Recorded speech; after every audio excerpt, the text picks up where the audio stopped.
This is not a drill.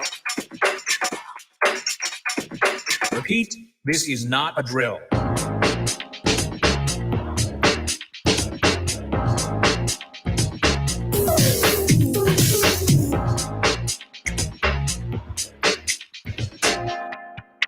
Is that all you got?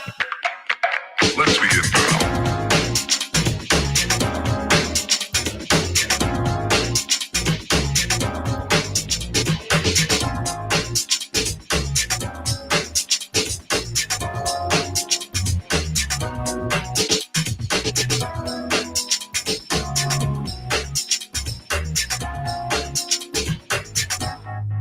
What up?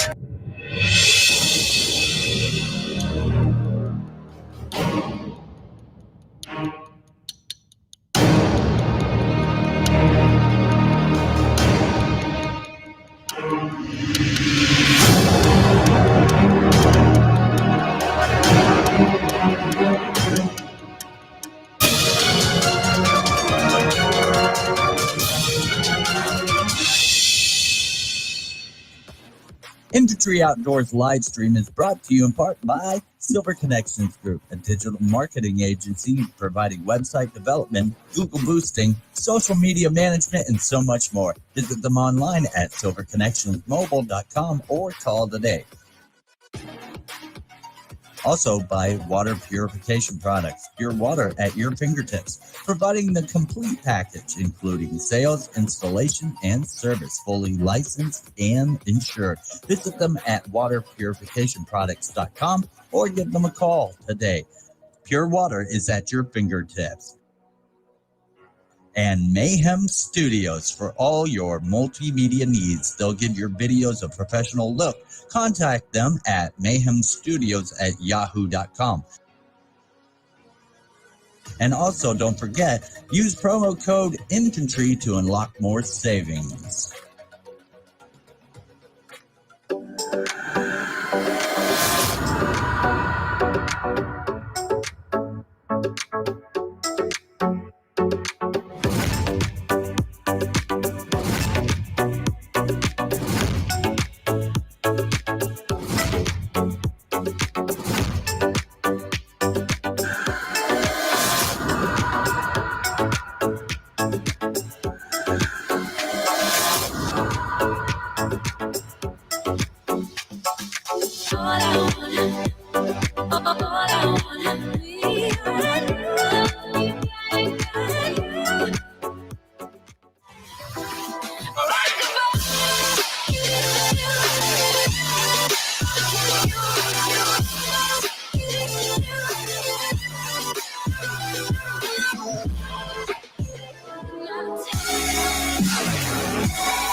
Hey, what's up, everybody? I actually have to build the intro real quick because I got something to tell y'all that happened this week. And basically, I had to start my whole computer over again. So I've been spending the week building and rebuilding. Now, hopefully y'all can hear me.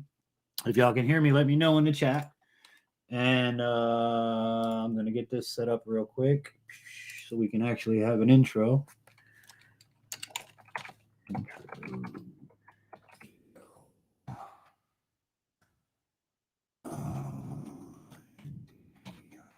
Video. And then we're going to pick the video. Chaka, chaka, chaka, chaka. What a week. What a week. Hope you guys are having a good one. Where is it? Where is it? Where is it? Bear with me, everybody. I'm sorry. This computer crashed this week, and I have to reset everything. Where in the world is Carmen Sandiego? Intro.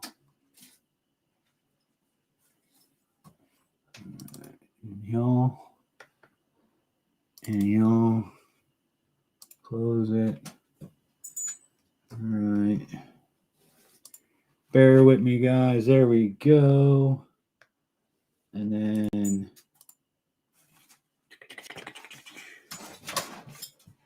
video intro. All with one mission in mind. Let's try that again. My name is DJ Infantry, and I am legally blind. My passion for the outdoors has taken me to some amazing places, and I have done some incredible things, all with one mission in mind, to inspire you to get outdoors. Pain I felt is paid for, all is said and done. Oh, I am restricted, fixed upon the web. I need to kick the habit that my mind is breathing in. Break out, I've got to see. Spent all my life holding all of it closely. I played it innocent, a feel of discontent. I'm finally facing it all, fearless. Welcome to Infantry Outdoors.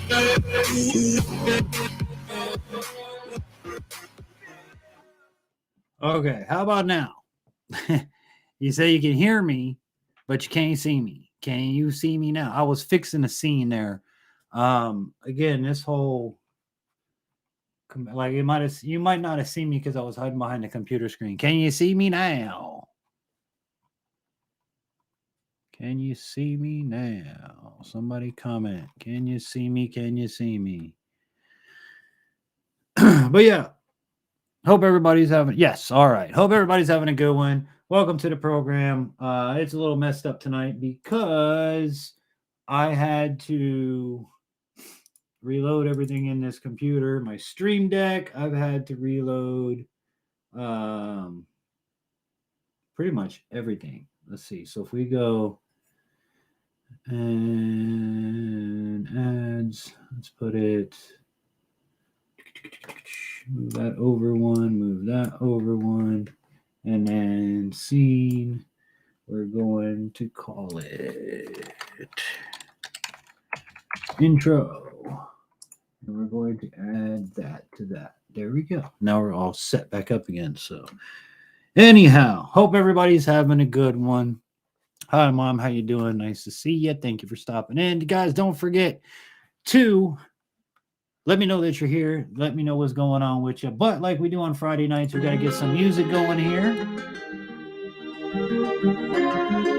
Now, again, I've had to reload everything. So graphics, music, all that stuff. So bear with me if we're not at 100% yet. But welcome to Friday night, everybody. Hope you're having a good one. It's This Week Outdoors. I'm your host, DJ Infantry.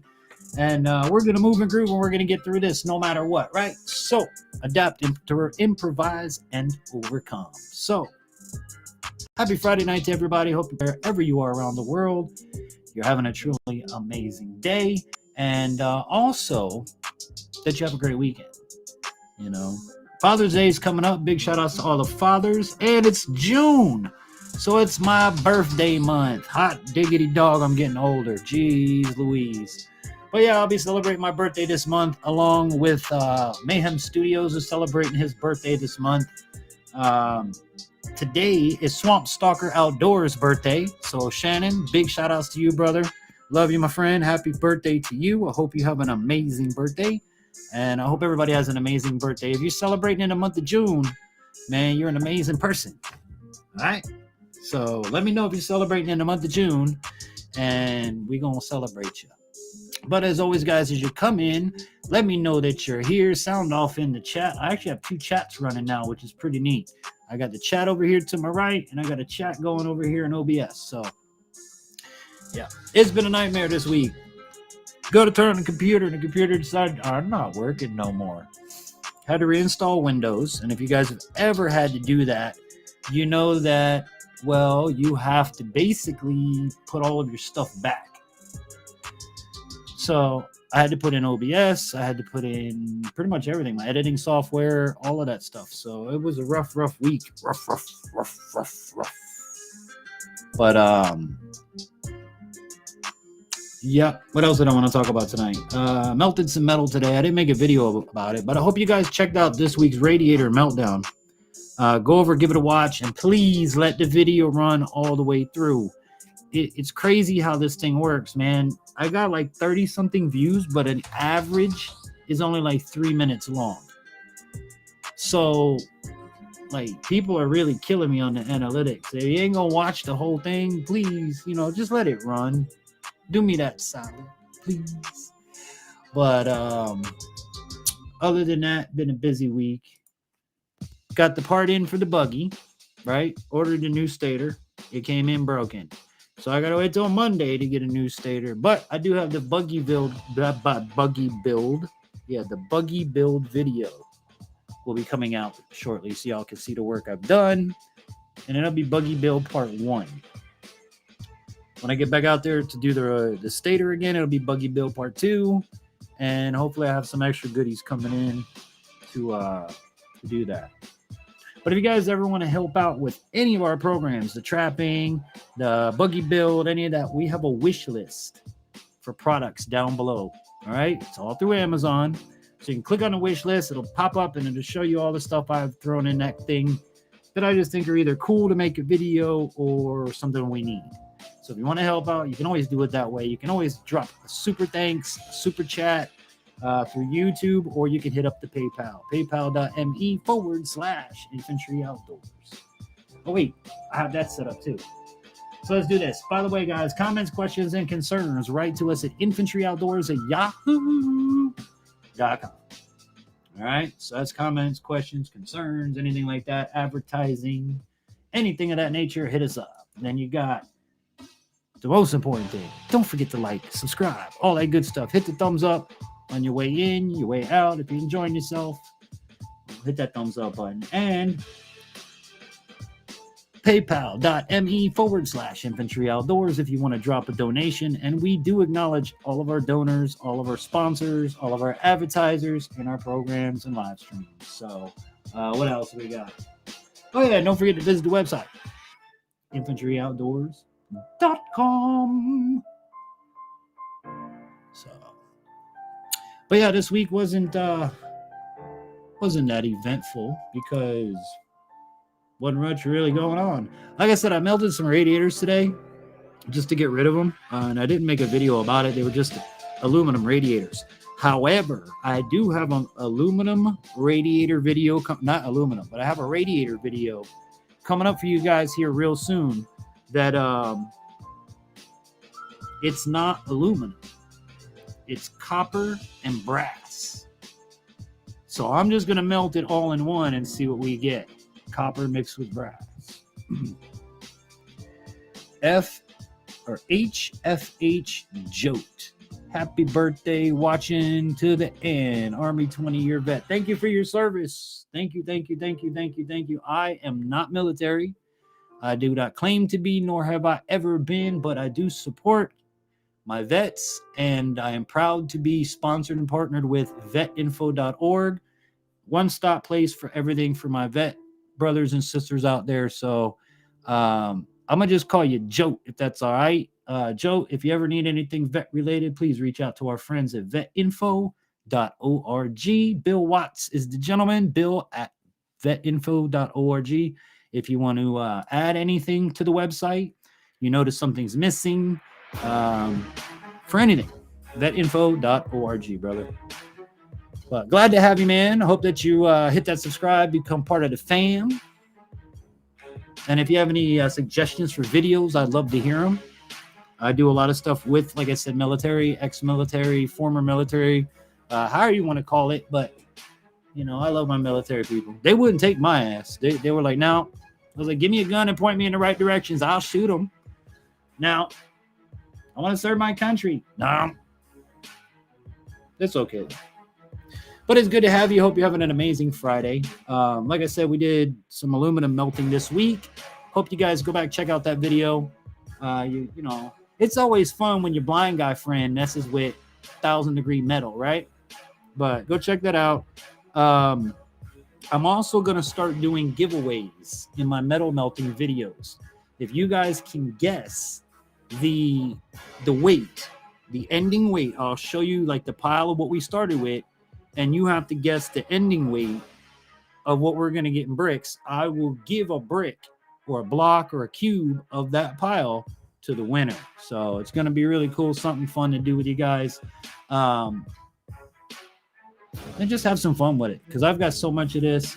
I was talking to Coyote in a live stream the other night about I'm going to start pouring ant hills.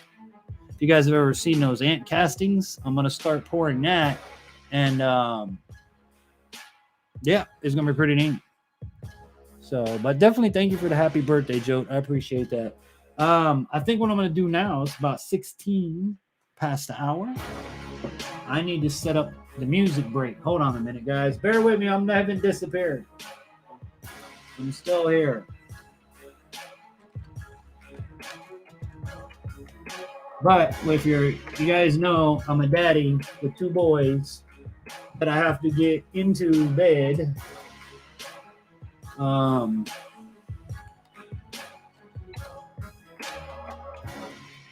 Before I can even live stream. We'll call it music time. I'll close the file once it's done. Bear with me, everybody. I do apologize. But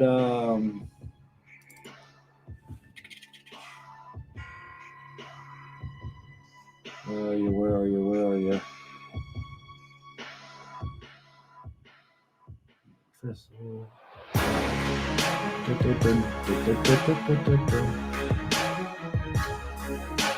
it is.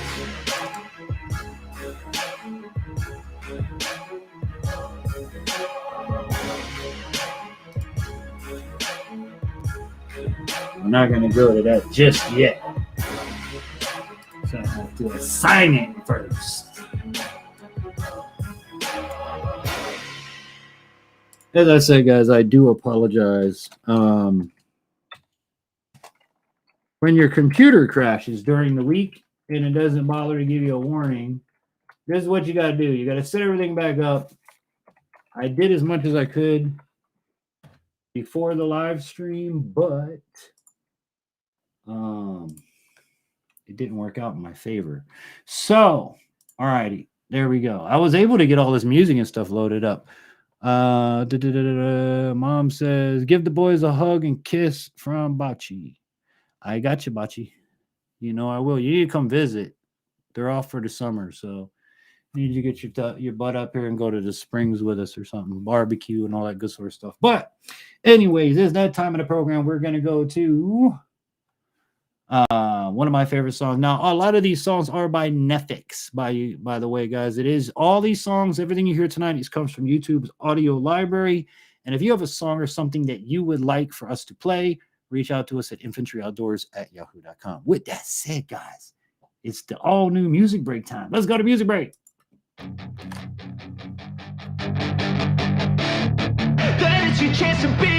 Hey kid, don't ever let them get inside your head.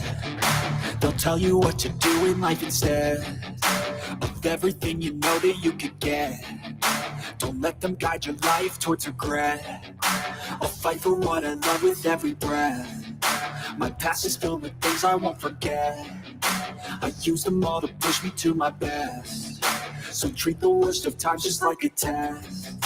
If only I could go back in time, I'd tell myself that everything will end up alright. Just push yourself, test yourself, figure out what you like, and find your limits, don't be rigid, always work towards a prime. Surround yourself with open minds, people can change your life. A few friends with intent can help you feel alive. Find a passion, take some action, and with a little time, just be patient, make a statement, try to enjoy your life. They'll try to kick you while you're down. They wanna rise up while you drown.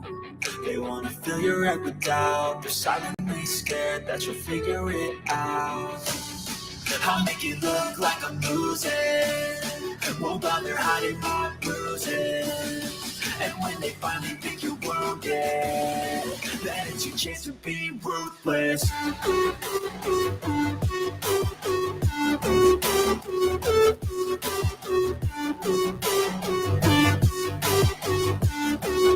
It's your chance to be ruthless.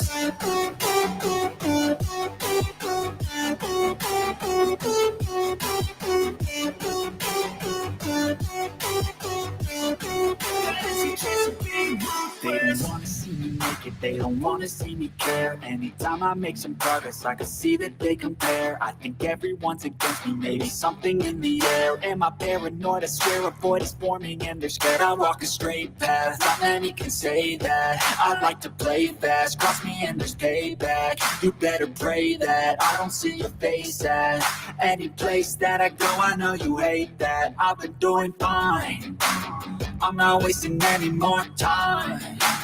I live for the fight and the climb, and I think that the pain that's deep inside is what defines. So I won't give up, I'm gonna make it to the top. I don't care what's in my way, I swear I'm never gonna stop. I could fall flat on my face and I swear I will get back up, cause I don't deserve a thing and the road ahead is tough. They'll try to kick you while you're down, they wanna rise up while you drown. They wanna fill your head with doubt, they're silently scared that you'll figure it out. I'll make it look like I'm losing, won't bother hiding my bruises. And when they finally think you're wounded, then it's your chance to be ruthless.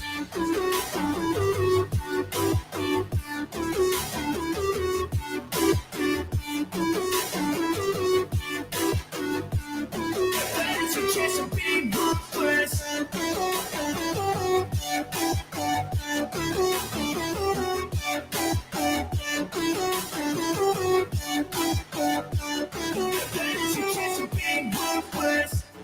I'll make it look like I'm losing, won't bother hiding my bruises. And when they finally think you're wounded, then it's your chance to be ruthless.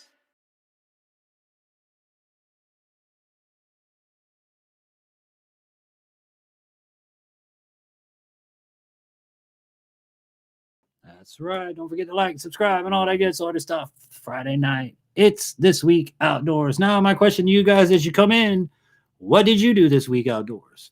And to reply to you, Mom, well, honestly, it's easier for you to come up here than it is for us to go down there. We don't have a vehicle that can travel that far. And I have 2 kids and 2 dogs, one of which is in the elderly department. So traveling is not really able to do that yet, so we have to wait. I hate to say that, but you know, Jasmine is not in a place where we could travel with her, so, and we don't have a vehicle. The Suburban isn't working to where I could put all of the kids and the dogs in there. It just wouldn't work. But if you want to come up, come on up. You know the deal. Love to have you. It's Friday night. So yeah, guys, as you come in, make sure you sound off in the chat so that I know that you're here. Let me know what's good, what's going on in your hood, and what you did in the woods this Friday or this week outdoors. That's my question. And of course, comments, questions, concerns, or anything pertaining to our programming, be sure to write to us at infantryoutdoors at yahoo.com. And be sure to check out our website too, infantryoutdoors.com. ZW Designs did a hell of a job putting it together, so I got to keep bragging about it. If you guys want a website, be sure to check that out. ZW Designs got it taken care of for you. And check out all of our sponsors as well here inside of the programming. What else? What else can we talk about? I got nowhere on the go-kart or on the dune buggy. 0 this week. I did melt some metal, but you guys won't see that. You'll see the next video, which is actually brass and copper radiators, which I haven't done yet. So I'm kind of excited about that. It's going to be a fun melt, especially with that new furnace, because it really doesn't take long to be able to melt that stuff down. I'm going to be making a 55-gallon barrel into a foundry because I have aluminum car rims. I've got aluminum heads. I got all kinds of aluminum stuff that ain't gonna fit in my little forge, and cutting it down. I got an aluminum intake. It's got to be this thick, you know, heavier than hell. But cutting it down is just not going. It's not gonna happen. It's not gonna happen. So I'm gonna make a 55-gallon drum. Cut the top off. I have the burners and all that stuff. So I just need to get the blanket, some fire brick, and Bob's your uncle, really. Off we go. So But yeah, again, guys, what did you do this week outdoors? That's the question.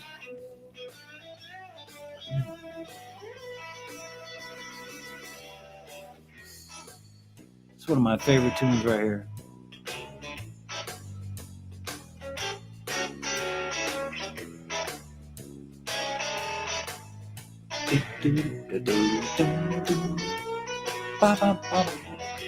Shout out to all the fathers. Happy Father's Day coming up. Shout out to all the June birthdays like myself. Swamp Stalker Outdoors is celebrating today. Mayhem Studios is coming up. Myself. Can't forget my good friend down south, in case he's watching, Pastor Grant. Happy birthday, sir. My birthday buddy. Big Matt's in the building. What's up? And me, huh? Your birthday? The Rights Trapping. Howdy, Infantry Outdoors. I did 3 raccoons and 4 squirrels. Really? What'd your wife think about that? Oh, Mother Mercy. All right, let me put you guys up here. So, Coyote, you think you had computer issues and all that, right?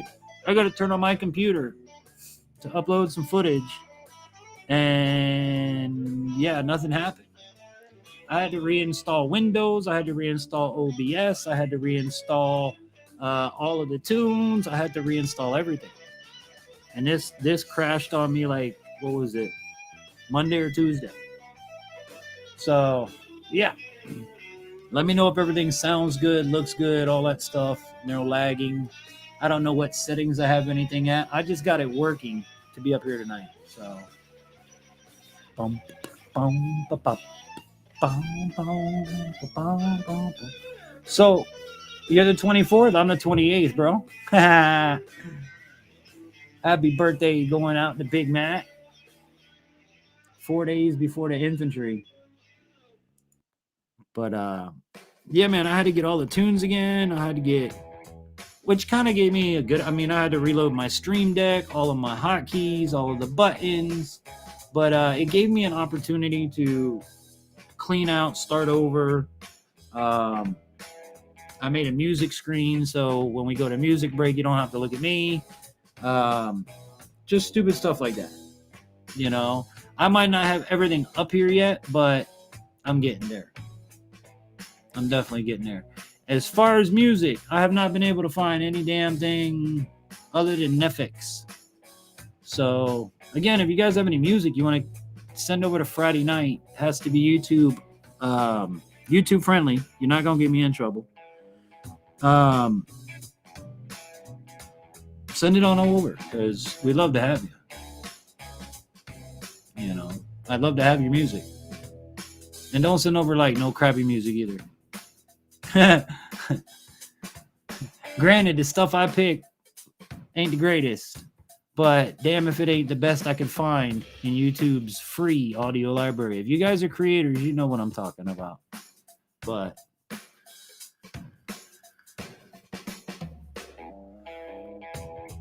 you know, let's go ahead because I don't have jack spit to talk about tonight. I really don't. Let's drop a stinky linky all over you guys. Right? And then we'll pin it to the top. So, with that said, I'm going to take another music break and let Matt and Coyotes do the new music break screen. So, hey, everybody, we're going to, you know, where's Ice and Fire? Here we go. We're going to kick it off on a Friday vibes like this right here. Ice and Fire. One of our favorites on a Friday night, just like this.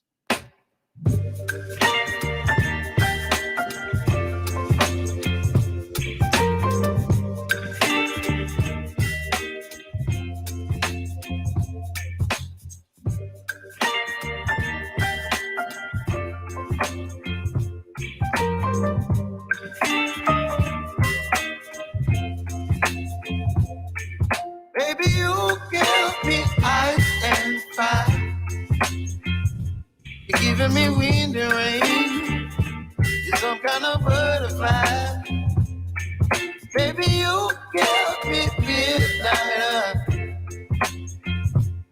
whip up my appetite.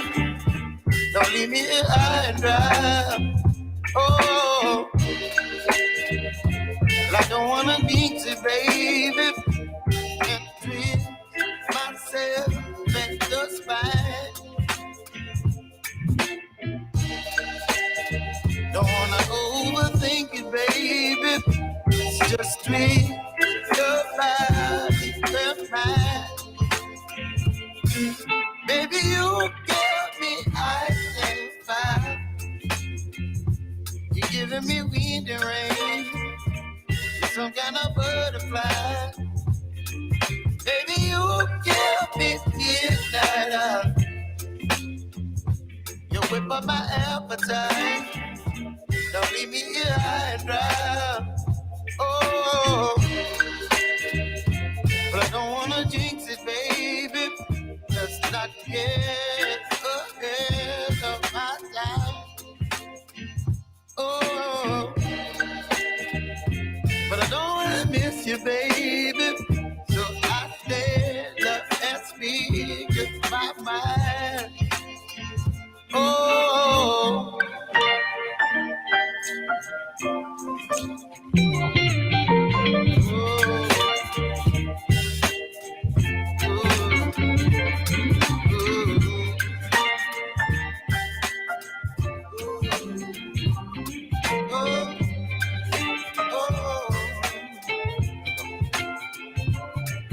Baby, you give me ice and fire. You're chilling wind and rain. You're some kind of butterfly. Baby, you give me midnight. You whip up my appetite. Don't leave me here high and dry. Baby, you give me ice and fire. You're channeling wind and rain.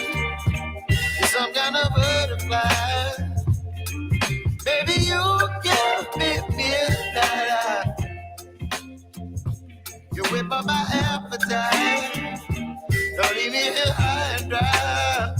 Oh, oh, oh, oh,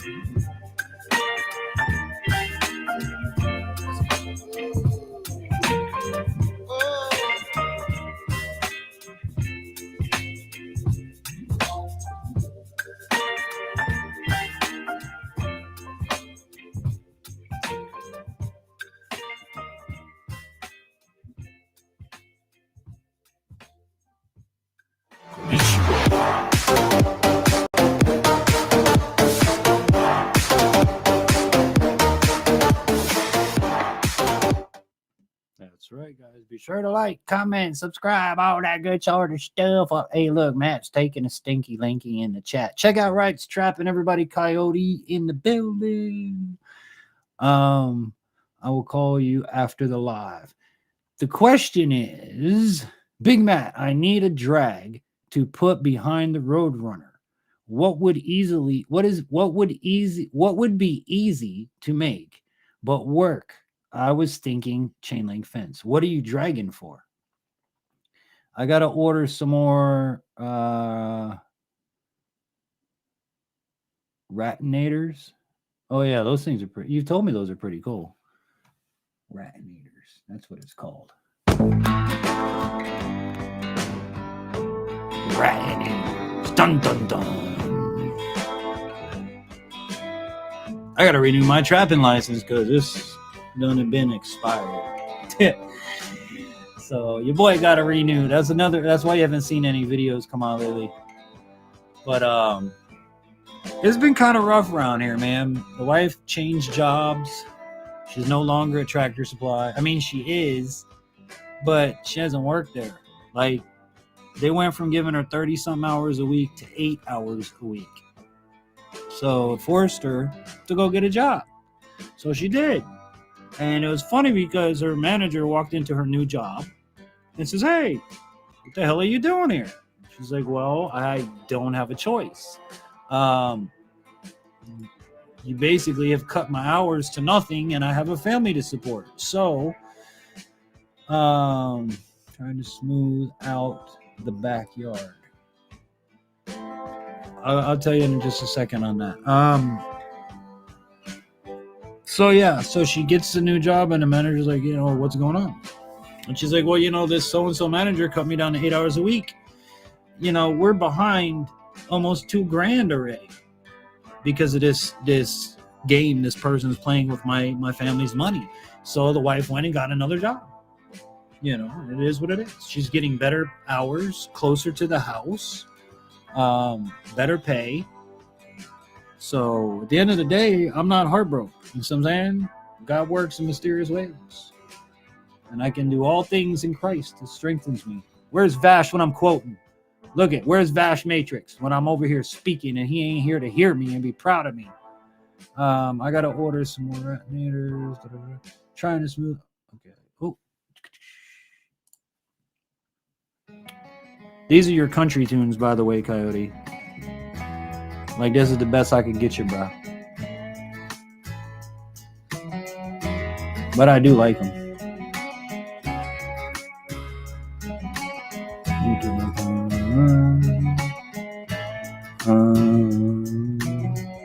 They're lost. Who's lost? Lost in the sauce. I have too many screens to look at. But yeah, man, this stupid computer done messed me all up.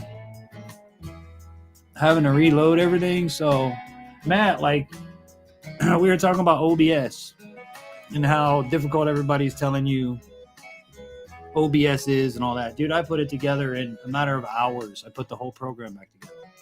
I may not have everything. Like, I don't have all of my like, share, subscribe windows, and I don't have all of the things I used to have, but I don't think I'm going to need them.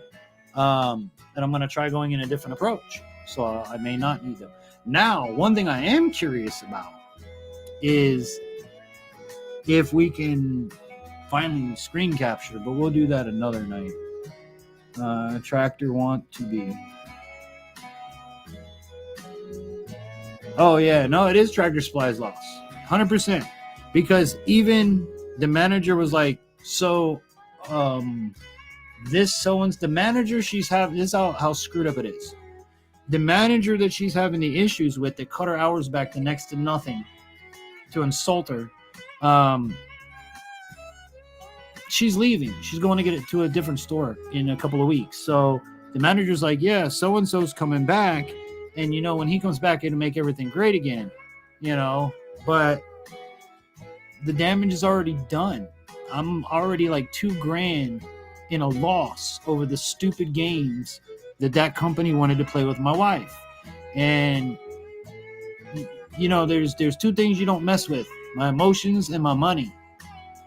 Call me an old gangster, call me what you will, but you don't mess with my money, you don't mess with my emotions, and you don't mess with my family.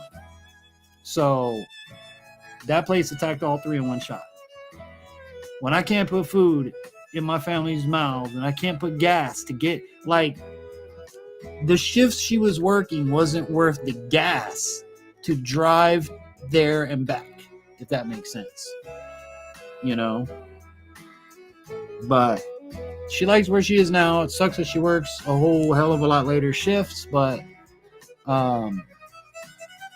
it is what it is. She gets more hours. And I think she gets more pay, too. It's one thing I told her. I was like, you need to get more pay. Wherever you go, you need to get more pay. Because she's been a manager. She's been, front cashier person. She's been this, that, and the other. So they need to start paying her ass for it.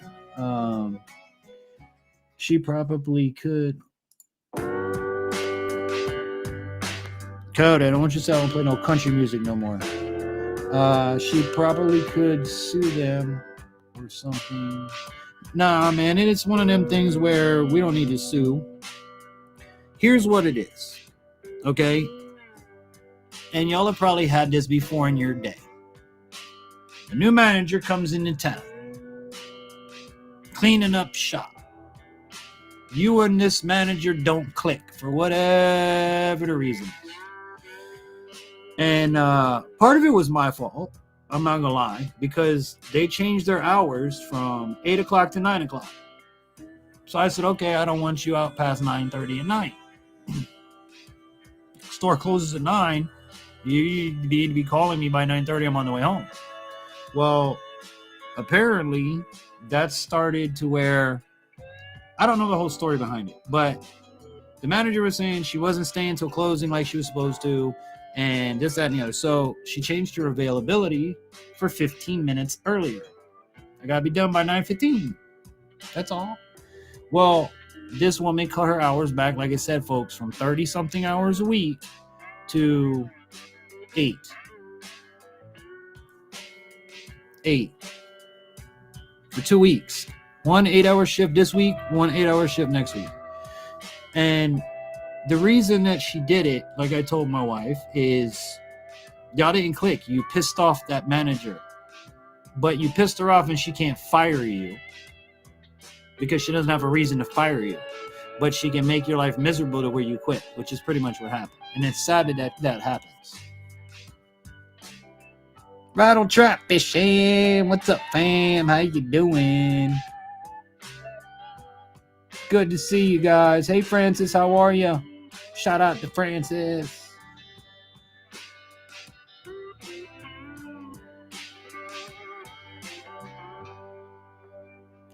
But yeah, guys, hope everybody's having a great Friday. Hope you had a great week. Hope you're enjoying yourself.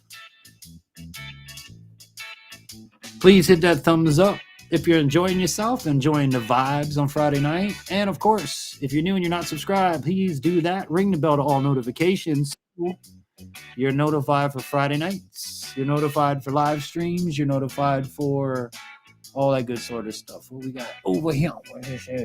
No video. Big Matt with no video. Okay. I say we're going to play this. Okay. All right. Hold on, Matt, because now I got to, let's see. We got to play a little game here. Okay, so we got to bring this down on OBS so I can bring Matt up and hear Matt, and we still have tunes in the background. Matt, give me a thumbs up if you're ready. I gotta look. Okay, gotcha. All right. See, I always check with my guests because you never hit. I was watching this YouTube video the other day. This girl was live streaming, and her roommate walked in butt naked. I mean, butt naked into the live stream. I made that manager wish that she never met me. I feel ya. What I said, Big Matt, what's up, my brother? What's going on? Hey, it works. We got music. We got Big Matt. We got infantry. It's all working. It's all coming together. The stupid computer crashed, and I had to reinstall everything, Matt. Can you believe that? I think Cody had something to do with it. Cody always has something to do with it. Rattle trap. Yep, Rattle Trap's doing good. I'd make the manager pay. Yeah, you're referring to Tractor Supply. I worked for Tractor Supply for 9 years. Yeah. Started out as part-time, where I only worked like 3 days a week, and worked my way up to full-time, and then went from full-time to a team lead, and went from team lead to an assistant manager, and then they bumped me back down to team lead, and I said, "Boop, gone." Hey, Coyote, you need to do me a favor, retype that and capitalize the word new. Type that same sentence, but put my new laptop is fine. You're welcome, by the way, for your new laptop. That's fine. That Matt and I did all the homework on for you because we love you. But, never mind that. He's going to come on my live stream and bust my shot. Wait. But you still got to hold up your end of the bargain. What did I do? DJ, you still got to go up there to Washington and set it all up for him. Yeah, well, I told him the plane ticket. I didn't even get my plane ticket for the wedding or nothing. I got fired for DJing for the wedding. That happened like behind the scenes. I just got fired, and then with no notice or nothing, Matt. Just we got another DJ. It's okay. Didn't get my ticket. Didn't get my invitation. I see how Coyote loves me. I see how. It's all right. Come out to Washington. I'm gonna stick my blind cane right in his derriere. YouTube friendly. Oh, I still love you, Coyote. I still love you. I'm only messing with you. But I'm glad your new computer is working fine. Just remember what I told you.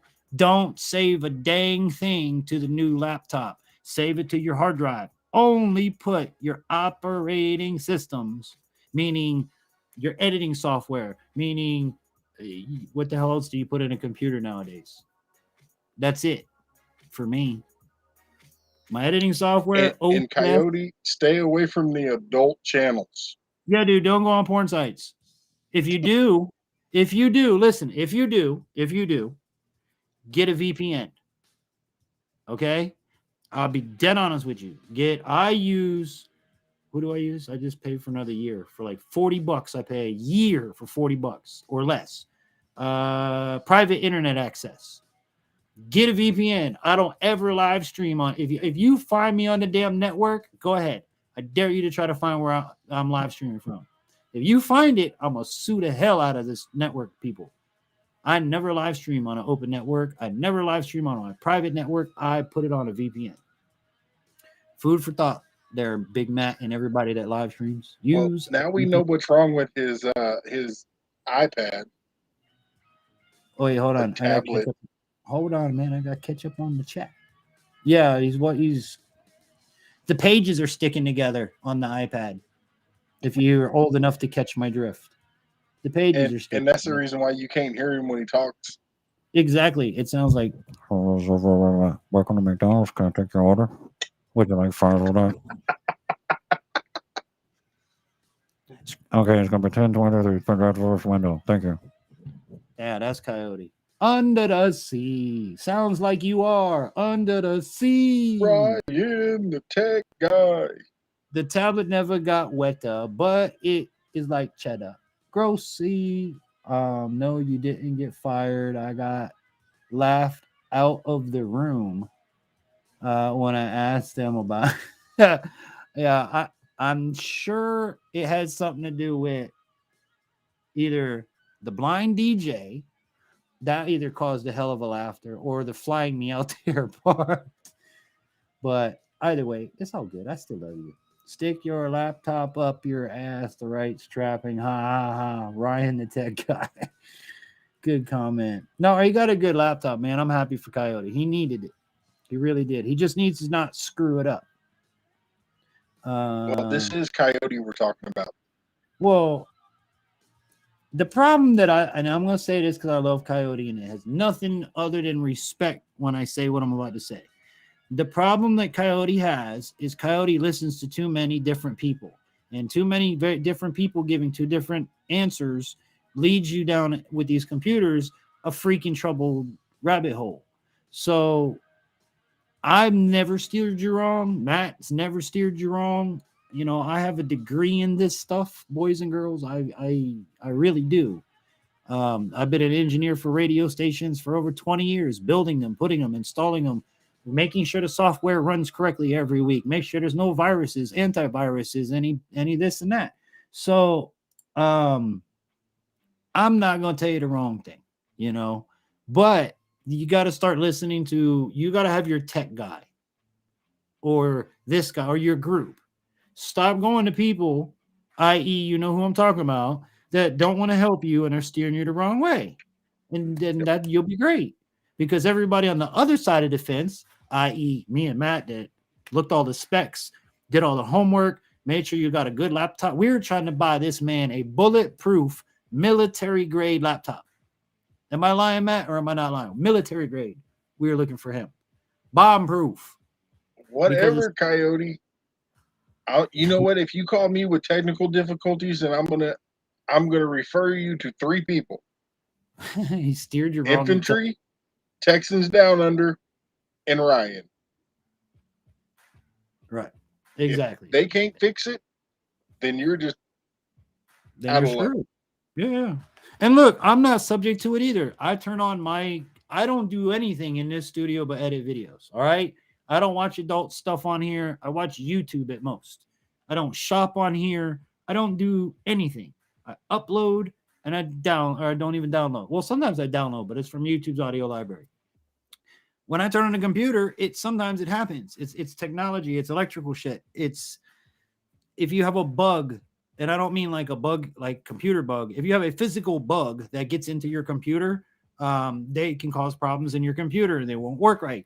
There's a lot of things that could cause like in my situation, I turned it on and nothing happened. The night before it was working fine. I was doing all this stuff. I turn it on today. No, I don't want to work today. I'm not going to do that. So it happens. It just sucks. Coyote, you're not allowed to drive on the driveway because you drive like a maniac. You drive on the driveway, but yeah, we don't want your Washington dirt on our Texas driveway. What's wrong with you? No, I got a couple of potholes, and the dude wants to go 90 miles an hour across them. Well, it's his vehicle. Let him. He wanted to stay with you, not where he was originally got broke down. Well, he wanted to be in your front yard for that. Dandy, but I bet you if you look on top of the top of his cab, there's a dent from the inside. Oh, lordy, lordy, lordy.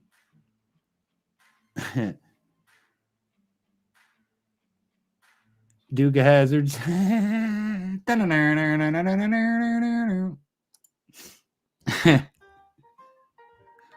Oh, look, I got this song for Coyote right here. Ready? Check this out. Oh, Lord. Everybody gives me grief that I don't play like, Oh, Vash actually asked me for some swing and old style big band music, but again, it's YouTube, guys. This is like you hear this shit in a coffee house, I think. Or where would you hear this? Like a brothel. That's what I'm thinking, like a brothel. That's right, guys. Welcome to Coyotes, the only place where the chicks are. Coyote, we'll try to get you that horn, but only if you promise to put it on the Roadrunner. I need that. Oh, you want the Dixie horn? That's right, guys. Come on down. Come on into Coyote's Den where the women will gum you to death and love you even longer. We're not breaking that hip. Don't be. She did last week.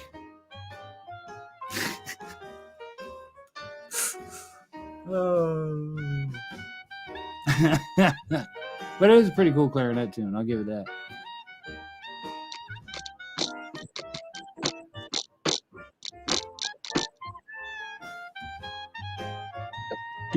Hey, so Matt, what do you think of the music break video I put together?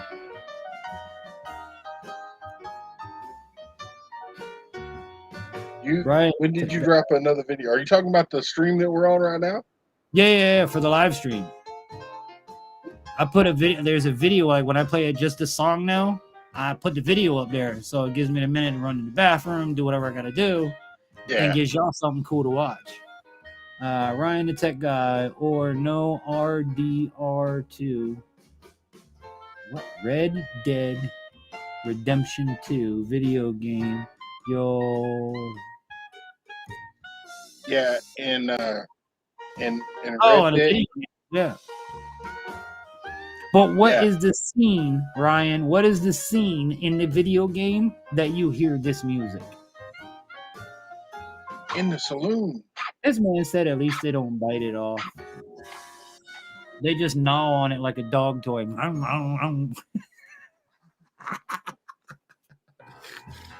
Here you go, Coyote. Here's some more for you. Now, this is a good one.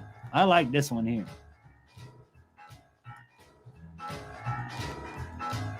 Some old boogie woogie music. See, I'm an old piano player. So for me, this is go to town on it. Bum, bum, bum. Hey,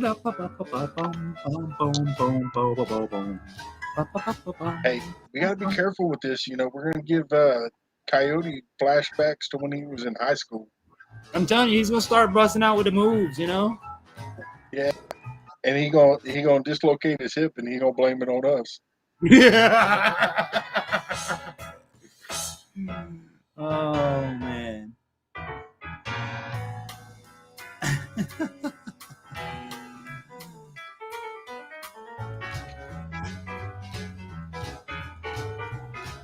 But I will say this much: in all the tunes I picked out, nobody's complaining, so they're not bad.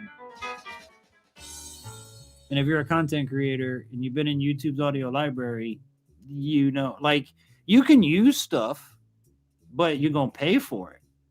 And last that I checked, the person playing this song right here didn't pay me no music, so I'm not gonna pay them for no music. It don't work that way. Right?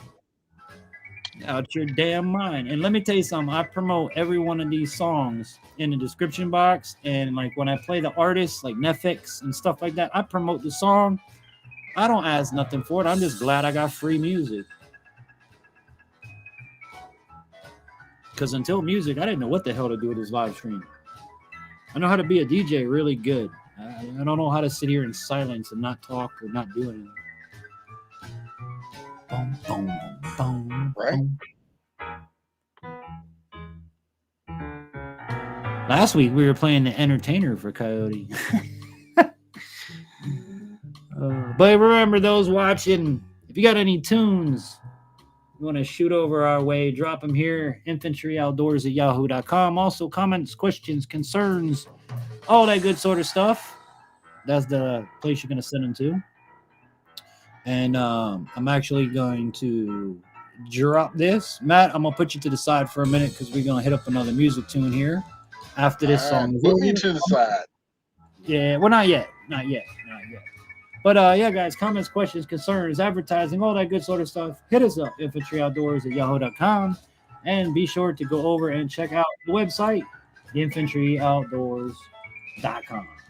So, we got somebody else backstage. He would get a copyright for that one. For what? AC/DC. Oh, God, yeah. Rock. Oh, yeah, no. Any good music, you can forget it. But with that said, stick and stay with us because, wait, hold on. I got to find the song. That usually helps. This is where touchscreens come in. So we played that one. Let's play. We played Ice and Fire. Don't remind Cody that he doesn't have a touch screen anymore because he'll be sitting there for an hour tapping on the screen and wondering why it won't work. All right, yeah, I'm the same way. That's touchscreen is killing me. All right, I'm gonna drop Matt to the side here, guys, and we are gonna go to a music break. Stick and stay. It's Friday night here on This Week Outdoors.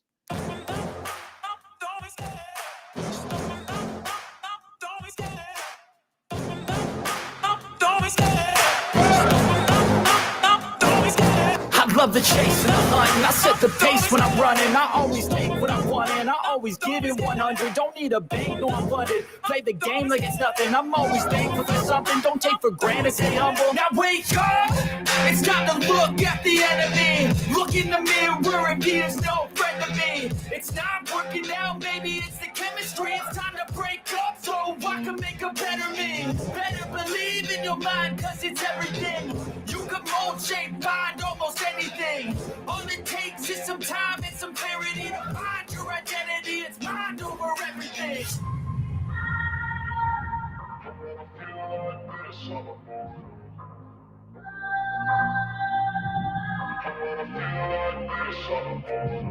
And when I feel like this, I'm immortal. When I feel like this, I'm immortal. When I feel like this, I'm immortal. When I feel like this, I'm immortal. Don't be scared. Don't be scared.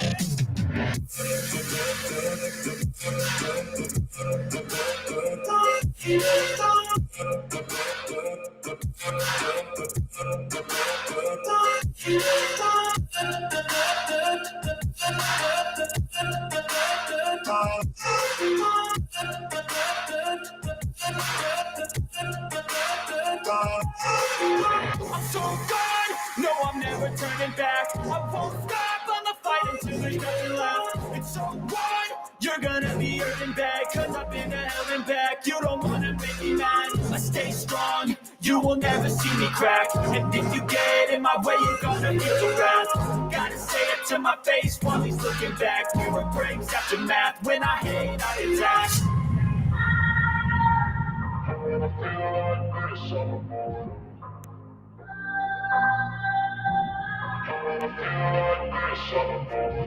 And when I feel like this, I'm immortal. When I feel like this, I'm immortal. When I feel like this, I'm immortal. When I feel like this, I'm immortal. Don't be scared. Don't be scared.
In today's world of technology, supply shortages, fuel shortages, and war, now more than ever is the time to prepare. Throughout human history, over 1 billion people have died from disease that would have been cured by everyday antibiotics. Over 99% of Americans do not have a supply of emergency antibiotics. Over 98% of antibiotics are produced overseas. The chance that that antibiotic supply chain could be interrupted at some point is 100%. If that were to happen, experts predict that local pharmacies would run out of antibiotics in a few weeks. The time to prepare is now. Every home needs to purchase a Jace case. If we got your attention, visit our website today at jacemedical.com/Infantry Outdoors. Be sure to use promo code Infantry10 for 10% off your order. Be prepared with Jace Case.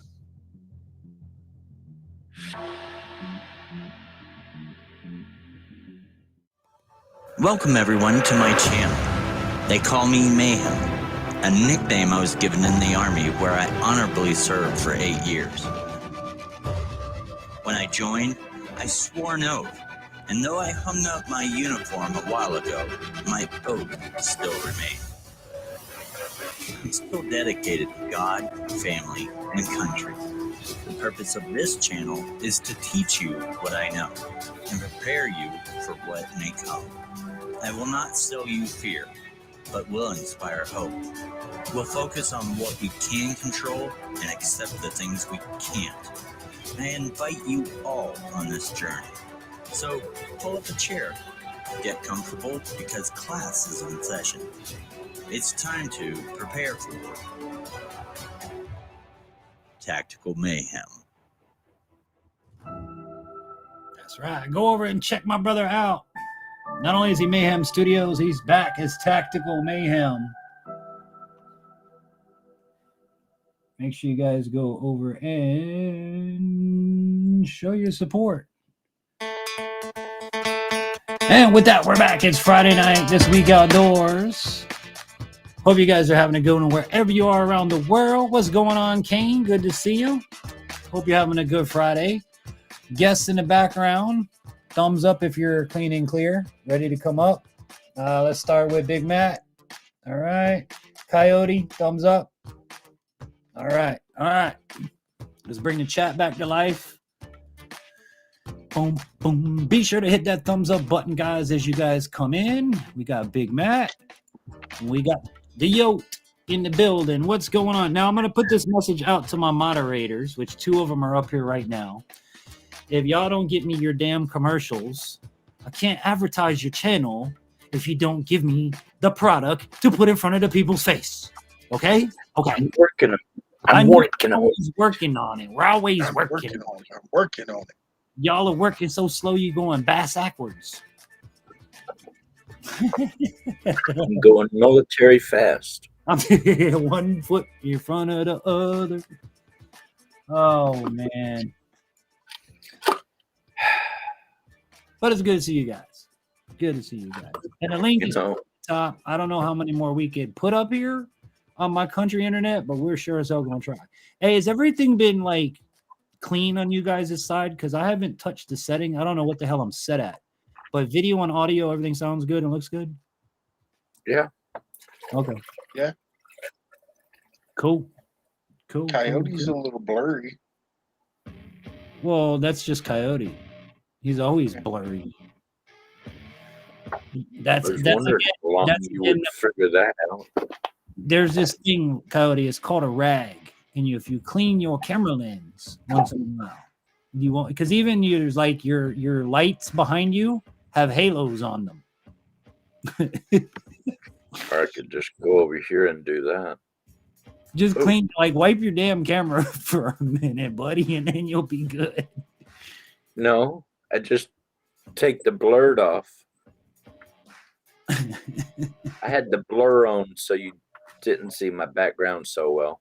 Oh yeah, there you go. You gotta remember, to me, you're this big. Hello, I'm talking in a little tiny. I can also do that too. Yeah, I know. Hey, but that's why I came. I have a camera cap. I came up with that music break window, so I could actually like. Hey, who wants to go swimming? Too cold here. That's the South Florida home for you right there. Pool in the backyard. Melt the pool. We go swim in the pool. I'll tell you what, man. Since I've moved up here, I ain't swim nowhere. The damn water's too cold. I'm not gonna lie. I have not made it past my gentleman area in any spring yet in 4 years. I make it to the no-nos, and the no-nos say no. I saw a channel the other day that is real close to you. Yeah, you mentioned that. You mentioned that. Panhandle area or over where you are, somewhere right up in northern Florida. And I can't remember the name of the freaking channel. Yeah, that's what I was gonna say. You didn't tell me the name of the channel, so you did mention that though. I'll figure it out. And if any channels are in the North Florida area and you want to, I don't know how well you're going to see it on the little screen, but you want to get at us for collaborations, it's infantryoutdoors@yahoo.com. I put it up on my little window. Not sure how well y'all are going to see it, but hey, we make it happen, right?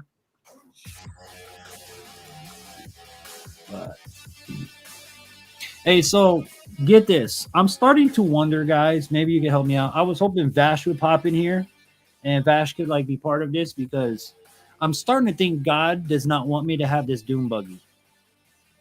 I'm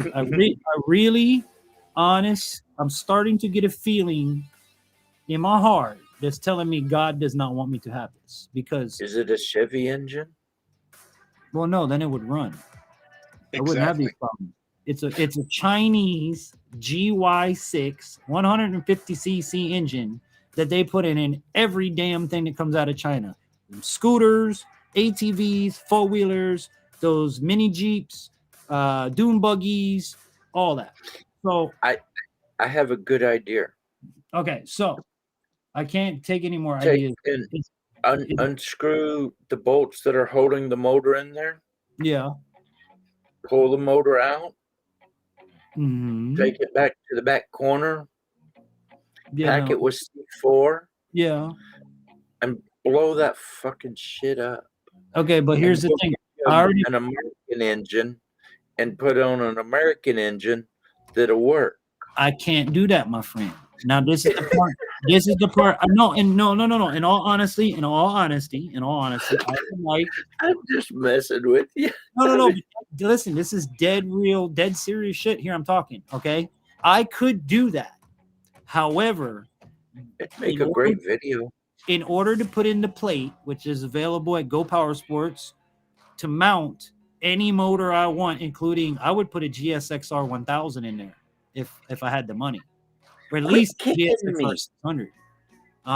But in order to do that, Coyote, you have to weld the plate to the existing frame rails, and as we all know, I can't weld, and I don't have a weld. I don't want to say I can't weld.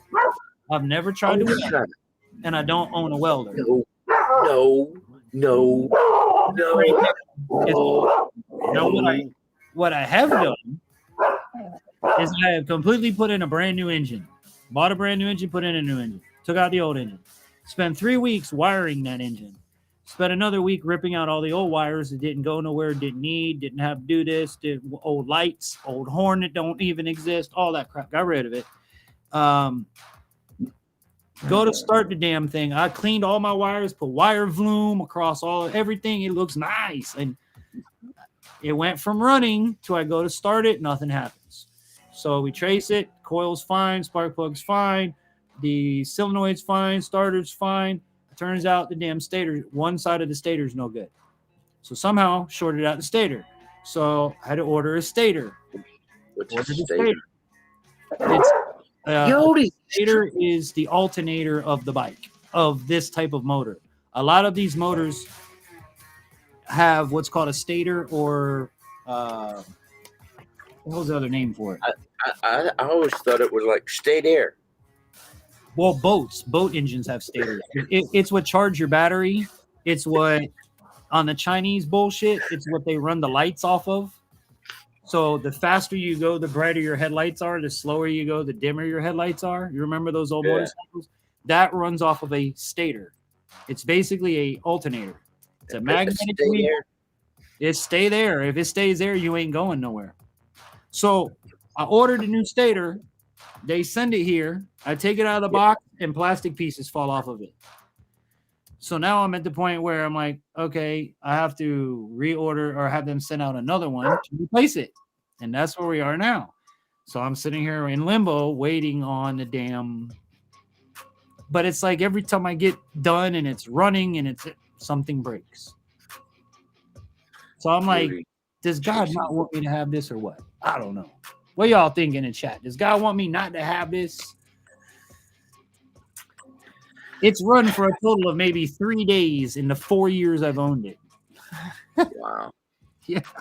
And I paid $1,400. You know what I'm thinking?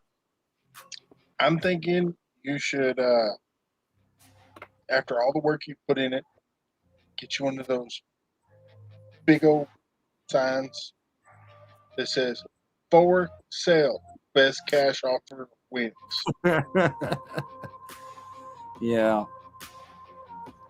I'm telling you, with Polaris being so generous, I want to reach out to them and be like, hey, you want to hook your brother up with a damn side-by-side? I don't know. Every content creator across the damn board seems to be getting Polaris side-by-side. Well, the side-by-side I got, they're going for about $9,000 right now. Yeah. Start a GoFundMe. I ain't got no $9,000. $9,000 is $1,000 less than I bought both my trucks for. I can't do, like, in my brain says you could buy a hell of a used car or 2 decent used cars for the price of one side by side. It just doesn't. Well, see, you could probably find a used side by side like mine not too expensive, because as side by sides go, the Honda Pioneers are one of the most inexpensive ones. That's what I said. Now, if anybody in the chat has a 4-seater side-by-side that they're not using, you want to donate to somebody that really could benefit from it, let me know. Get a hold of me, because That's the one biggest problem about mine. It is no 4-seater. yeah, I got to put me and 2 kids and sometimes a wife. We squeezed me and Big Matt and Dingo in there. I mean, if it's a bench seat like in the mule, I could put me and the 2 kids. It doesn't now. When I say side by side, I don't mean like a Can-Am $60,000 haul ass mobile. Yeah, I'll be happy with a Cushman. I'd be happy with a mule. I just need to go pick my kids up from school, which is right down the road. I need to be able to go down the same road, check my traps, so I don't have to be dependent on my wife. And summertime here, we need to go visit friends and get the hell out of the yard, once in a while. So mine goes fast enough to go. Long as I'm out here in Washington, you can't go on a road faster than 35 miles an hour. For us in Florida, you can't go on any highway. Well, no, there's some in Texas. If it will keep up with the highway traffic, you can go as long as your vehicle that you're in goes that fast. Well, no. Let me rephrase this. In order for you to ride with an orange triangle, no license plate, you can only drive on surface streets, no highways. Yeah, right. If you take it on the highway, you have to have a tag and all that other BS, because now you're taking it on the highway. Here in Washington, it's basically the same thing. And so I can't go on roads that are 45 or 40. I have to stay on roads that are 35 or slower. Oh, we could do 45, and like our roads here are 45, 55. I'm just saying, here in Washington, we cannot go on it unless they change the rules. But last time I checked, we couldn't go on roads faster than 35 miles an hour on a side-by-side. Yeah, our country like 40. Mine maxes out at 45, so it'll do that 35 with no problem. Yeah, and I added a horn to it and turn signals to it, and took it down and got it licensed, and it's street legal and off-road legal. And I was driving around the complex the other day, and somebody came out of the office down there. You can't be driving that in here. And I'm like, it's street legal. Yes, ma'am, I can. I've already talked to management.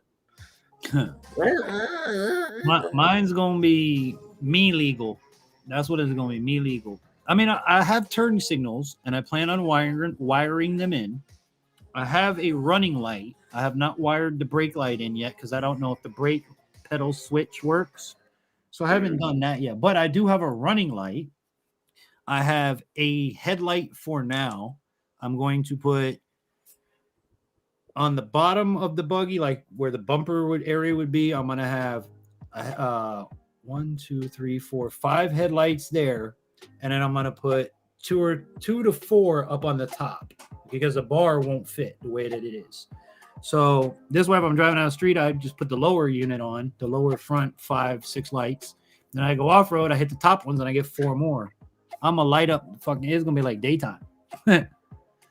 But that's pretty much. I mean, I'm gonna put a winch on it, and that's pretty much it. A horn. We're gonna put an air horn on it. So when I hit it, it's gonna be like hang, hang. I'm gonna be you jump out of your damn chair. I want a louder horn on my side-by-side and my truck.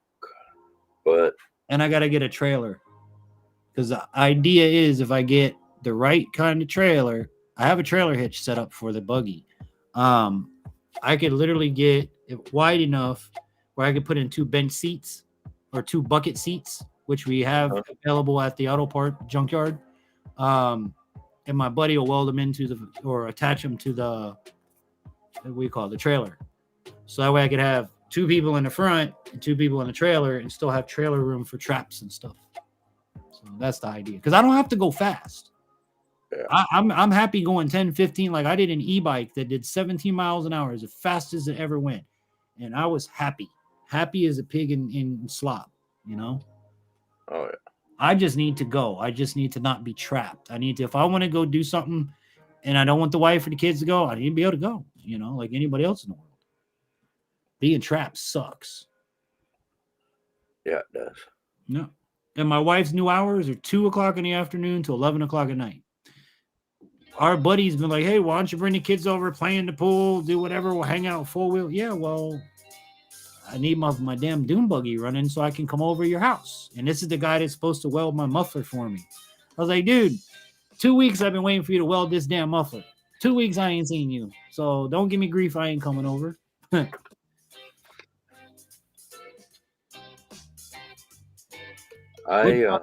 If anybody wants to help with the buggy build, I have stuff for it in the wish list down below. So if you want to support the buggy build, it's down there.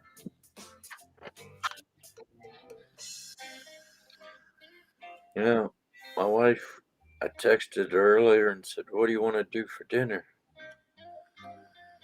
She said, I'm going to go to the store. I'm like, okay. So I came home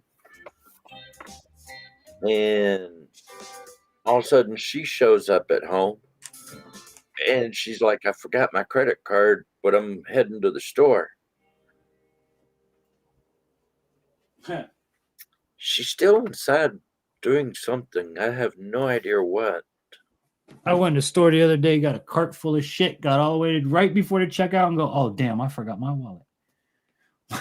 Well, now I'm sitting here wondering if she's going to the store. And if she goes to the store, is she going to stop at Panda Express like she said she was and get dinner? Or are we eating something else? Because Panda Express, I can't stand Panda Express. I'm getting hungry.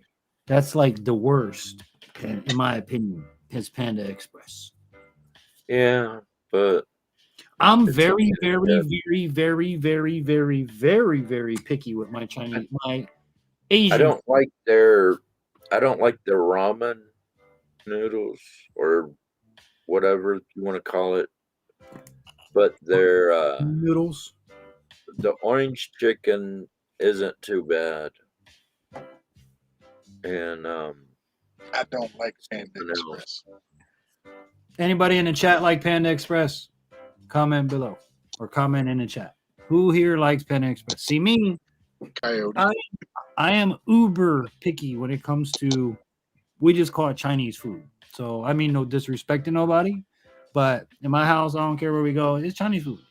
Panda Express would be at the bottom for me.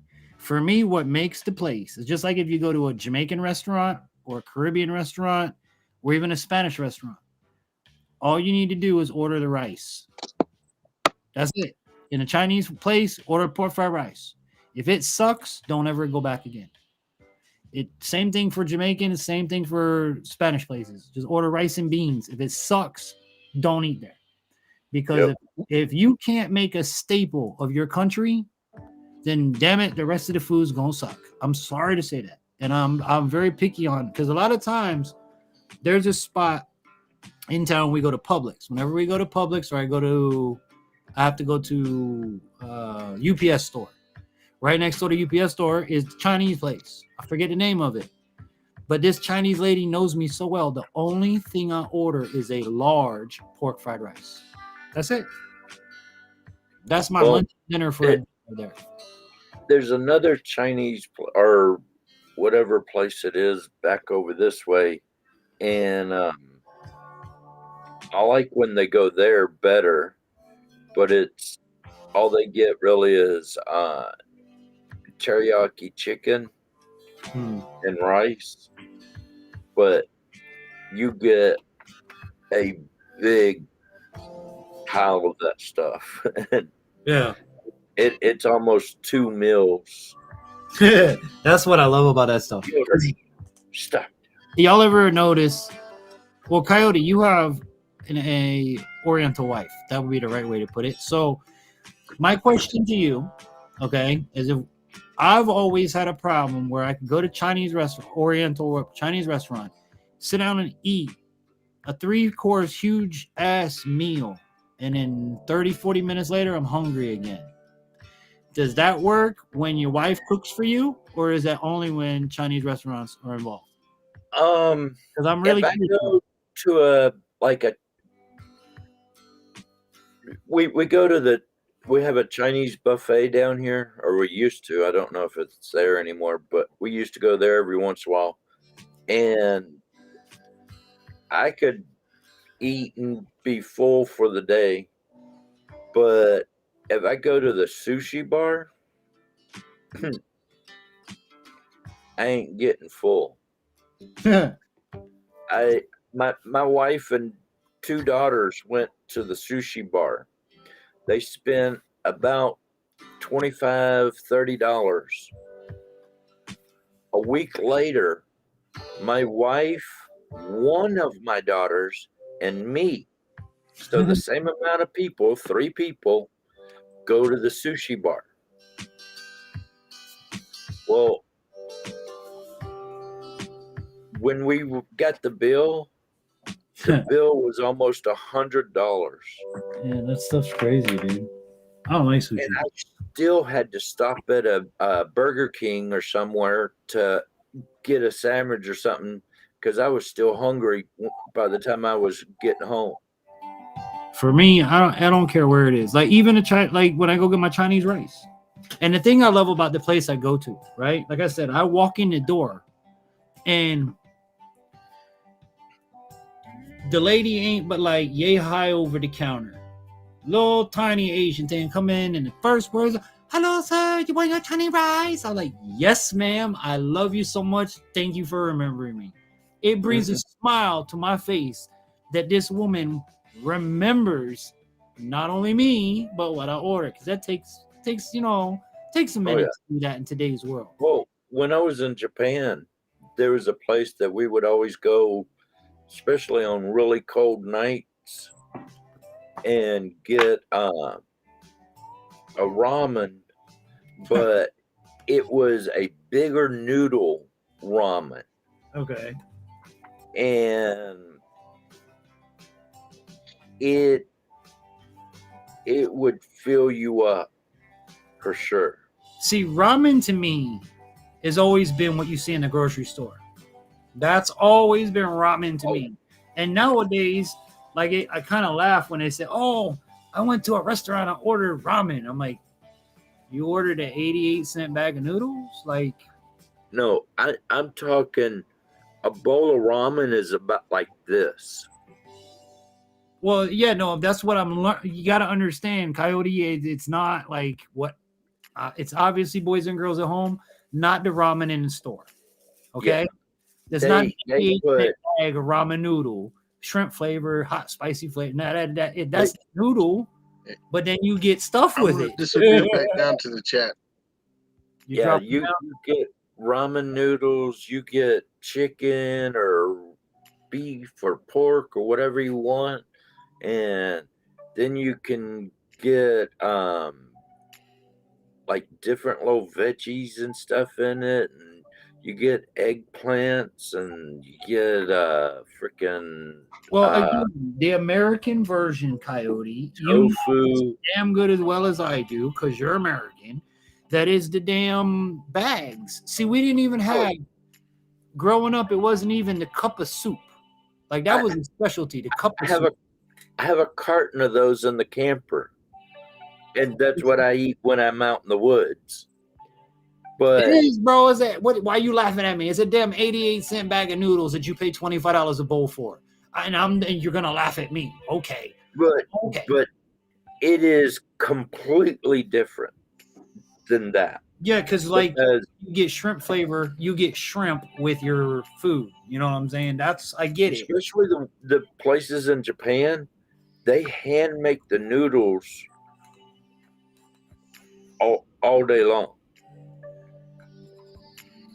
Have you ever seen the noodle, the place that makes the ramen noodles? Have you ever seen the video on that place? That's amazing, bro. Well, the ramen stores would make ramen noodles right there in front of you. They would make the ramen noodles and then cook it and add the other stuff to it, and then serve it to you. So Okay. you got fresh ramen noodles. I got They- Kane laughing they his weren't- ass off at me. They weren't freeze-dried ramen noodles or anything like that. They were fresh, still doughy when they put them in the stuff to cook it. Here's the thing. Let me like back this up for y'all. All right, I'm 43 years old. I'm not a youngster, and I'm not like a wizard like Coyote. He's been around since the 1700s. But in my generation, in my day, there was ramen wasn't. You didn't buy ramen at a ramen store. You didn't have ramen noodle soup. When you went to Chinese place, it was wonton, egg drop, or mix. That's what I'm you not got. a wizard. You are the damn wizard. You are the grand, not the wizard like the bad wizard, but you are look, the white wizard. You're Gandalf the Gray. but you like my wizard hat? Wait, let me see. Oh, that's actually pretty cool. You should keep that on. It's my Christmas Santa hat. Yeah, you keep that on, man. You prove my point. Hey, where's your big ass long smoking pipe? If you ain't got one, I'm gonna send you one. I got one in the house. I ain't got one yet. Oh, I'm gonna send you one. I got a big ass long Gandalf pipe. I need one. Yeah, you could put like a 1/4 ounce of wizard fuel in it. Oh, All right. yeah. Yeah, and you can sit there a whole live stream and just like Gandalf. I'm high and drunk, says Kane. Well, that explains a lot. God bless you, my friend. I'm halfway to half of that. So never thought of it like that. I'm gonna have to try that. I'm telling you, look, y'all people think I'm joking. Y'all are paying $20, $30 for some ramen noodles that are 88 cents at Walmart. That all they did was add, if it's beef flavor, they put some beef in it and some chives and some, it ain't nothing. You want to try something really good? Get the beef ramen. Yep. Cook it up, but then also get you some summer sausage. Oh, summer sausage. Now you're talking my language. Cut this up. Now you're talking. And throw it into the ramen. Summer sausage in the ramen. But what flavor ramen? That's important. The beef. Okay. Gotta be the beef. That's what I'm saying. That's important. Gotta be the beef. And this is the summer sausage I use. I get it from Walmart, or actually I got this from the dollar store. I got like 20 of these, or maybe 50 of these. Them things, they last for damn ever. Them summer they're snack size. Oh, no, I get the roll size, the big roll size. Well, see, I can take this and eat this all day long, and then I don't have to worry about it going bad, especially when I'm out hunting and stuff. When I go on a day hike or something, I can take this and a bag of crackers and, oh, yeah. One thing I miss about my pop is the things that him and I just used to sit down and eat together that I don't get to do no more, like summer sausage. We break out one of those, and me and him, summer sausage, bro. We'd sit there and watch whatever the hell was on TV and just pick at it. The whole thing was gone. Summer sausage with Ritz crackers with this. I still eat ramen noodles, beef and chicken flavored. Everybody. You see what I'm holding up here? Yeah, I see that. Yeah. Cheese. Oh yeah, the easy cheese. Yeah. Yep. Easy cheese. I usually have a bag of Ritz crackers. Yep. Easy cheese, and then the summer sausage. Oh man, that's wizard food. You talk about a good snack out in the woods when you're hiking down a trail. Sit on the a log somewhere and just sit there and cut summer sausage. Put it on the cracker. Squeeze a little cheese on there and munch on that, and enjoy nature. Mr. Coyote, I'm gonna downsize you here a moment. Don't go nowhere. We're gonna take another little music break here so I can catch up to my audience. Hint, hint, wink, wink. So I'll see you here in a second. All right, bud? Alrighty. That's right. Check out the rights. Trapping, one of my moderators, is along with Big Matt, Outdoors with Big Matt, another one of my amazing moderators. And these guys do a hell of a job taking care of my channel, so I can sit over here, push buttons, and try to be a blind producer.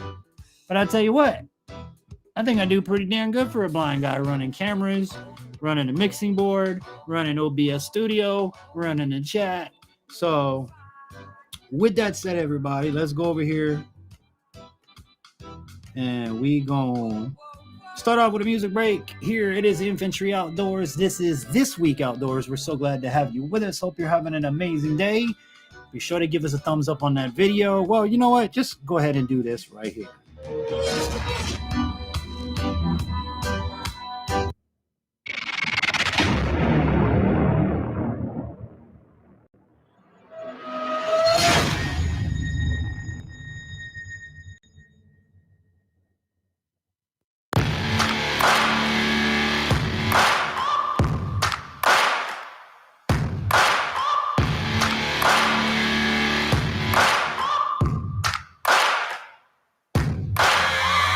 Searching for greatness in a sea of the dying and shameless, a sea of the aimless. I don't wanna be one of the nameless. I'ma wake up with the mindset that one day I'm gonna make it, and I don't think I'll be fine if I don't break my limitations.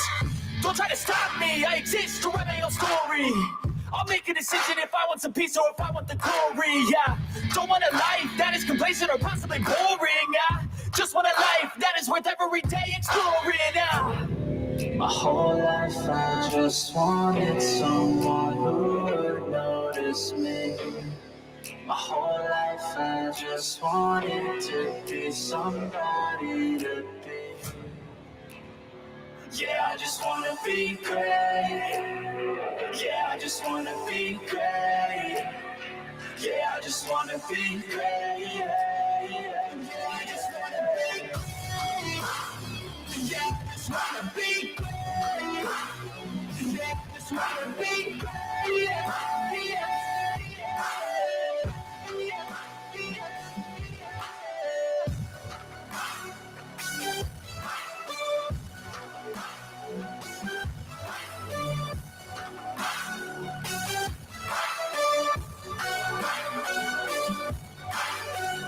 This is a statement to appreciate all that is vacant. It's just for the taking. If you make up your mind, you can take it. I'm never complacent. I would work in a mansion or basement, yeah. There's no replacement for persistence. It's a patience, yeah. In this life, I wanna be soaring, to feel sun inside when it's pouring, and I'll fight till anxiety is boring. I'm so sick of my mind's extortion. My whole life I just wanted someone who would notice me. My whole life I just wanted to be somebody to be. Yeah, I just wanna be great. Yeah, I just wanna be great. Yeah, I just wanna be great. Yeah, I just wanna be great. Yeah, I just wanna be great. Yeah, I just wanna be great. Yeah.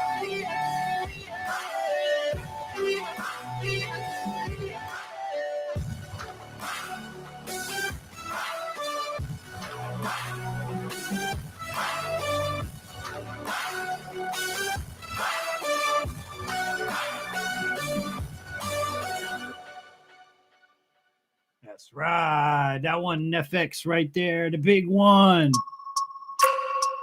There, we got to give credit where credit is due, right? Because Netflix is one of the only few people that will actually allow you to play their music and not hit you with a bunch of BS. So shout out going out to Netflix. If anybody knows how to reach out to the brother, I'd love to have him on the program one night because I play all his damn music anyway. And I like it. That's the thing. And I know a lot of y'all have said, you know, Infantry is growing on me. You play it. I don't have a lot to pick from. So I pick you the best of the worst of the best of the best. And Netflix has definitely impressed. So if you got anybody, you know anybody, here's the email, infantryoutdoors@yahoo.com, or you can check out our website, infantryoutdoors.com. That will give you all of the info. Big shout out going out to Kane. Vash, you made it. There's Vash. See, course, when I'm over here quoting scripture and Bible talk, Vash ain't here. But now we're past that part. You would be proud of me, Vash. You would be very proud. Hope you had a good week, my brother.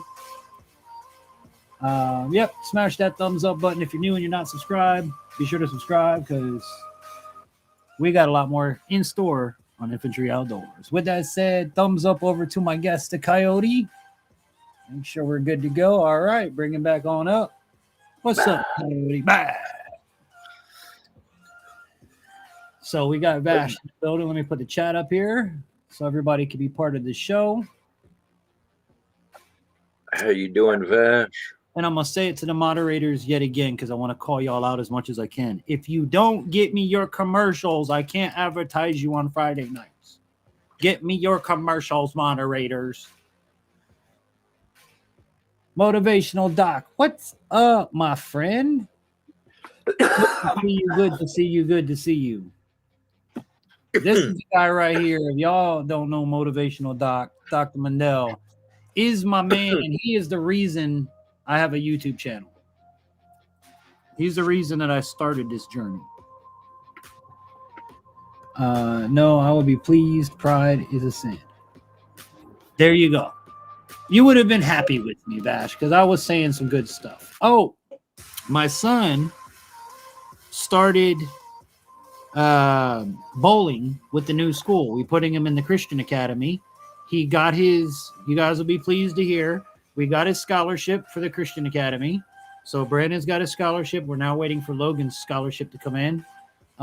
Today was supposed to be the start of bowling. He's going to be in the bowling team. However, the lanes miscommunicated and they were shut down today. So next week he gets to start bowling.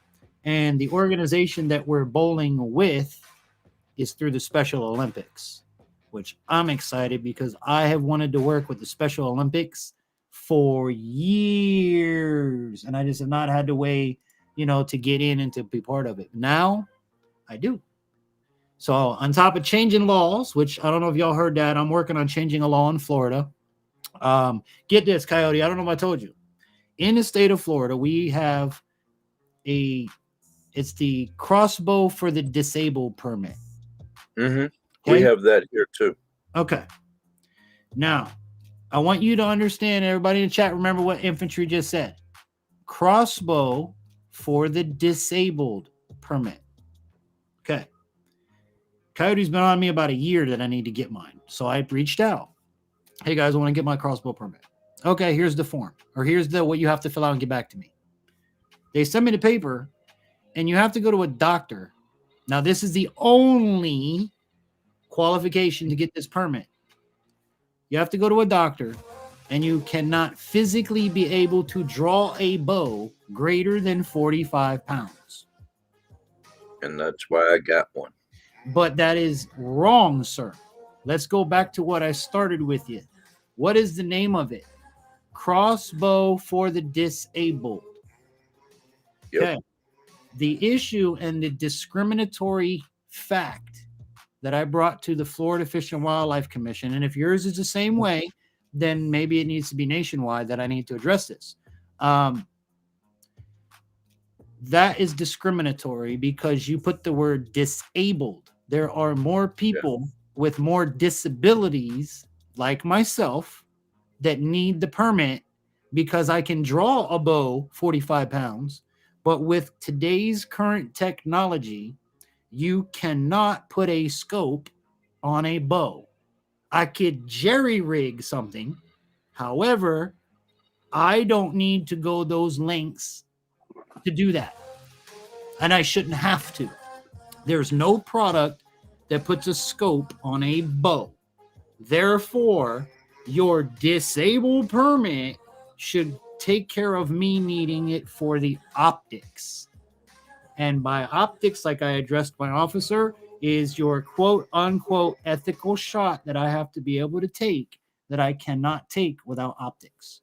And you cannot mount an optics to a bow. So my warden, shout out Tony if you're watching, by the way. Thank you, bro. He was blown away. He's like, no, you're 100% right. Let me get you to the next person. So I talked to the next person, which is head of the ADA for my department here. She was, no, you're absolutely right. Unfortunately, that has to be done at the legislative level. So you need to reach out to your, your commissioners, your, public officials. So that's the next step we're headed to, boys and girls. Infantry is going to change the law, because you can't say people in a wheelchair are the only ones that can use a crossbow and call it a disabled permit. You call it a wheelchair permit. You can call it a limited access permit. You cannot call it a disabled permit unless you cover all the disabilities. Yeah. You know what I'm saying? And here's another thing. I met a young man today at the Special Olympics bowling game that we're going to be part of. He loves to hunt. His disability does not allow him to hold a stable anything. So Mom and I were talking about putting it on a rail, putting it on a sled, things that I do with Brandon and things I do for myself. And she's like, wow, that's amazing. That's great. I'm glad to hear that. So here's a young man who might want to go out for archery season, that he's well enough. He could throw a bowling ball. He could draw a bow, but his disability does not allow, he'll be like this. Yeah. You know what I'm saying? So again, here's another disability that would benefit from the crossbow permit, but because we can draw 45 pounds, we don't qualify. That's horseshit. That's discriminatory. You need to have different classifications. If not, you need to change the wordage of the permit. Yep. So in order for me now to get my permit, to hunt with a bow or a crossbow, I apply for a different permit, which is special equipment for, I forget what it's called. Yeah. But then my question to her is, well, why should I have to go this avenue when that's what I want right there? And she was telling me, she says, the reason the law needs to be changed is the original reason for the disabled was ever made was so that veterans would be able to go hunt that weren't strong enough to hold a bow. Or one-handed or something. Now, she says, in the last 40 years that law was written, technology has changed, abilities have changed, people's desire to get and do these things have changed. She says, to be honest with you, sir, I'm 30. I've been on this force for 37 years, and I've been dealing with ADA most of it. You are the very first person to ever address this, or to be the first visually impaired person that wants to hunt that I've ever encountered.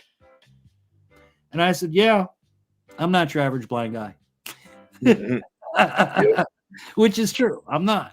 And I told her about the YouTube and what I do and who I work with and you guys and everything else. And I'm like, listen, I just want to be able to do what everybody else does. But here's the thing. I have one more thing than everybody else that I have to worry about. I'm out there hunting and I'm disabled, okay? And I'm visually disabled. I may try as I may and I may try as I might, but let's just say I missed something or I did something in an honest error. Now, here comes the warden, and that experience will ruin hunting for me forever. Because just for me to go out there, I'm already making sure in my brain, in my heart, I'm 100% right on what I'm doing. If I make an error, or you can't have this on your gun when you're doing it without a special permit, and I didn't know that, and then you're going to take my license, you can take my license, you can take me to jail. That is the part I don't want to have happen. You know, I don't want to get ruined for, as they see it, ignorance of the law, because lack of knowledge of the law to them is just ignorance. We're supposed to know every law in the book like a warden, you know? What's bad is they make some of them so confusing you can't understand them, especially out here. You try to read the fishing regulations or even the hunt regulations, and you dang near got to have a master's degree to be able to read the thing. Yep. Even the game warden, I've stopped and said, all right, I've read this multiple times. I've had people read it to me. What does this actually mean? And I've had game wardens go, you know, I don't know. I don't even worry about that shit. I'm like, Roger that. I'm gonna give another big shout out to Officer or Warden Tony here in FWC in North Florida. I'm not gonna give out his last name for obvious reasons, but I have him on speed dial. If I'm in the field, if I have a question, like when I called him, he's like, I was like, yeah, this is Infantry. The guy you talked to the YouTube channel, he's like, Infantry. I'm like, the blind guy with the YouTube channel. He's like, oh, dude, I haven't heard from you in forever. What's going on? I was like, yeah, I see. You know, he got 5 great bucks last year, and he asked me how I was doing and everything. I was like, look, and that's what started this whole crossbow question. And he's like, you're 1,000% right, but I'm not the guy that can help you. And he was able to give me not only the lady, but another Florida hunting or outdoors organization for the disabled that I could reach out to. And again, it's just going to be one of them things where I got to go to the lawmakers and say, hey, y'all need to change this. Yeah. It's wrong. You're discriminatory. You can't do that. You're not allowing us to be normal. You know? I know when I got the paperwork, I took it to the doctor. The doctor filled it out. A couple weeks later, I get this letter. It's denied. So I called my doctor and I said, it got denied. He goes, bring it to me. I said, yes, sir. So I go up there with another form, and the one he had originally filled out, and he fills it out a second time. We send it in. It comes back denied. So I call him up and I said, hey, dude, sorry to bother you, but they still denied it. He's like, what? I'll call you back. And my doctor hangs up and he calls the Fish and Wildlife Department. ADA says, who's in charge of this crossbow crap? I have filled out this veteran's paperwork twice already. I'm about to do it a third time, and we will keep doing it until we get it approved. But I want to know exactly what I need to say to get it approved, because I'm tired of wasting my time and your time. I agree with you. And he calls me back in an hour and goes, you just got approved. Because let me throw this one out too. I'm over the phone talking to him, and a week later they emailed or mailed me the certificate. So I understand your frustration. Well, here's something else I'm going to throw out to you and to the audience. All right. Here's a question that's been lingering, and nobody can give me a reasonable, honest to God answer. Okay. I come up with some good ones sometimes. All right. I mean, no disrespect to anyone that has, like, you're not actually, I don't know what the right, don't take this as the wrong way what's coming out my mouth, because I don't know how else to say it.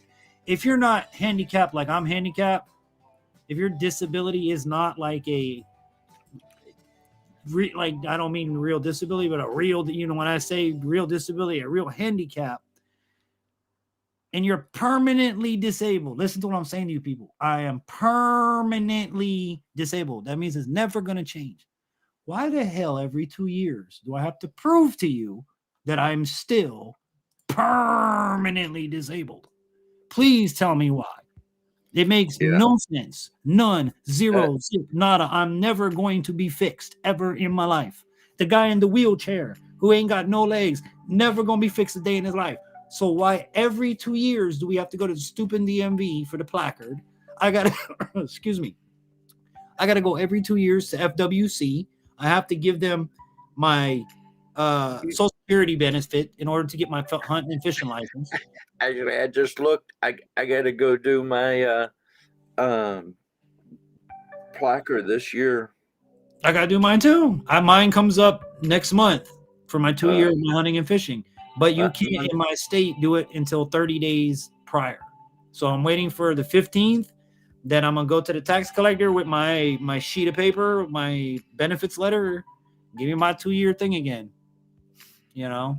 Yeah. Now see, here's something you won't see. Oh, you're in a little window, buddy. What is that? I can't read what it says. What is it? Dude, you got a blind guy looking inches at the damn screen. What does this say, Coyote? Damn you. It is a shellback card.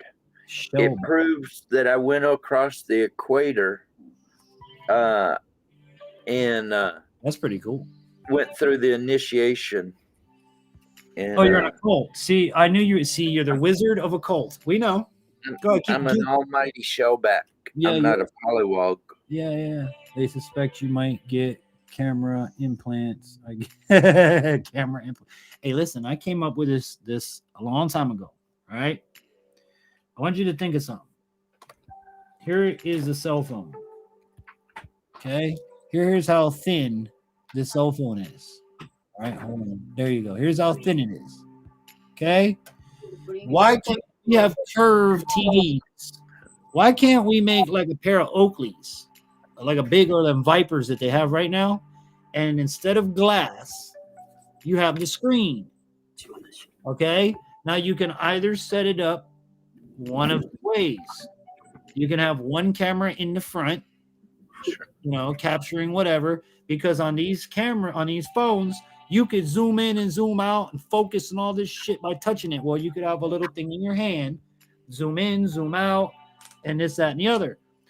Or if you have the ability of 2 eyeballs, which I don't, you could have 2 cameras, left and a right, and give independent feed and use that. But for me, if this was just a camera and it was a pair of glasses, I could do all kinds of stuff I can't do normally. I have this, which I don't know if y'all seen it in any of my videos. I have this thing, which is pretty damn cool. I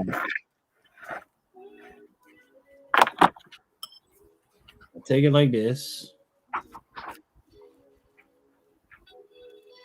Now, in other states, I can legally drive with this, just not in Florida. I put it like this, and now I can see, like if I want to see what's here, I look like this. But if I want to see 2020 like you and read 2020, I look through this little rifle scope, which is up here, and I'm able to like, can't be too close. I can see way, hold on. Yeah, I'm too close right now. But I can read the computer screen from across the room with this. This right here gives me 2020 vision. When I go bobber fishing, I put this on so I can see the bobber out in the pond. But when I go hunting, when I go squirrel hunting, instead of holding up a monocular, I just put this on and I sit back. And I go like this and I wait. And then when it comes and I need to put the rifle up, I'll either go like this and bring the gun up or, you know, drop it down. But that's all it is. We go to sporting events. I use this monster truck. I use this to do all kinds of stuff. I've had one of these for years, man. I love that thing. And like I said, it gives me the ability to have 2020 vision.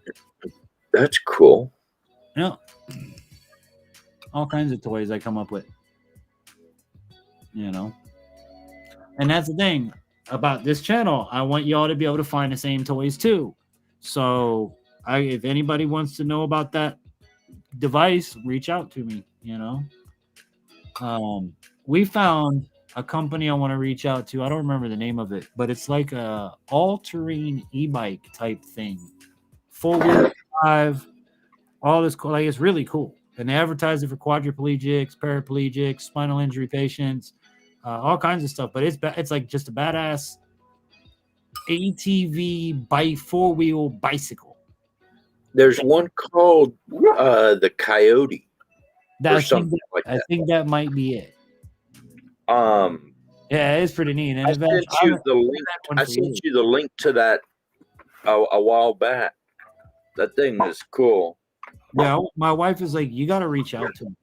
She's like, you've got the platform, you've got like the audience, you deal with handicap companies.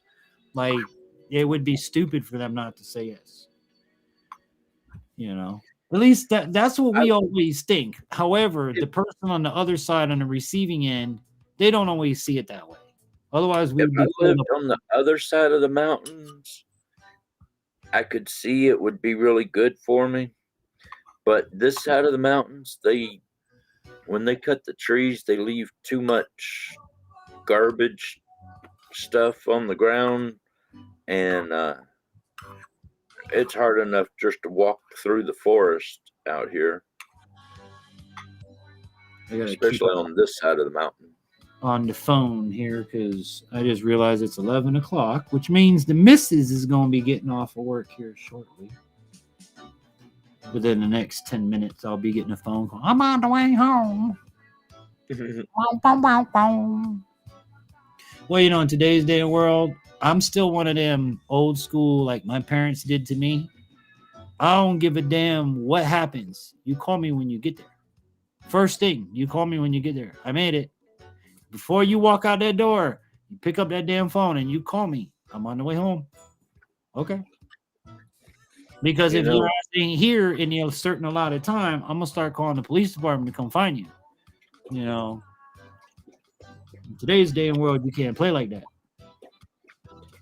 So, I tried that with my kids until they got to a certain age, and they were like, "Yeah, we're done with that, Dad." I did it as long as I lived in my mom and dad's roof. I did it. Yep. I was in 1819. I was like, so Dad, when I get off at 4 a.m. from the titty bar, you want me to call you? No, I'm good. You sure? Because I'll call you at 4 a.m. Dad, I'm on the way home. I'm going to go get breakfast first at Casey's. I'll probably be home at 8. But yeah, man. Gotta call. You gotta let people know where you're going, or someone needs to know where you're going. You know what's gonna, because something could happen. And in my wife's case, she's an alone female leaving a business establishment at 11 o'clock at night. So until July 1st, when constitutional carry comes into effect in Florida, she still can't do squat. So she can't get a concealed. What's that? She could get a concealed weapon permit. Yeah, no, she just never wanted to do it. I have mine, and that's always been enough. You know, but when constitutional carry comes into play, she can carry. So we're only allowed to carry concealed constitutional. I wish my wife could carry. My wife, I'm kind of glad she doesn't, because she has the kind of attitude where if she ever pulled that gun, she's going to shoot somebody. Like good, like right or wrong, if she pulls it, she's going to shoot somebody. So it's kind of better she doesn't have it, and then I have it, so that I'm the final, okay, yeah, you're done. But when she's by herself, just give her a good kendo stick and she'll beat the crap out of them. Well, I got this. Let me show you something. Let me show you what I found, Mr. Coyote. You won't like this.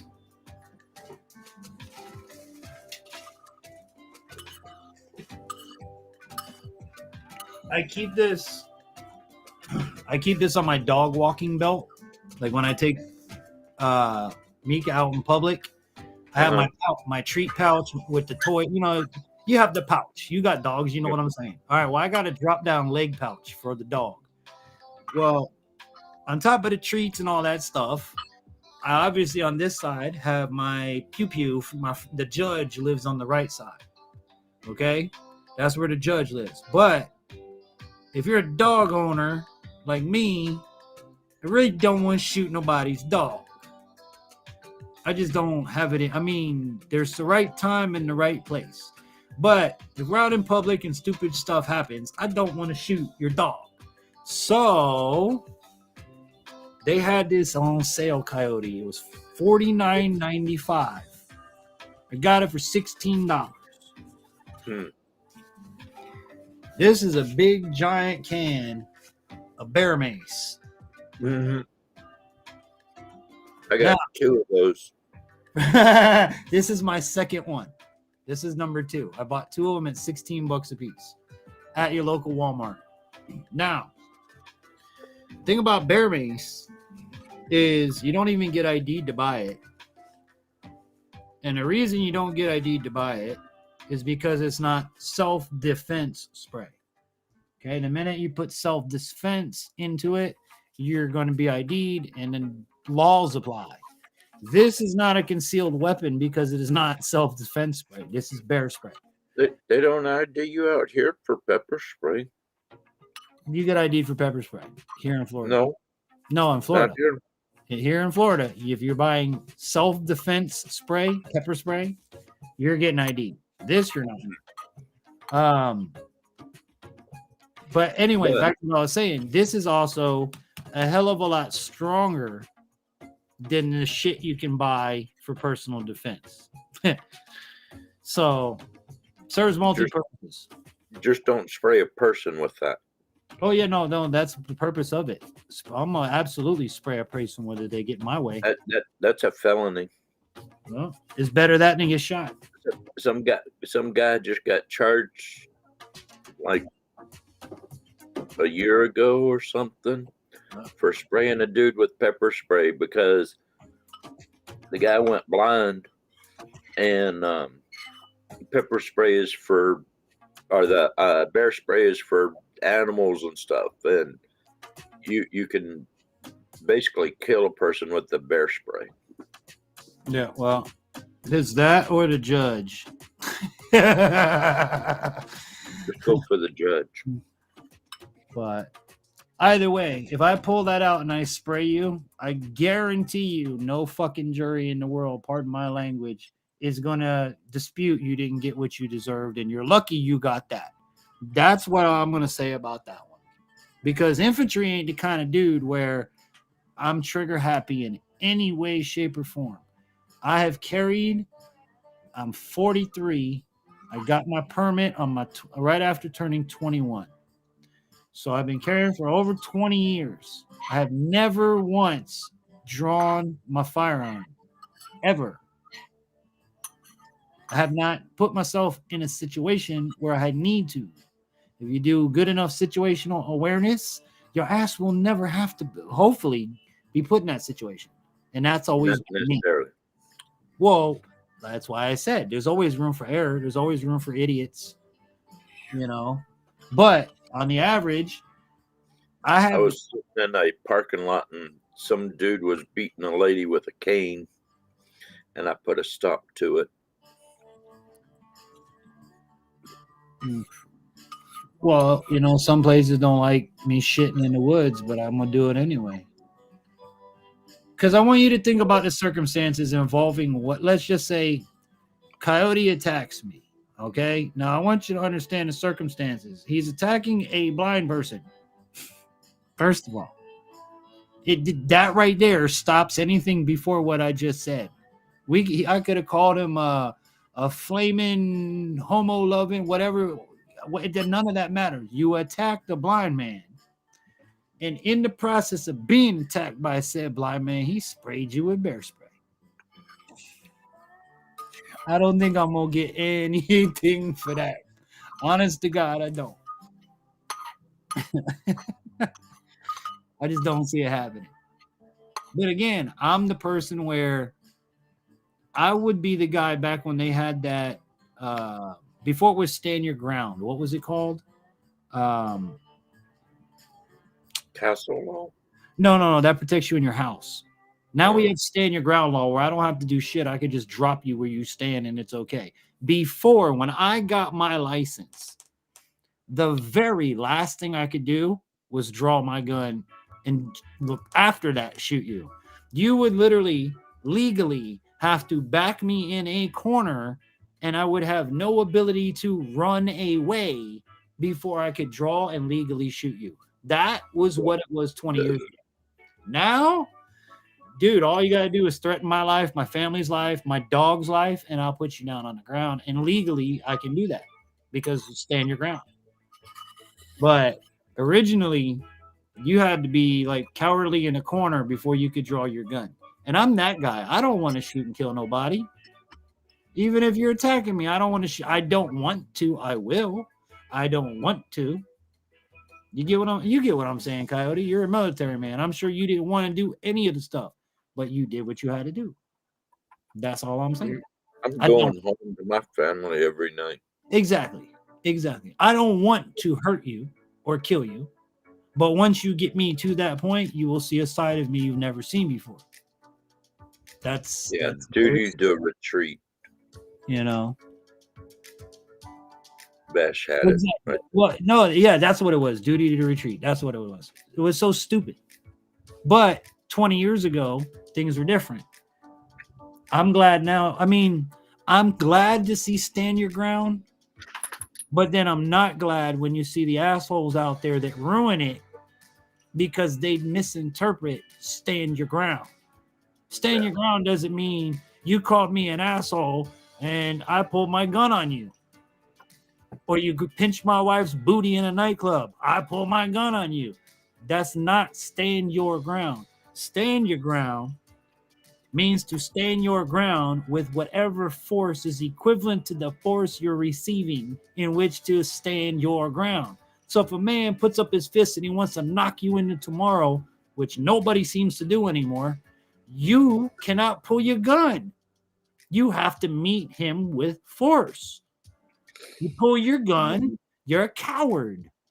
If I tried to hit somebody, I would shatter my hands.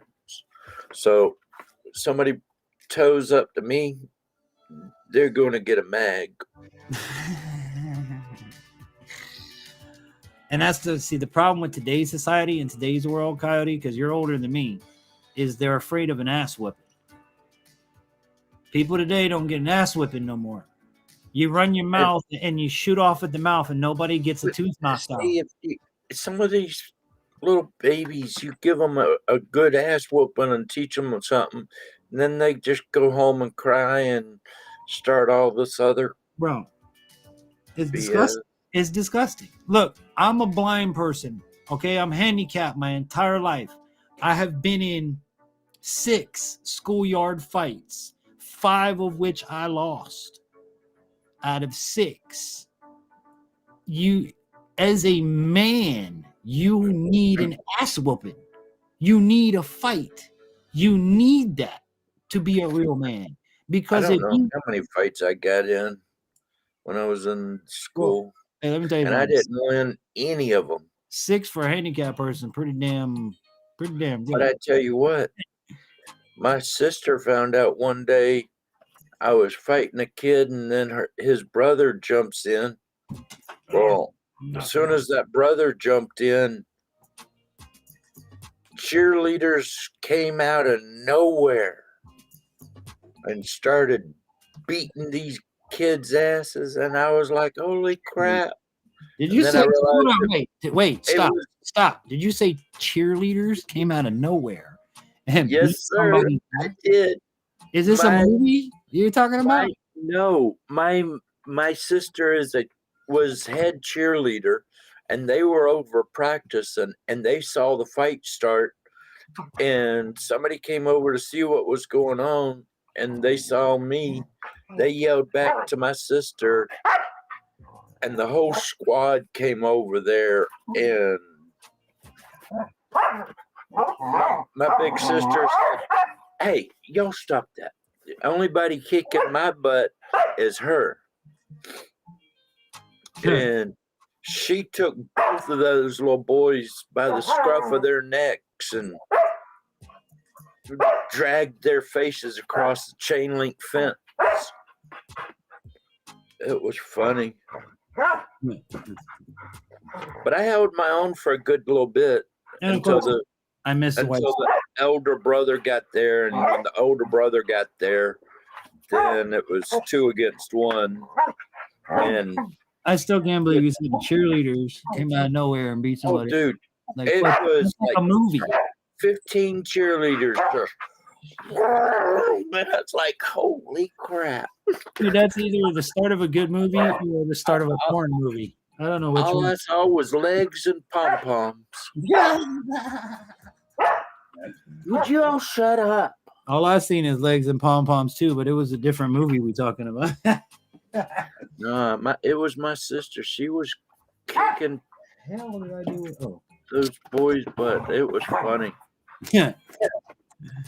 Bass says use of force and arms training should be taught to kids. Here's the thing.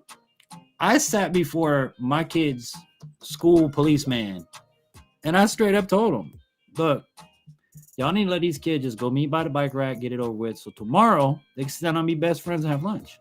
You take this away from these kids, okay? And you wonder why you have school. I'm going to bleep myself out for YouTube. You wonder why you have school, and that's why. Because the kids are afraid to get punched in the face. They're afraid to get now, but in the right way to defend this type of stuff is nowadays when you do square up, it ain't one-on-one anymore. One of the last persons that went and shot up a school or whatever was Don't like say that. 22. You gotta bleep yourself when you say things like that. Those are keywords. Oh, sorry. It's okay. They were 22 years old. They weren't in school anymore. Well, no, I'm talking about the kid related ones. Yeah. Well, what they need to have some better security at all schools. You know, Coyote, let me ask you this question, man. You're older gap than me, and I'm older than most of the viewers watching. So in your day, did anyone in school ever think to bring a weapon to school, let alone a firearm? A weapon. Dude. Like, seriously. We would drive to school with a shotgun in the window, an AR or something in the window. No, but I mean, like, you left it in the truck, exactly. You were good. You didn't bring it. As soon as you got out of school, you were out in the woods hunting. Yeah. Now, but in my generation, we had this. Well, we didn't drive up. People had respect for each other. Exactly. Nowadays, nobody has respect or this coming from about anything. Okay, so Coyote's coming from the countryside of it. Now sorry. It's okay. I'm gonna come to y'all from the city side. Now in the city, you ain't allowed to ride around with no shotguns in your windows and none of that. You were in the country areas, but not in the city areas. Now in the city areas, even as kids, even up through like, all right, in high school, we had a riot. And it was really screwed up because we screwed ourselves. My freshman year of high school, we were all so excited that we had off-campus lunch. We were allowed to walk off campus and go to the surrounding stores and have lunch. And as long as you're back by time, you're good, right? Right. So some group of kids, the rock and rollers, the headbangers, decided that we're going to get in a fight with all of the bass listening, booty shaking bass music people, all of the rappers versus all of the metalheads. And we're going to have a war right in the parking lot where everybody meets and walk off campus for lunch. Well, long story short, one dude went through the window. Another dude got thrown out in the traffic with a pumpkin smashed over his head. The police were called. We were never allowed to leave campus again. But everything was done with your fists or pumpkin. Oh, yeah. Or if you had an issue with somebody, hey, Jim Bob, I heard what you said about Susie Q over there. You meet me out back at lunchtime. We're going to talk about that. You understand me, sir? Yeah. Yeah, I'll see you there at lunch. My day was, I'll see you by the bike rack at 2 o'clock. Yep. I'll see you by the bike rack.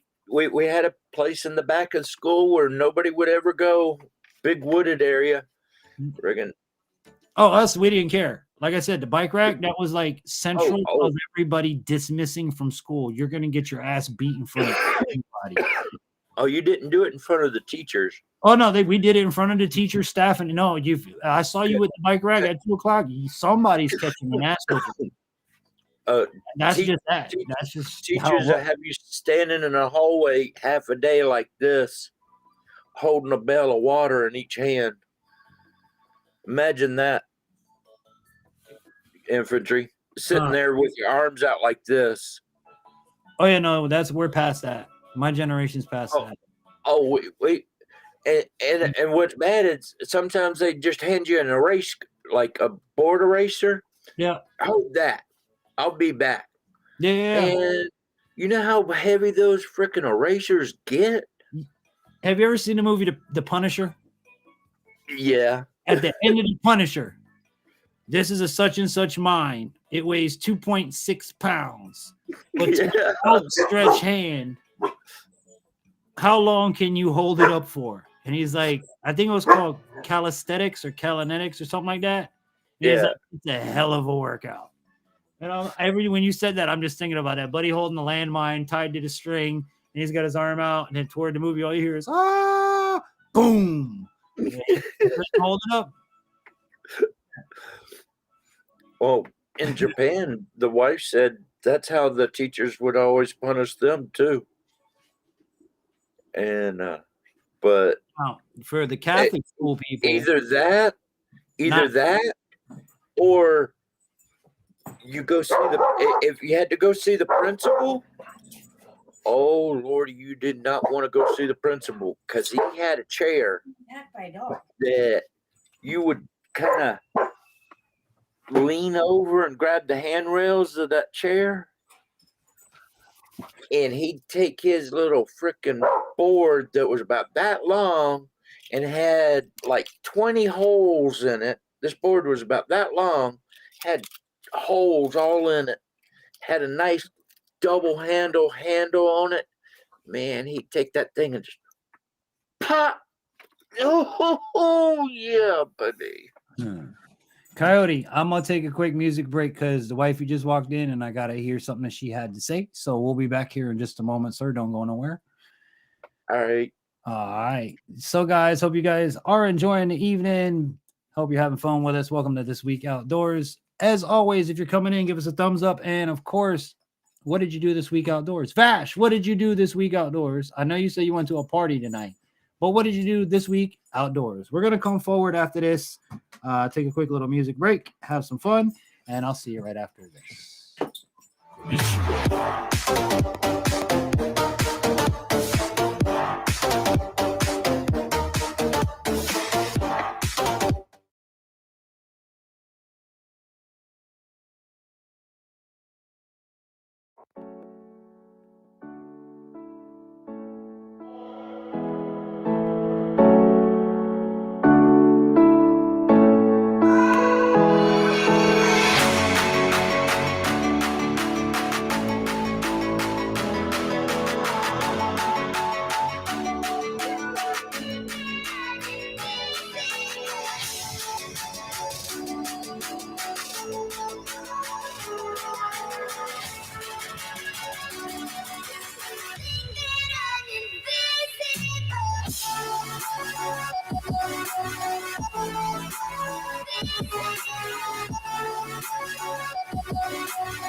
Cause I don't give a fuck what you say. Yeah, I'ma do shit my way. So you can go kick rocks, I'ma stack bricks up, build what I want to make. Yo, I got a lot of shit to say, so I'ma do this every day. I'll be writing things until I'm fucking buried in my grave. 6 feet deep under, but my body won't decay. Cause my messages are timeless, so they'll put them on display. Oh yeah, I rap with a certainty, I have a sense of urgency. A message for eternity, for everyone internally. I had some people burning me, but now they fucking learn to see I ain't the one to fuck with. Now they looking nervously, and I don't really care what you think of me respectfully. You can kick rocks if you think you're fucking better, see. I will outwork you, turn you to an enemy. Hurt you so bad that you're gonna need some therapy. Right? I got the motherfucking recipe. I've been cooking up hits, I'ma leave a legacy. You'll be looking small when you're standing right next to me. I'm 5'10", bitch, but I'm 10 feet. Cause I don't give a fuck what you say. Yeah, I'ma do shit my way. So you can go kick rocks, I'ma stack bricks up, build what I want to make. Cause I don't give a fuck what you say. Yeah, I'ma do shit my way. So you can go kick rocks, I'ma stack bricks up, build what I want to make. Yeah, I'ma do it my way.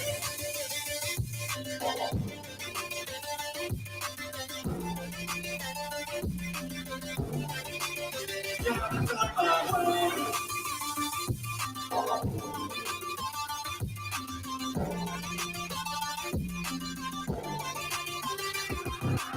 I can't contain it, I'm coming out with a statement. You really changed, man, all your music and arrangement. You don't know shit, shut your mouth, you can save it. I'm the same dude that got his come up from the basement. 100 songs, 100 weeks, didn't change it. Experiments, development, intelligence, and patience. I'll do it all again. again, cause I never feel complacent. Let's keep the good vibes, positivity's contagious. I'm never looking back, cause I made a life that's passionate. A college graduate suppressing all his talents, yeah. He found a way to go and change, become an advocate for taking control of your life. Go out and battle, and you think you have a dream, then act on it. Get after it, get out your head and fucking capture it. You got one life to master it.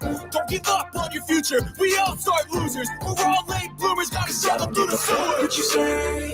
Yeah, I'ma do shit my way. So you can go kick rocks, I'ma stack bricks up, build what I want to make. Cause I don't give a fuck what you say. Yeah, I'ma do shit my way. So you can go kick rocks, I'ma stack bricks up, build what I want to make. Yeah, I'ma do it my way.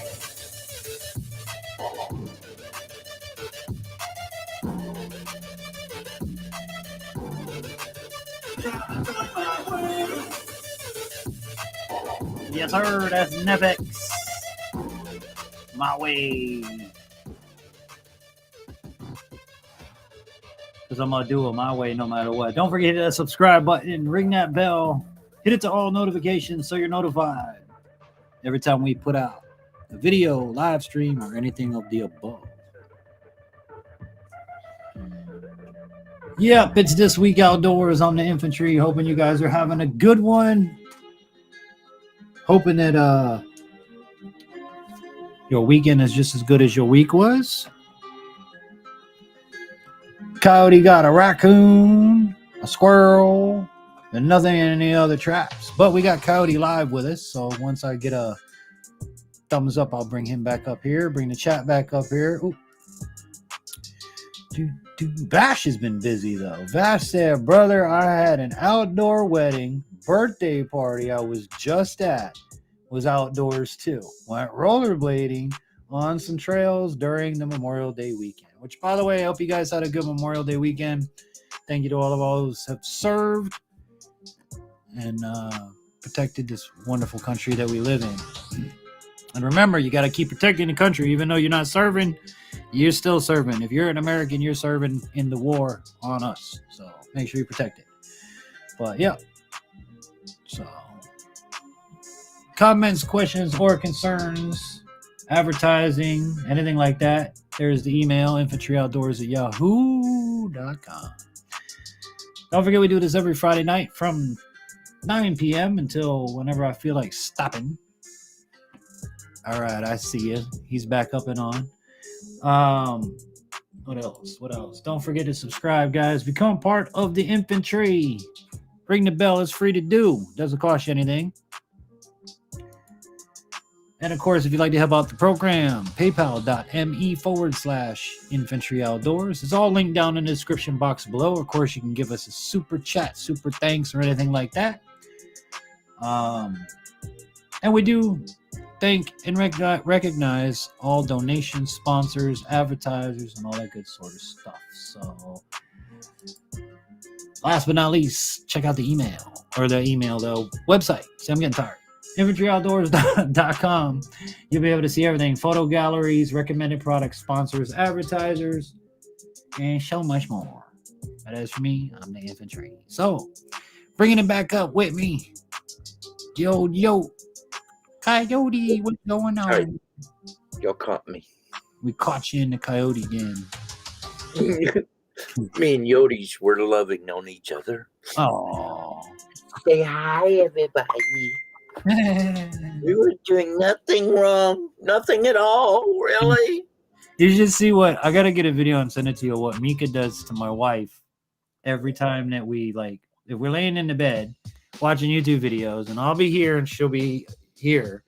Mika will get in between me and her, climb on top of her, and start licking and nipping her ears, her face, and biting her hair, and just literally pinning her down. The dog is on top, the whole dog on top, paws on the shoulders. Mom, you're pinned down, and I'm gonna attack you. She does it every night. Yoder, anytime the wife gets up out of bed and is changing clothes or anything, she grabs her shirt or pants, whatever, and starts running through the house with it.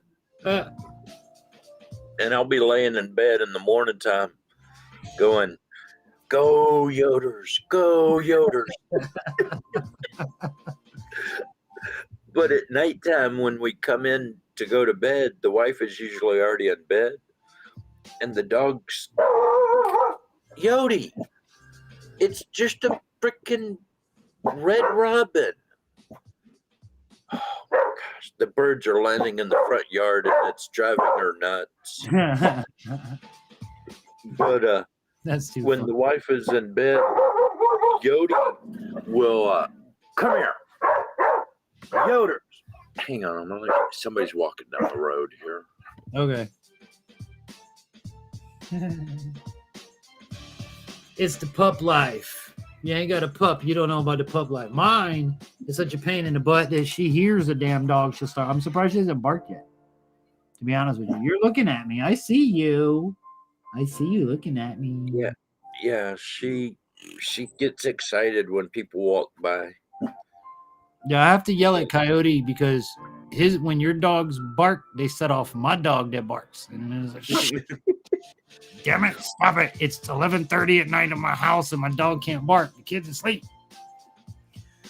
Believe me, you don't know what it took to put them to bed tonight. They're on summer break. So summer break, I let them stay up to 10 o'clock at night. And then tonight's live stream night. No, y'all got to be in bed before 9 o'clock. I think the kids are just going on summer break or about to or something here. Some of them are, some of them have yet. I'm not sure. But man, earlier today there were kids running up and down the road, and Yodi just was freaking out all morning. And I had to finally call her into the garage and shut the garage door because she just wouldn't calm down. Yeah. But it's so funny, when we go to bed, she jumps on the wife. And if the wife doesn't say anything or move, Yodi will leave her alone. But if the wife goes at all or twitches, it's all over. She attacks her, just licking her, nipping at her, pulling on her hair. Yeah, that's what Mika does. Funny. And then when she's done attacking her, she'll wedge herself between me and my wife, but putting her weight on me and her feet toward the wife is like push, like, all right, get away. Yeah, no, we're done. Now get the hell away from my daddy. No, it's my daddy. Dingo will do that when the wife kind of gets close to me. He'll slide up between us and start pushing her away. We got but some with lately, Yodi's gotten to where she likes sleeping between us. So it's a little bit of an argument of who's going to sleep between us. Huh. But if the wife gets off her pillow, Dingo's going for the pillow. Oh man, if I'm not sitting on my spot in the bed, or even in here in the office, if I'm laying, we have a bed in the office. If I sit down and just watch YouTube for a little bit, if I get up to go take a leak or answer the phone or just whatever, I turn back around and this little snot has taken my pillow, my spot. Like I can no longer sit on that half of the bed now because this little snot took my spot. Pillows and all. Vash says we got raccoons, some with distemper, coming into town in the daytime. Ooh, that's not good. It's not good. You better shoot them. Shoot them. Mush them up. I got a rum on them. I got a younger female today. Oh, did you? I'm kind of glad that I'm not right now because the whole baby thing really screwed me up. I got a squirrel yesterday. The gonads that were bigger than yours. And man, he bit through that leather glove. I threw him back in that cage and I said a few choice words and I bet. dang near pulled out my 22 pistol and popped the fucker right there. Listen, Logan went after one tonight. And he was bragging about how close he was. His dad almost caught the squirrel, Dad. I said, Logan, when you touch that squirrel and it turns around and bites the shit out of you, what you gonna do? He's like, they bite? I'm like, yes. Yes. You don't touch the squirrel, please. Take it from Coyote. They bite. Bite. You don't touch nothing. Raccoons even bite. Even worse. Yeah, no, raccoons are nasty. Raccoons bite and then shake. And you know what did I almost lost this finger to a raccoon 4 years ago. What did me in with the whole raccoon thing, all right, is the fact that the very first time I ever walked up on one in a trap and it growled and barked like a damn dog. It showed its teeth like it was a damn dog and it was ready to like a freaking chihuahua.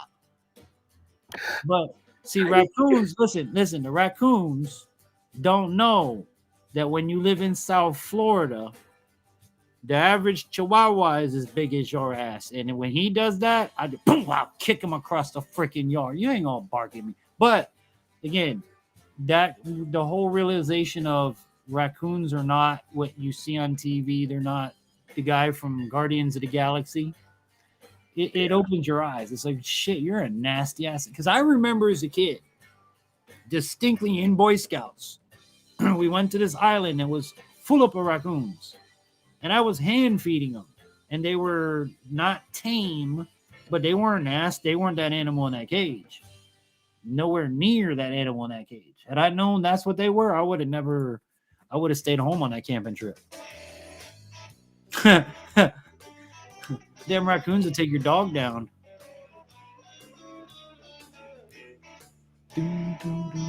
Everything bites when it's trying to live. No, I give you that. But some things bite more than others.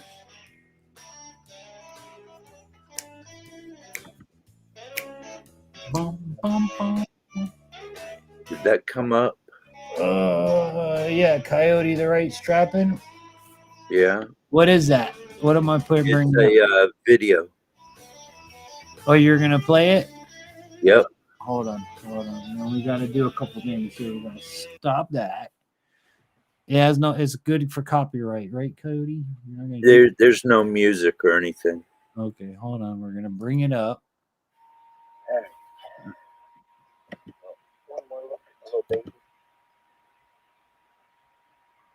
I can't see the screen with this up, so okay, play. You're good. Play it. All right. Play it. This isn't today's. This is 2 days ago.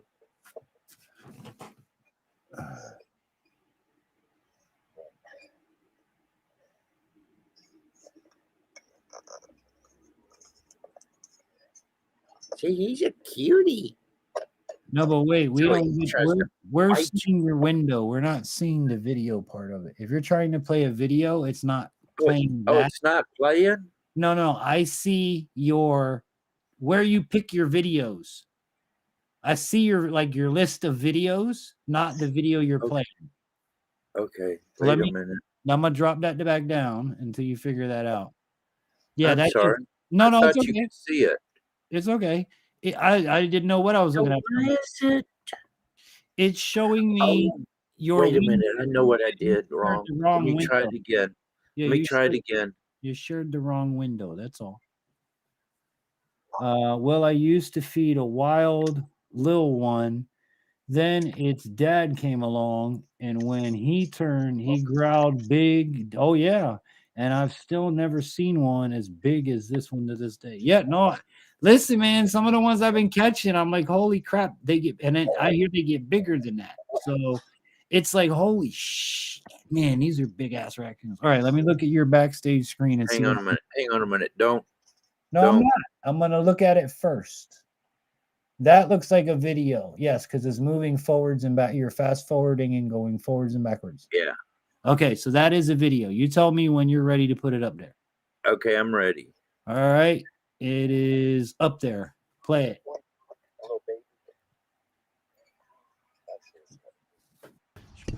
Now I'm gonna shoot it before I shoot it. But Oh yeah, there he is. yeah, this is one of the raccoons I caught the other day.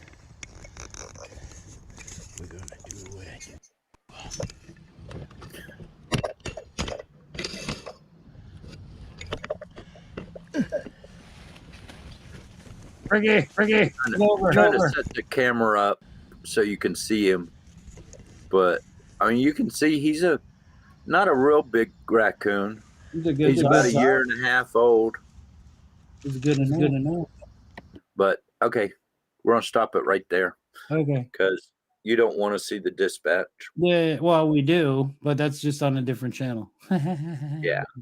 Hey, so by the way, let me pitch this to you guys. Well, not pitch it to you. I'm gonna throw it out there and tell you what's going on. We've been on Rumble. I don't know if you guys know about Rumble. Rumble.com. All right, it's Canadian based, basically YouTube. That if you're a content creator, the profit sharing and the way that they have it set up is way better than YouTube. But with that said, they don't bust your balls like YouTube. So what we're going to be doing on this channel moving forward is any content that YouTube deems that YouTube is a pussy over, and I'm on that way. Any content that YouTube is a pussy over will be held on Rumble. So I think I'm gonna start doing that because I've been recording most of my kills lately. And it's like I recorded that one kill and sent it to you and Big Matt on a private viewing. Right. And what you would do is, like, I'm sure y'all watch Flair and everybody else when they say, all right, you're going to see this part, you need to go over to uncut. For you, it would be at this point, guys, if you want to see this video in the entirety, go see it on Rumble. Because on Rumble, I could clean the animal, I could clean the fish, don't screw this up like people did on YouTube back in the day. Okay, this is why we have YouTube the way it is. Don't go over there and go overboard. Be appropriate about your programming. If everybody's appropriate about their programming, you should have no problems presenting anything. You can sell ice, Terry. You know, if you do it the right way. Tony, well, there he is. How's it going? And my biggest raccoon that I've gotten is that one right there. 40-pounder. He had a pet. That's a that's a 45-pound raccoon right there. Yeah, I've been on Rumble for a while. And Coyote, the thing with Rumble, if you guys are gonna do it and you don't, well, Coyote, if you're not set up, I want to send you a referral link. That way, I've already set up, but for some reason, it put the wrong thing as my channel name, and I'm trying to figure out how to change it, and it's all messed up. The other thing I was going to tell you to do is there's a feature in there called, you have to do it on the computer, not your phone. There's a feature called YouTube Sync. Mm-hmm. All right, you click on that button, you give Rumble access to your YouTube channel, and you tell it, what day do you want me to start from, and what day do you want me to end on? So what I did is I started the very first video I have on YouTube, and I ended it ongoing. So I have a duplicate of my YouTube channel on Rumble. Every video, every live stream, and it does it for you. You don't do nothing. So when I check into that, when I upload my video to YouTube, like I did Wednesday, by Thursday, it's on Rumble. Yeah. I'm going to have to try that. This way, if YouTube wants to be a smart ass and remove, well, let me bring the chat back up, guys. Sorry, but I was going to tell Terry real quick before I forget, that raccoon I just showed you a minute ago is 45 pounds.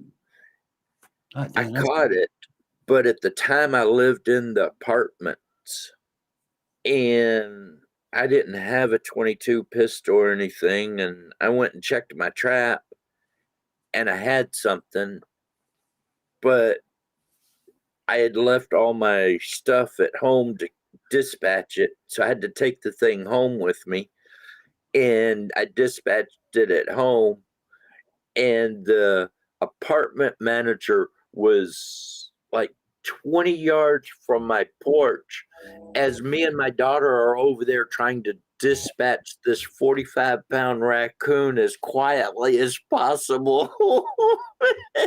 It was And baby, 45 pounds. My God, dude. my daughter keeps talking about, I remember having to kill that raccoon. Big raccoon, son. Because I couldn't shoot it or anything, so we just slit its neck. And it doesn't die quickly when you do that. And it was a fight. Oh my God, it was a fight. Lots of free GMO corn to eat here. I like corn. I'm a corn kind of guy. I like corn. I like popcorn. I like buttered corn on the cob. I'm a big corn guy. I love me some corn. You just like the cob after the corn. No. Well, you know what? Listen, you want to be a smart aleck about it? You go watch my video. I do like the corn cob afterwards. I make jelly out of it, smart aleck. And if you don't believe me, you go see the video. That's what he says now. That's what I say now. You better. I know one. What do you do with the other cobs that you don't use? Oh no, I use them all. You reuse them? No. Actually, I put them out where I wanted the deer to go and stuff. I threw them out on a trap line. They work good. And you know what really works good, Coyote? If you know someone in the moonshine business and you get some of the mash, the corn mash, when they're done with it, put that out for your deer. Yeah, buddy, you gonna have a party. You have some. We did that one time, and there were drunk deers running all over the farm. But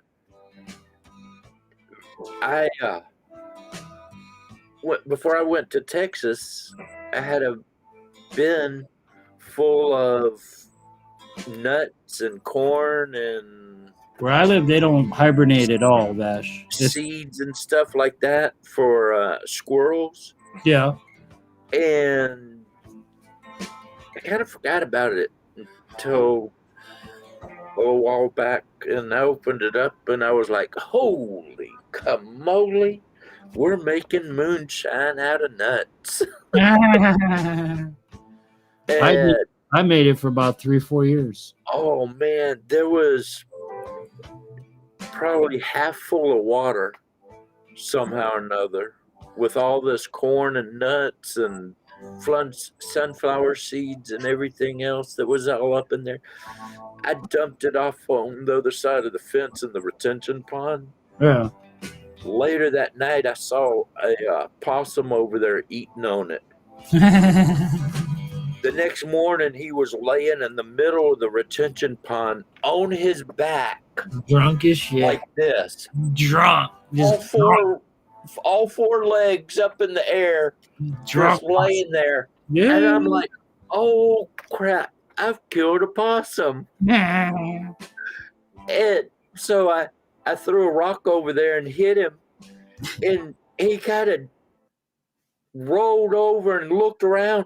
And you could see him sitting there swaying back and forth like this, looking at me like, dude, I'm too fucked up with this stuff. Yeah, no, I believe me. I know. Throwing rocks at me?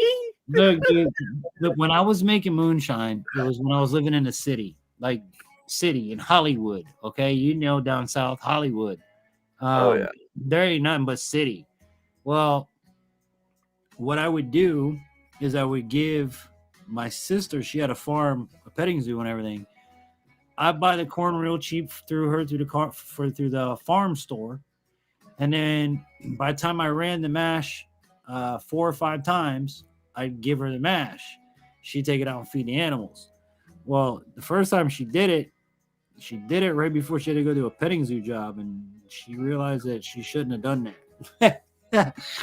The ponies were a little tipsy and the animal. After a while, she's like, I don't even want it anymore. You got my animals drunk. I'm like, well, you know, what do you expect? You want a moonshine or you want, you know, you want happy pets or do you want I just ended up dumping it in the backyard, in a corner in the backyard, and I just dumped it because it'll decompose and break down. Dude, and all that. if you could get some now, take it out there where you're going deer hunting. Dude, you'd be having those deers sitting there waiting on you. I wish I had the ability to have a still again.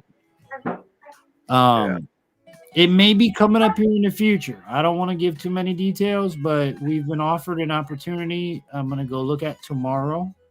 I want one of those thingies that you got to melt down the metal.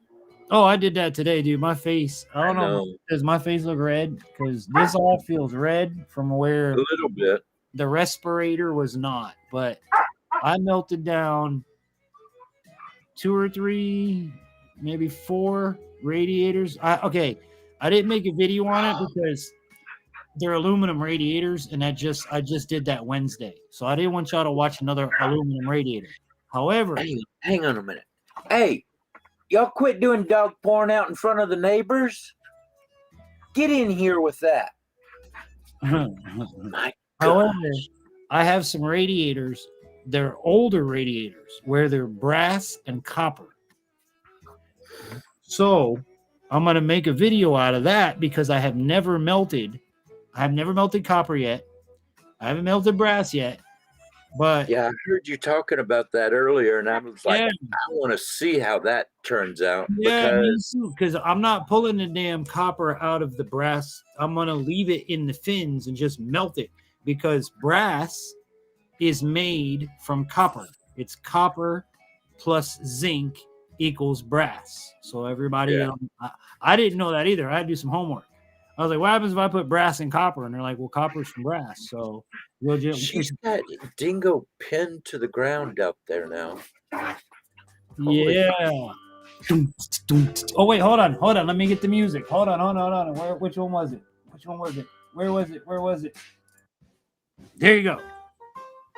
The doggy porn music.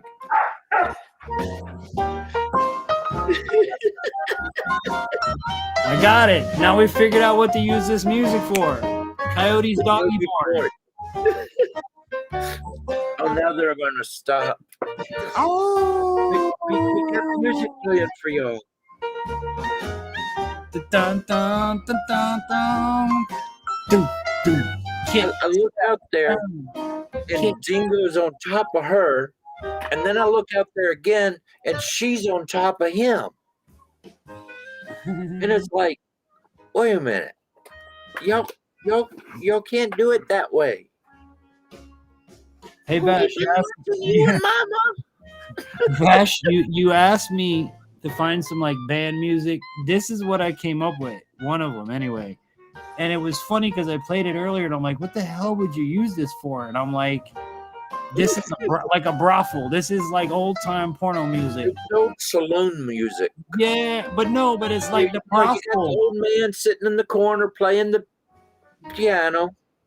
No, but I would think this is the one other guys over there playing poker, smoking a cigar. But you got the girls on stage, the can girls kicking their legs up.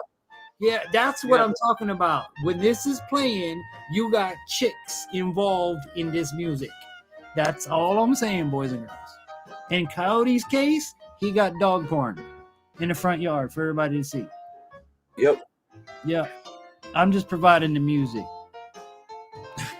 Well, now they've laid down and quit. So I'm going to get kicked off of YouTube thanks to you guys. I tell you what, you need dog porn. Well, at least I didn't turn the camera around. Well, yeah. Then we would have been and be like bestiality. We'd be fun. Yonder. Here you go, dogs. Here you go. Yoder keeps barking at all the cute girls walking by. Yeah. Get him, Dingo. Yeah. Make him growl. I think Dingo just farted. Oh, Lordy. Oh, man. So yeah, that's one I picked out for you, Vash. And this one right here is another selection for Vash, but this one's actually pretty good. Oh my gosh. If I fall over and die on this live stream, Dingo farted. Well, yeah, we know how that goes. Oh Mine shut my damn live stream down. So Oh. My eyes are watering. that's bad. And all he had was, well, he did have a pup cup earlier. Mika had her first pup cup. We went to Arby's, and the lady's like, "Can she have a pup cup?" I'm like, "A what?" She goes, "A pup cup." I was like, "Is it free?" She goes, "Yeah, it's free for the dog." I said, Our sure. Arby's won't do pup cups, but our Jack in my Box will. Jack in my, I don't want to hear about you Jack in the Box, you dirty old man. It's your dog porn, you dirty old wizard with your cult. Hey, we're learning a lot about the right strapping. Okay, he's a wizard from the 1700s who's part of a cult. See, Vash, I got the wizard hat. All right, what's the name of your cult again, wizard? What was the name of the cult? Coyotes are us. No.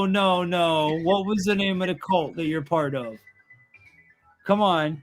Oh, you mean the Almighty Shellbacks? There you go, the Shell Shackers or whatever, the Shellbacks. Yeah. So he's part of a cult. He's a wizard from the 1700s. I'm gonna send him a Gandalf pipe so that he can put a whole bunch of wizard stuff in there and just sit there on the live stream and be like, "Thou shall not pass." I have this one. Wait, let me see. No, but that's not a wizard pipe. That looks like a gun pipe. Yeah, that's a gun pipe. No, you gotta have a wizard pipe. No, it's a bubbler. I don't have one in here to show it to you, but like you can hold it. It's a rubber bubbler. You can hold this one down by your stomach. This is a rubber bubbler. Rubber bubbler. Oh yeah, I've seen those. It's made out of rubber. Yeah, I've seen those. So you can't make it. You can smoke your medicine out of it. Wizard stuff. Yeah. Yeah.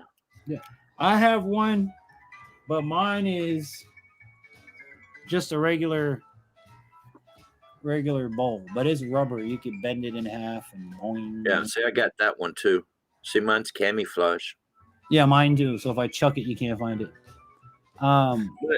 But my bubbler's camouflage, and then I also have. Check this out. I have the camouflage bong. Oh, nice. And it's rubber too. I have kids, so I can't do that. It's rubber. I do have this one called the Twist, and it's a little glass tube about yay big. And you fill the glass tube, and the mouthpiece has a corkscrew on it, and you screw it in. And as you smoke it, you can twist it and push the ashes out and push the stuff forward. And then check this one out. This is for oil. That man got every damn thing. And it's rubber.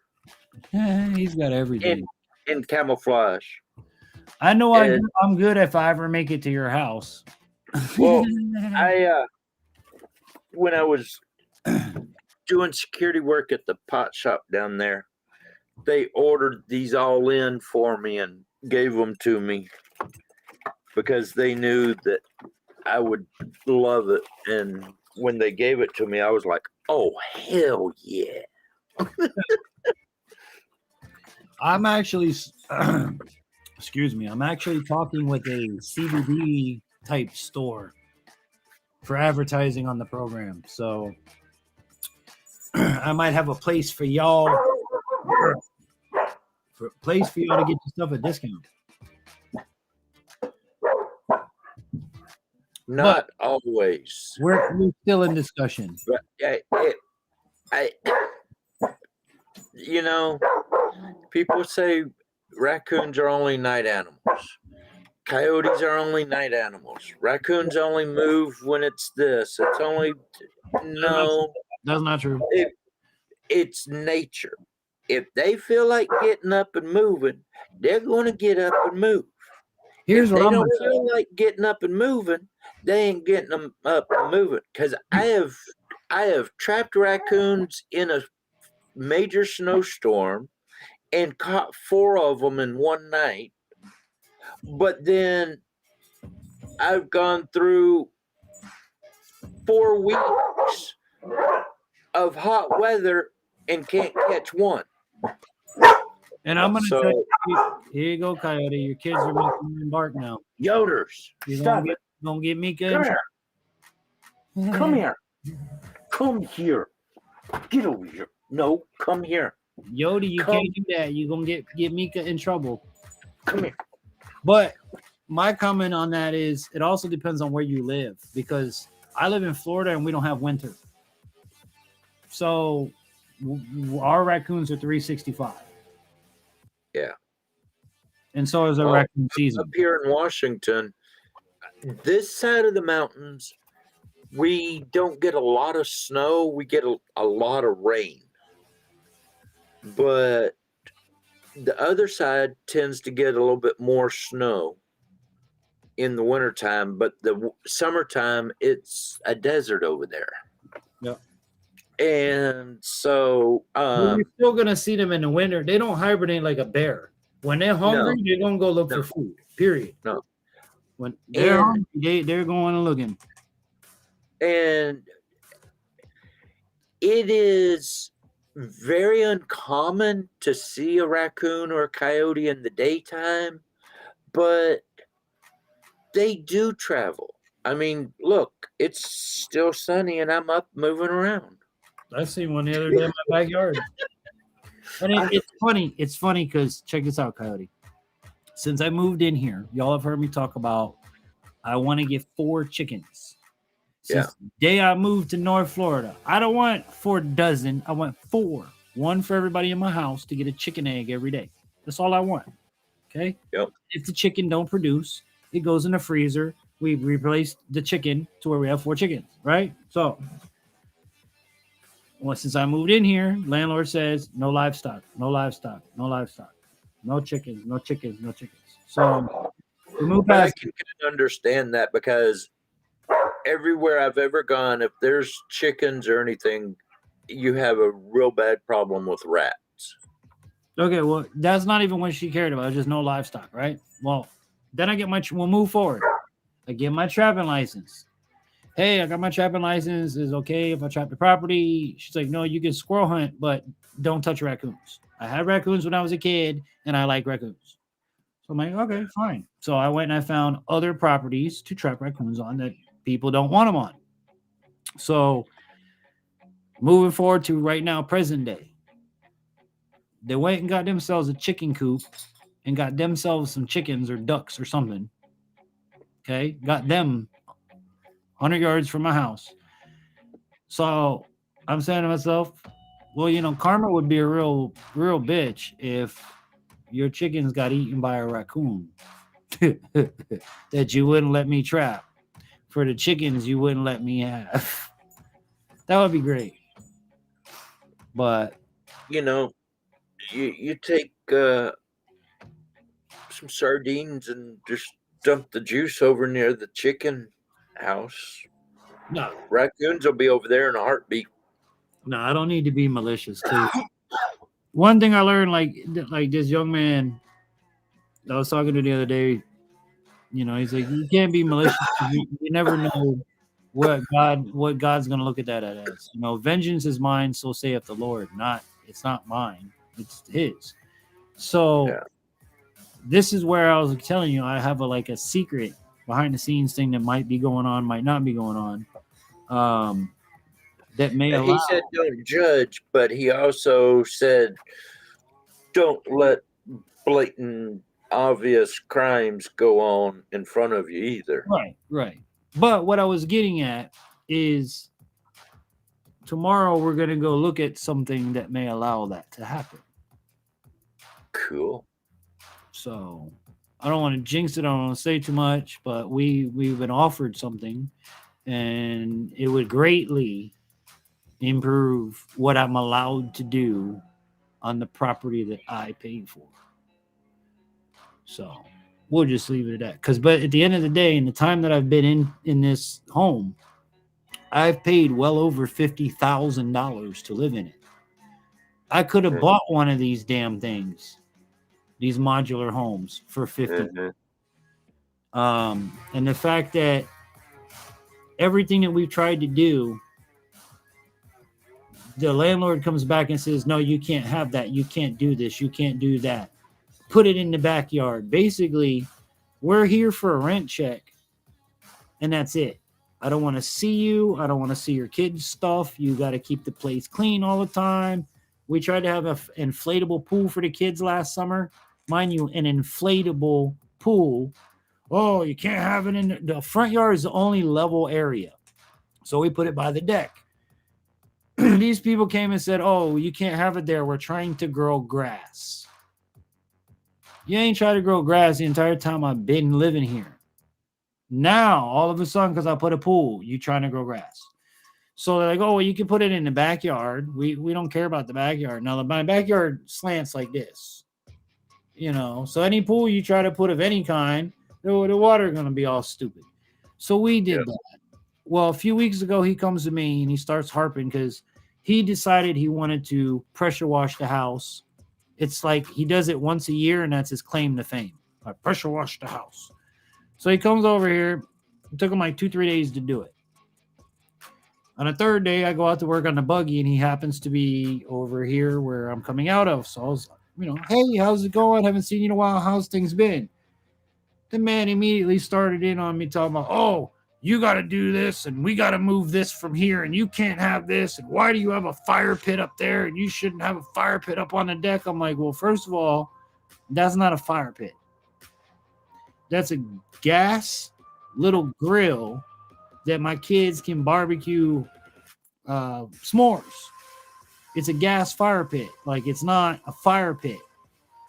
He's like, oh, and I'm like, why are you getting bent out of shape over stuff that has been there? Like he was telling me, and y'all know this from watching my videos. My plants can't be out here. I can't have my plants. My plants have been out there since day one. I have YouTube video documented evidence that my plants on the front porch have been out there since day one. Here we are 4 years later. Now I can't have my plants out there. What? Yeah. Oh, you're watering the plants and it's ruining the wood on the deck. Well, it's ruining the wood on the deck because you've never in 4 years sealed the deck. You've pressure washed it once in 4 years and then did not seal it.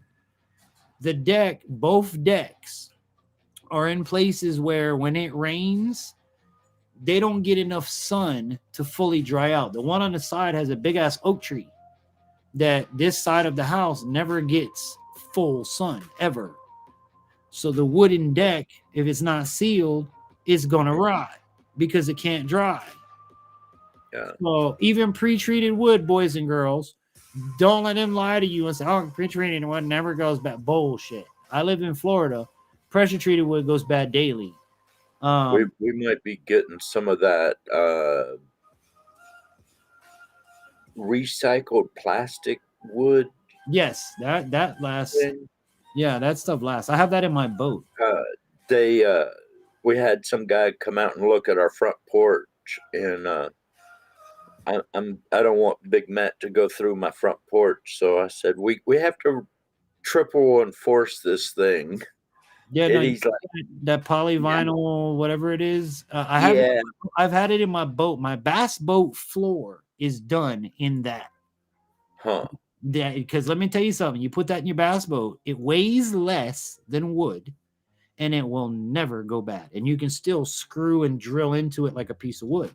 So I use that, and I've got an 87 Bass Tracker. It's all aluminum, but the deck, the bottom deck, is all done in that poly, whatever the hell it's called. I should have gotten some of that and made my seats out of that.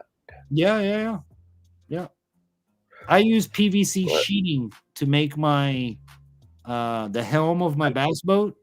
I got marine grade plywood. Do you know how much marine grade 3/4 inch plywood cost? Yeah, and it weighs a shit ton too, and it's still gonna rot. Just so you know that. Seal it. If you 100, don't seal it, it will rot. I don't care what. 100, I live in Florida.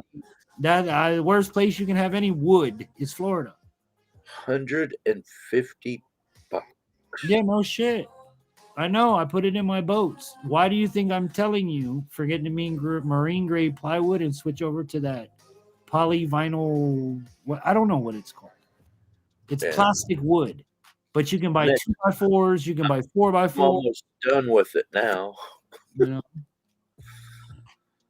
but it'll save you in the long run. It's expensive, but if you're in Florida and you have salt water and you have fresh water and then you have the salt air, no matter where you go, and it's humid and it's freaking hot as balls and it's always moist here, you know. it's cold and wet and dark here. Yeah, no, Florida's like being all right, Florida is like being in the inside of a fat woman's vagina while she's walking down the street. Oh yeah, It is I just lived hot, in humid, bro, all the time. I lived in St. Cloud, Florida for You know, 7 it's years. hot. It is humid. I had to move from there up here because I got knee braces and back braces and hand braces I'm supposed to wear, but it's too hot down there. Yep. And I'd get heat rash galore up under those braces, and it's no fun. Hey, I try not to melt in the summertime, melt metal, because Mhm. it's like I will literally pass the hell out. Well, the other problem is you can only take so much off in hot weather. Well, that's my point. That is exactly my point to everybody. If for those that have And never some people shouldn't take that much off. because here's the thing. All right. For those of y'all that live in colder climates and you piss and moan and oh, infantry, shut up, and you live in Florida. All right, let me explain something. When you are cold, you can put on another layer. You can wrap a blanket. You can acclimate your body Yeah. easier. Now, y'all, this is where you think I'm going to trip. Easier than you can where I live. Okay. When it's cold, you can warm up. Yeah. Now, ladies, this is going to be paint a perfect picture for you on this one. In the state of Florida, when you're sitting in your house, you have the AC on the lowest setting, and your legs are sitting like this, and you're butt naked, letting the AC blow straight in the great places God made, and you're still sweating. What you gonna do now? I remember getting out of the shower, you dry off, and you're wet. And you're still wet. You walk from the towel to the dresser, and you're wet in your AC'd house. Yep. So for y'all to sit there and say, oh, dude, I'm Florida born and raised, all right? Up here, it's nicer. Down south, where I'm from, it's horrible. Horrible. We don't go outside in the summertime because it's so hot, you can't breathe. You're breathing in hot. Go in your car, turn your damn heater on max power, and stick your mouth on the vent and go. I went down to the Keys for a weekend in the summertime. And I was like, oh, we'll go out swimming when I get off security work because I was going to do a security job for the weekend. And I was thinking we'd go scuba diving in the evening. Man, or I was working at night and I was going to go scuba diving in the morning time. That's what it was. And it was so hot by the time the sun came up, you didn't want to be out there. Yeah. Yeah. Even in the water, swim along, you're like, holy crap, it's still hot. I took a buddy, okay, Darren's Northern Life. I don't know if any of you guys know him, but Darren came down to Florida on a vacation. And I had the opportunity, along with other YouTubers, to make his trip a Florida trip. Like certain people took him here. Like he got to really experience what Florida is. My part of it was day one, I took him fishing to the Everglades. I took him to the swamp, people. I took him out where you see on TV, okay? The stuff y'all would pay big money to come here and do. I took him out there. But before we went out there and went fishing, I took him to a friend of mine who was the zoologist for the wildlife sanctuary where we were leaving out of the fish. So he got to see I'll and be experience. right back. Okay. He got to see and experience panthers. He got to see and experience snakes. He got to see and experience crocodiles.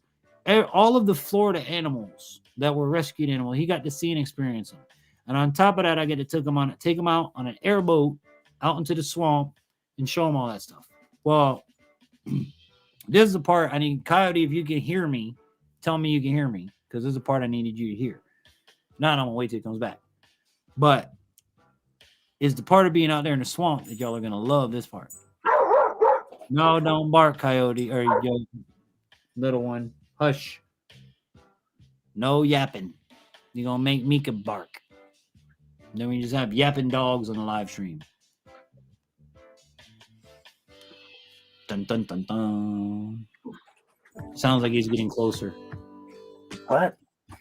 There. Okay. So here's the part of the story that I needed you to hear, and you left. Sorry, I heard the fire truck or something stop right behind the house, and I wanted to see if I needed to go video something fun. All right. So I Sorry. take him out to the Everglades. Right. We do the whole airboat tour. Now it's time to take him bass fishing. We're out there probably hour and a half, trying every technique known to man. Where finally he's like, you know what, dude? Let's just troll a crankbait on our way back. I said, okay, sounds good to me. So we're just talking, chilling, put the boat in gear and just slow trolling. So I look at him, I'm like, hey, dude, I'm sorry I didn't make your Florida, fishing trip what it was, but I do want to show you something. Okay, Mr. Manitoba, Canada. Look at my graph, and I want you to take a picture. Look at your phone, and look at the outside temperature. Then I want you to take a picture of my graph and tell me if you've ever seen water temp at 92.3 degrees water temp. Right. This man went damn near viral with his Canadian post of water temp of 92.3 degrees. And I'm like, bro, you know why you ain't catching fish? He's like, why? I said, because it's hot as shit. You're sweating, so's the damn fish. He's hiding right now. He is so far up under the lily pad trying to get cooled off that it's not, we ain't catching no fish. They ain't happening. My dad and I, we loved when people from out of town would come down to Florida and visit. When you were talking about that, I was like, oh my God, I remember taking so many people out. We'd get in the boat and we'd go right around dusk and we'd go cruising around, and he'd get us out to this one area right about dark. And you'd sit there for about 10 minutes, watch the sun go on down, it'd get dark. And then without any warning, my dad would start going. Yep. Call in the baby gators. And everybody would be like, what are you doing, Mr. Wright? Run. Nothing. I'm just listening for frogs. Oh, okay. And all of a sudden you'd hear this boom against the boat. And somebody would turn on a light and be like, holy crap. And there'd be like a 12-foot gator sitting there. And they were like, okay, we're ready to go home. Yeah. My bass buddy, we're out in Lake Okeechobee. And see, gators, I grew up with gators. Like, I have the utmost respect for them. But at the same time, with a gun on me in the boat, I'm not afraid of the gator. Gator better be afraid of me. So my bass partner, we're out in Lake Okeechobee, and we're in this cut, which is like a cove. And all in this cove, all you hear is all 360 around you. And for those of you who don't know what that's a big ass alligator. Yeah. And It's usually a female warning you to stay away from their nest. mind you, we are 360 surrounded in the cove that we're fishing first thing in the morning. Now, one of the best things you could catch a damn alligator on is a topwater frog. Poppy. All right. Now, what does a fisherman in the bass tournament throw as soon as the sun peaks the water? The damn frog. Right. So here's your blind friend throwing the damn frog right over the nose of these alligators, and I'm popping it back to the boat. My buddy is shitting bricks. I mean, he is, dude, we gotta go. We gotta go. We gotta go. You need to fucking move this boat, bro. I'm like, why? What is your problem? He's like, you don't see the gators? I'm like, what's wrong with the gators? I want the fish that are next to the gator. He's like, dude, if you hit that gator again, I'm like, you're gonna do what? Get out and walk? I dare you. And he's like, mind you, I'm playing. I'm only playing. I'm not gonna like put us in danger. But at the same time, I'm popping the gators closer and closer. But what I didn't know was what was on his side of the boat. As I'm popping these three, and my eyes are on these three in front of me, which were anywhere from 12 to 16 feet. They were the size of my boat, damn near. He had 4 more in the back of the boat that were closing in. So they were literally coming in like this at us. No. When he grabbed the pistol, and he's like, dude, if you don't take us out of here, I'm going to start shooting. And I turn around, I'm like, oh, yeah, we could go now. We could. As soon as I started that motor, they all went underneath, and that was that. But that was one time where I was like, I'm trying to be a smart aleck, and it kind of backfired. Well, you know what a canoe is, right? Oh, yeah. Those are big popular down south. A canoe with a flat back so you can put a motor on it? Yep, the canoe with an engine. Yep. My dad has one of those. They're so and ghetto. that was one of my favorite boats to take out frog gigging and fishing and stuff. I always take that thing everywhere. See, when I was down there. You had the right version. Where I'm from, a canoe is buddy mounted an engine to a canoe. Period. Yeah.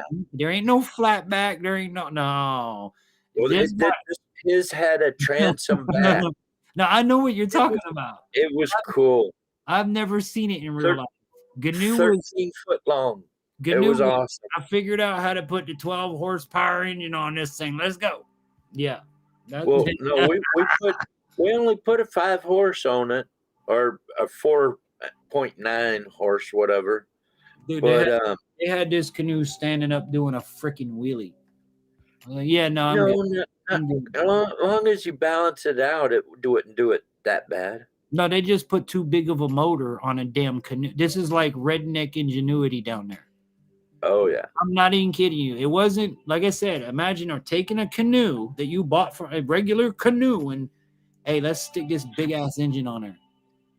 Oh, How we gonna mount it? Okay, let's put this here. Let's put it. All right, we got it mounted. Let's go. And I had a friend that took the shaft and mounted it into the bottom of the canoe, and it worked for a while until he hit a log and it ripped the canoe.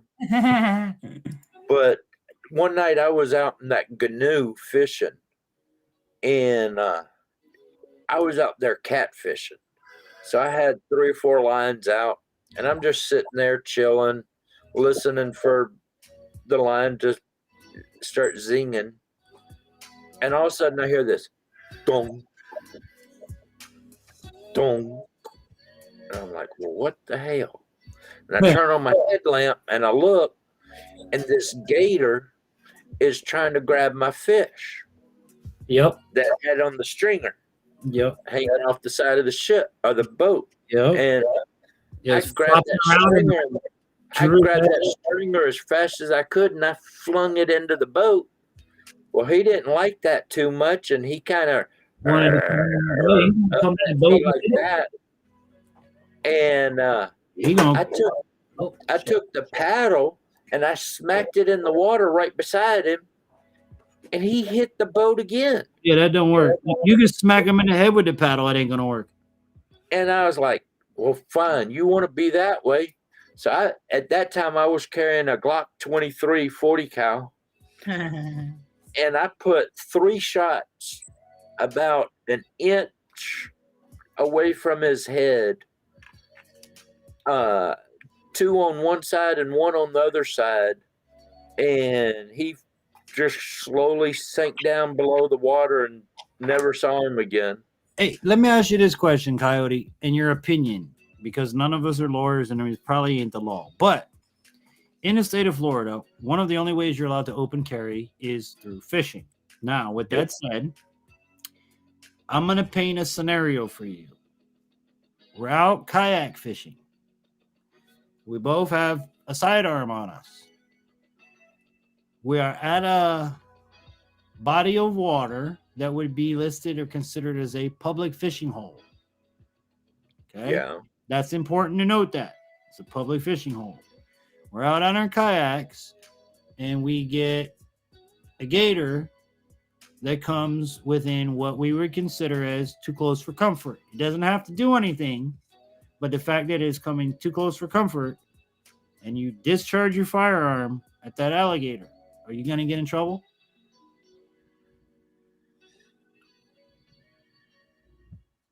See how everything got quiet. That's a good question, isn't it? Are you going to get in trouble for discharging that fire? Now you're at a public fishing hole. I'm not saying a little tiny pond in somebody's backyard. I mean a big ass lake type fishing hole.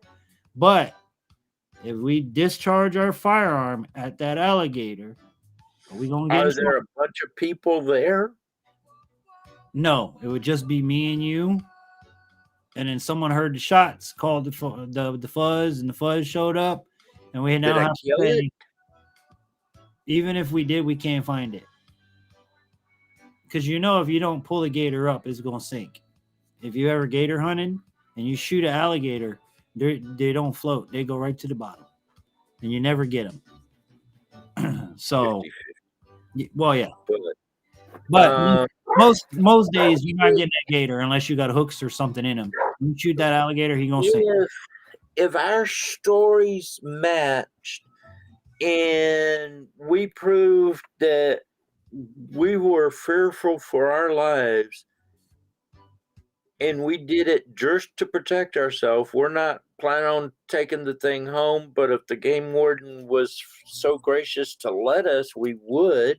Right. Because we would hate to waste anything.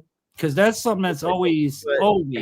We understand because it was a dangerous situation. We really shouldn't be allowed to keep it, but we'd hate to see it wasted. Right. Because my thing's always been with that. Even if we had a video proving that thing was coming at us or something, and we tried something else, we threw a paddle at it, whatever, it still came at it. That's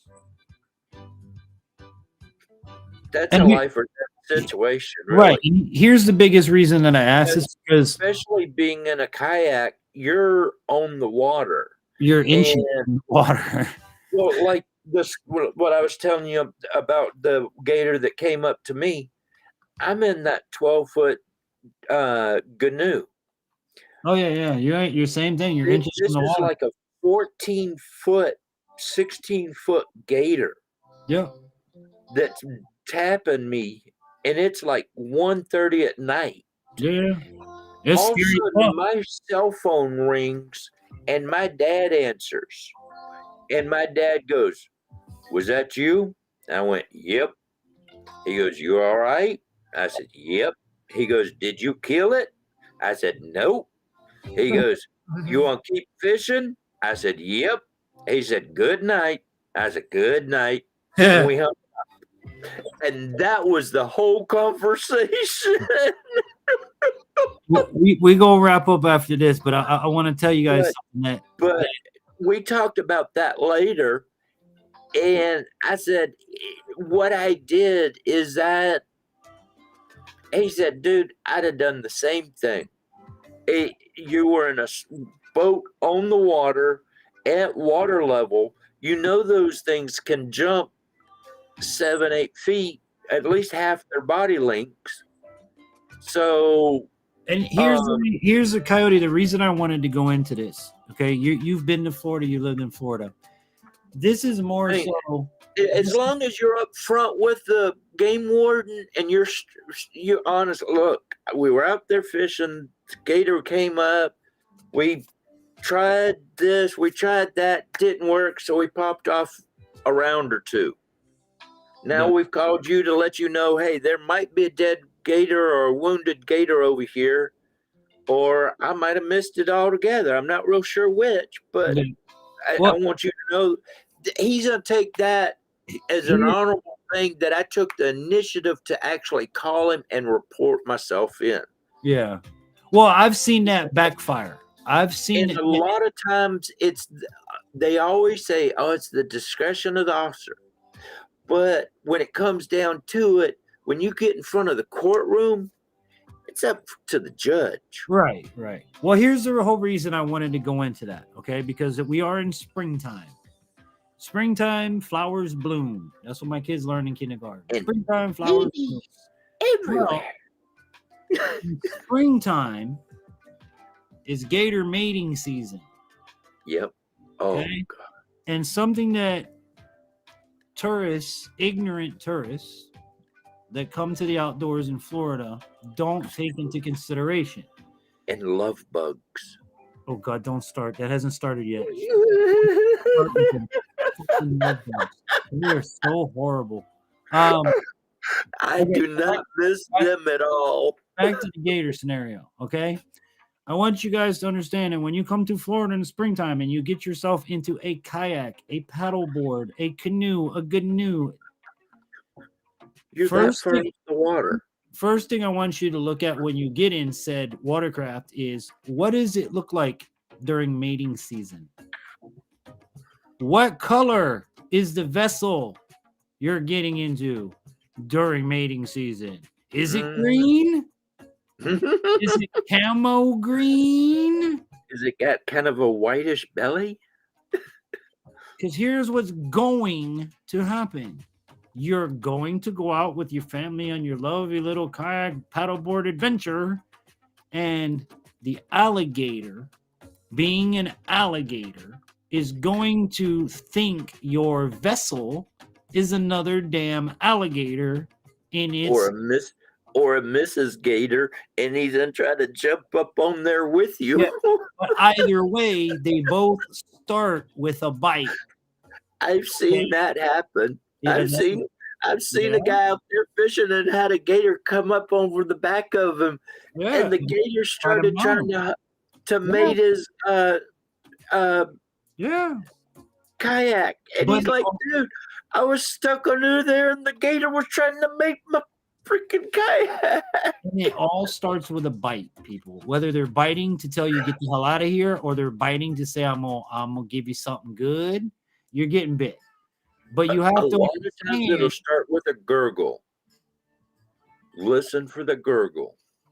Well, no, some of the time I can show you videos where there was no warning. This gator just came out and attacked. But the person was on. Now, if you go down these little rivers like the springs, that's where you're going to encounter more problems. The skinnier the waterway, the more you're susceptible to get screwed. Because once you start going down there, these gators, once they start breeding, they're going to start now that I got the hunching done, I'm a nest right here. And I'm going to have my eggs. And then my eggs are going to become little babies. If you ever hear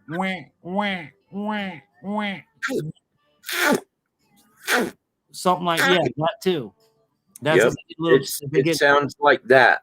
They get a little bit bigger. When they're little tiny babies, they're just that's all they get. You got Yodi over here tilting her head like, what the hell is that noise? That's when they're little babies. When they get bigger, they sound like that where you're making that kissy sound. But either way, that's not a place you want to be. If you hear that noise, turn your ass around and go the other way, because you don't want to be between and oh, Yeah. And then you get Don't the want big to do that. males. The big males are oof, oof, oof, oof. You think it's a damn gorilla. Yeah.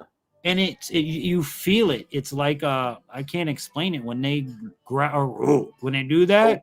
Oh, yeah. It rumbles through the boat, through your chest. It's just like, okay, yeah, So I'm if you're out of coming here. to Florida and you're getting, and I'll tell you the same thing I tell my children. Are you in the state of Florida? Yes. Is there water where you are? Meaning mud puddle, canal, swimming pool, jacuzzi tub, creek, water spillway. It rained and there's 6 inches of water. Yes, there is. Then there's a damn alligator, period. There's no, you didn't hear me say if. I said there is an alligator. If there's water and there's Florida, there's an alligator. Now that you understand that, you're welcome to come to Florida and do what you want to do. If you don't understand that, stay the hell out of Florida.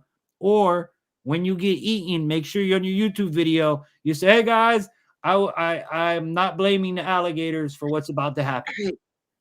Hey, can I send some of the idiots from Washington down there to go skinny dipping? Oh yeah, bro. You kidding me? Yeah. Yeah. Dude, I just thought that would be the best way to And straighten up the U.S. in a heartbeat. and you want to know something else? Listen, Cloudy, you're gonna love this one. We'll give everybody marshmallow necklaces and tell them it's a luau. If y'all know anything about an alligator love them some marshmallows, especially white floaty marshmallows. We'll get the extra big marshmallows. Yeah, the one the s'more size that are like that big. Yeah. Yeah, come on over to my cookout. Come on. It's a luau. Get in the water. It's great. It's 92-degree water. You can bathe while you're in there. Yeah, go ahead. We'll even be playing music like this in the background, Caribbean music. So when you go in there, you get eaten, at least you're jamming. We'll give everybody headphones so you won't hear everybody screaming in the background.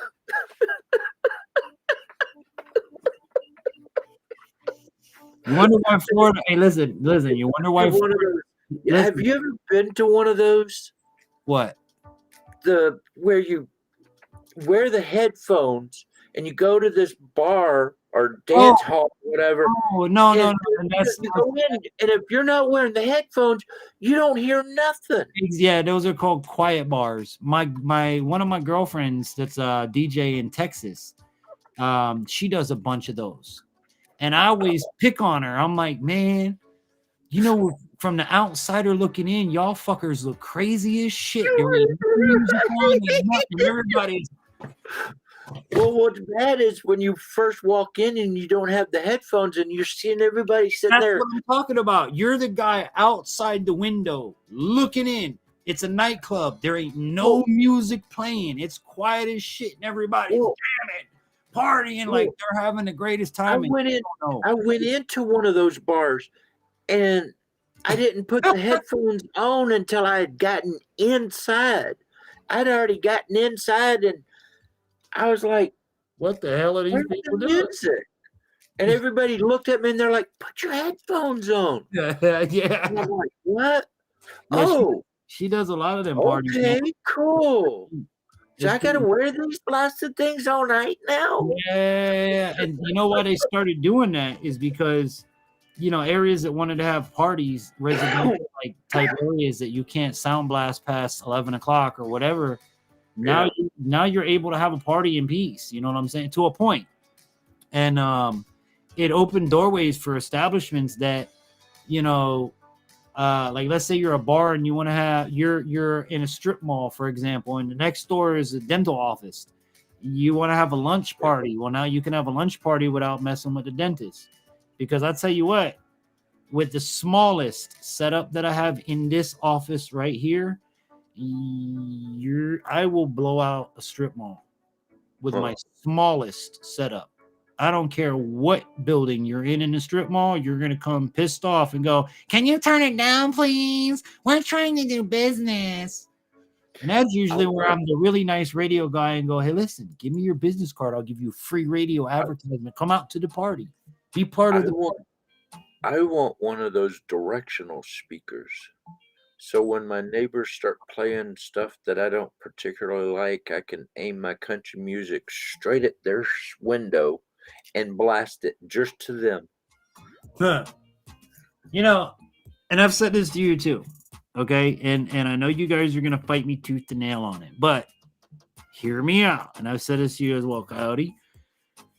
How much does your Predator call box cost for the average person to buy a call box? Don't give me the cheap ass like bottom barrel. How much is a call box? An actual Predator box? 300. I mean, the one I'm looking at is $400, $500. Okay. Now, But about 300 is a decent one. okay. I pointed this out to Coyote before, and it's kind of a joking thing, but I really want you to seriously think about what I'm saying to you, okay?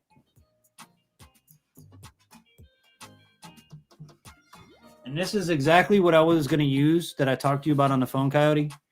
This is a big-ass Bluetooth speaker that I guarantee you is louder than any call box that you can buy. All I need to do is take my cell phone, which everybody already has. This is a broke person hack. Get you quality sounds from somewhere, or what I do and pirate them. Turn that sucker up, put it out in the field, which you have about the same amount of range on an average call box as you do with your Bluetooth to a Bluetooth speaker. Hit play on that son of a gun, and guess what? You got a call box, and it cost you, that was like $80.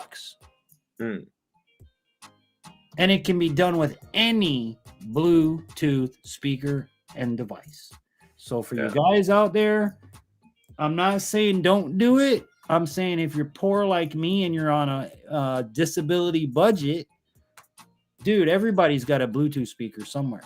I have a little square one that I put out when I squirrel hunt, and I put it out by the feeder, and it's maybe, you know, one of those small shitty ones. It's not the best, but you put it out there and you start putting the squirrel noises and the damn things come. So I use this speaker too. Hold on. I gotta when I'm going low profile. Yeah, that's what I'm talking about. One like that. That works great for squirrel season. At least for me, because I have it at a feeder. So I draw them to the feeder and but well, so you can wrap this it's a bungee cord type thing on the back, and I can wrap it around a limb or whatever. And hang it on something, or I can just hang it. The coyote hunting I'm going to do, I'm going to take that speaker, I'm going to put it out in the middle of the field, put a little camo net over it, and blast whatever the hell I want to blast. And the thing with this is just like your call box, I can turn it to direct where I want the sound to go. If I want to elevate it, I just haven't found good enough sounds or long enough sounds. Well, that's where anywhere. That's where I come in. I take this. I gotta say this right for you. I wish I was closer, because I'd love to get into your studio and have you record me making my animal noises. Because I can acquire the sounds. If you have, well, you told me you have sounds. You have a sound packer. You have sound somehow. If you can send me the MP3 file of your sound. They're not MP3 though. Well, whatever format. I can take any format in this studio. I can even put cassette tapes if you really want to play games with me. Well, it's but the point I've is got them right here. If you find one that you like, and it's, let's say it's only 5 seconds long and you want it longer, give it to me. I'll make a loop out of it. I'll make you a pattern. I'll make you whatever you want. Just get me the quality sound to start with, because a lot of the ones I have this white noise to them, which I don't like. Okay, I paid the package deal thing, and I got a bunch of animal noises on I have a bunch of my radio shows on cassette. the Fox Pro. Yeah, the Fox. And That's the one you were talking about. and I have the files and if you still have the connection to my Google file, I can put it in there for you. Yeah. Put it in a Google Drive, and then tell me which ones you want and how you want them modified. I'll put it in the editing software. Because again, if you need it, I'm gonna need it too. So it ain't gonna hurt me to help I gotta you. figure out where they are though. And then you can tell me what format you, Coyote. You can tell me what format when I'm done you want it in. So it can be MP3 to your phone, AAC for Apple. It can be Wave. It can be whatever you want it to be. You know, I have full codec in my Audition studio.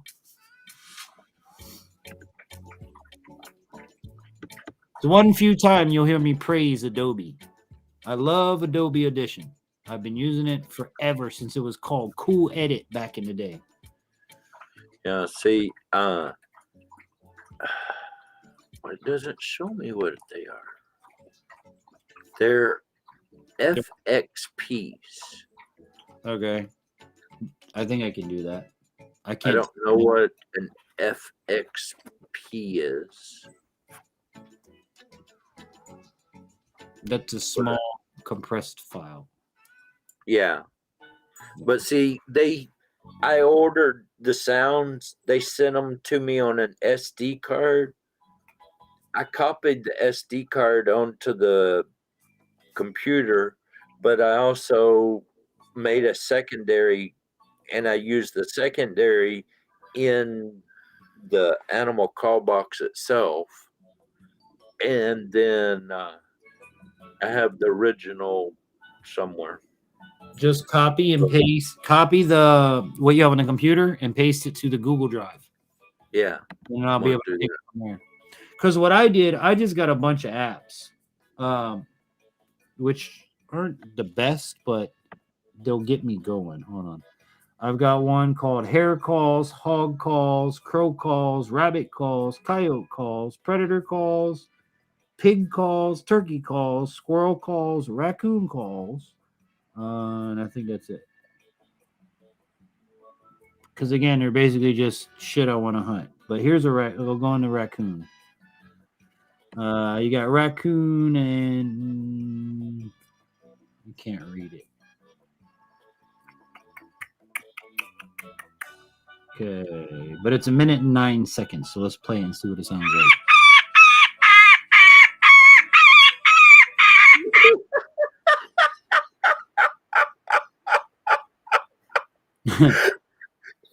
Yodi jumped up and looked at me like, what the hell, Daddy?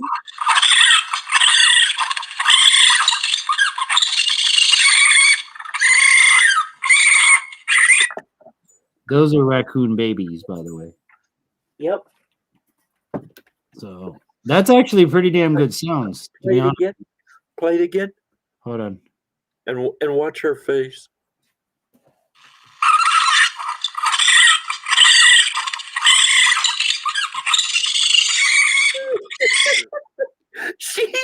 She's trying to get behind the computer now. She was sitting here tilting her head all back and forth. I can't turn the camera, but Mika is like going ape shit trying to figure out what that was. Oh, that was about funny. Yeah, and and that's stuff I downloaded, dude. That's actually a pretty decent sound, you know. I'll give them credit on that. So again, get you a Bluetooth speaker, get your phone, save yourself $350, send it via PayPal to Infantry because I just hooked you up, and I can go fix this damn go-kart. So I saved everybody wait, Kyle. If I saved everybody $300 and everybody sends it to PayPal, I might be able to get my side-by-side. See? That's how we're going to do it. I just saved y'all $300. Send it this way. I can get my side-by-side. But with that, Coyote, it's 5 minutes to 1 my time. I'm gonna call it quits. Yeah. So Well, I just put that full file. English is tough, isn't it?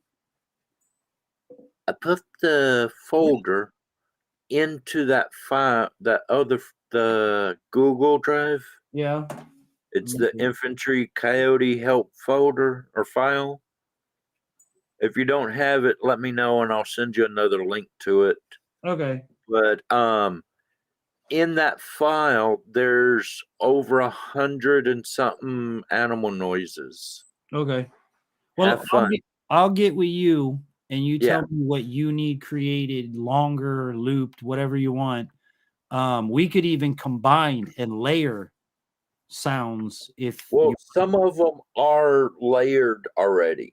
Okay. Okay. Well, I mean, if there's They're one all, where you're gonna they're have like, all high quality Fox Pro sounds. okay, I paid for those. sweet. They're not the cheap versions of it.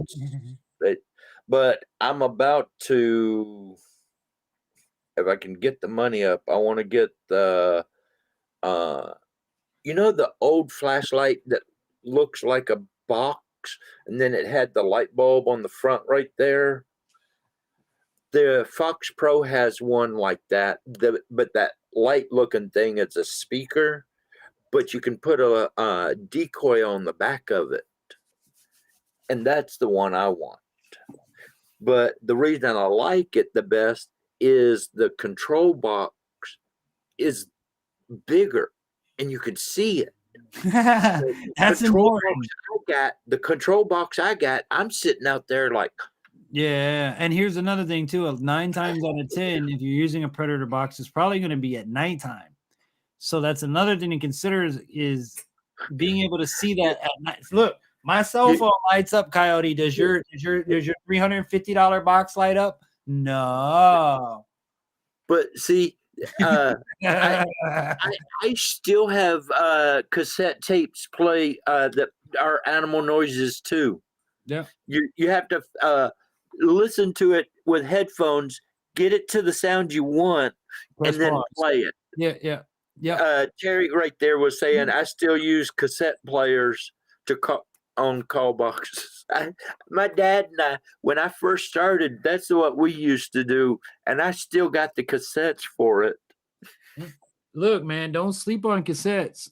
For y'all that don't know about a cassette, it's a hell of a lot more durable than a DVD or CD. Unless you got one with a bad head that ripped your tape out, then yeah, that was bad. I need to figure out how to get VHR or VHF and cassette digitized. I could do VHS. Really? Yeah. I have the machine for that. I can make DVDs out of it, and then I can upload that to digital. And I actually know I might even be able. I think I have a box that can go straight into the computer. I've got old, the old VHF C or whatever. It's the small cassette. Oh, those DVCs? No, it was big. No, it's bigger than that. It was like that big. The smaller version of the VHS. Right. Yeah, I don't have that one. You need the adapter for that. I have the adapters. Okay, so if you sent me the adapter and the tape, I can do it. But I've got a bunch of tapes that I want to get digitized because all my videos of my kids and stuff are on that. I did that one time for a client, and I'm not going to name any names, but he was a big-time radio client down south. Infantry, I want you to convert my old home movies to digital for me. Okay, no problem. Well, before I send them, we're going to have to talk about how much. No, but wait. This goes south real quick. So, the birth of the kids, got to see that. The wedding, got to see that. Party at this place, got to see that. My boss making a homemade porno, got to see that. He didn't know that. He didn't know that was in the pile of tapes that he gave me. So when we got rid of all those. Yeah, but this was one of those where, like I said, it wasn't supposed to be in there. And me and my wife, are making that video that day, and my wife was like, "Oh my god, that's disgusting. That's your boss." I was like, "Yeah, what the hell?" So imagine that phone call. Hey, dude. So there's this tape. Did you want it digitized? What tape do you mean? It's not an I appropriate didn't thing know for you you to had a be giving tattoo me. on your ass right there. Yeah, I have a tape of you and not your wife doing things on video. How much you gonna pay me for that tape back there, buddy? I I'm guarantee making you I'm there's making none of those. I'm making copies and I'm holding them motherfuckers. And yeah, you better be nice to me from here on out because that's not your wife in that video. You're sending other copies to friends in Yeah, in case something to happens. you. You don't hear from me. If you don't hear from me once a week, every week for forever, you send that tape out. That thing's all over YouTube.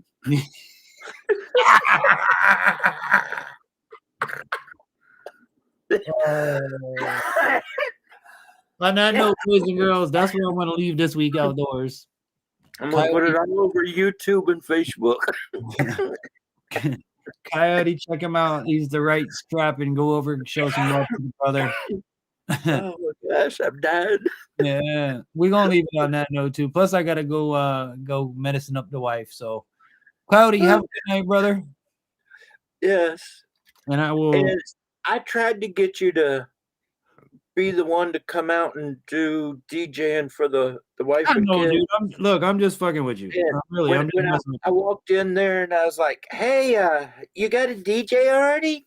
They're like, "Maybe." I said, "Well, I got a professional DJ.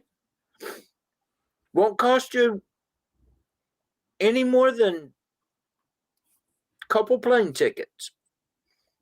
you. From where? Florida. Is that your blind friend?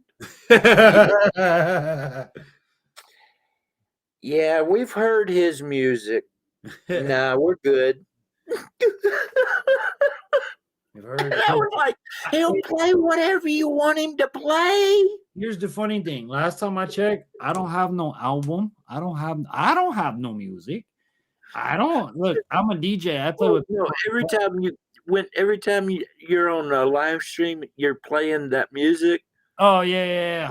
And one day my daughter walked by and she was like, "What are you listening to?" I said, "Infantry's playing this jungle crap again." It's all I got to pick from.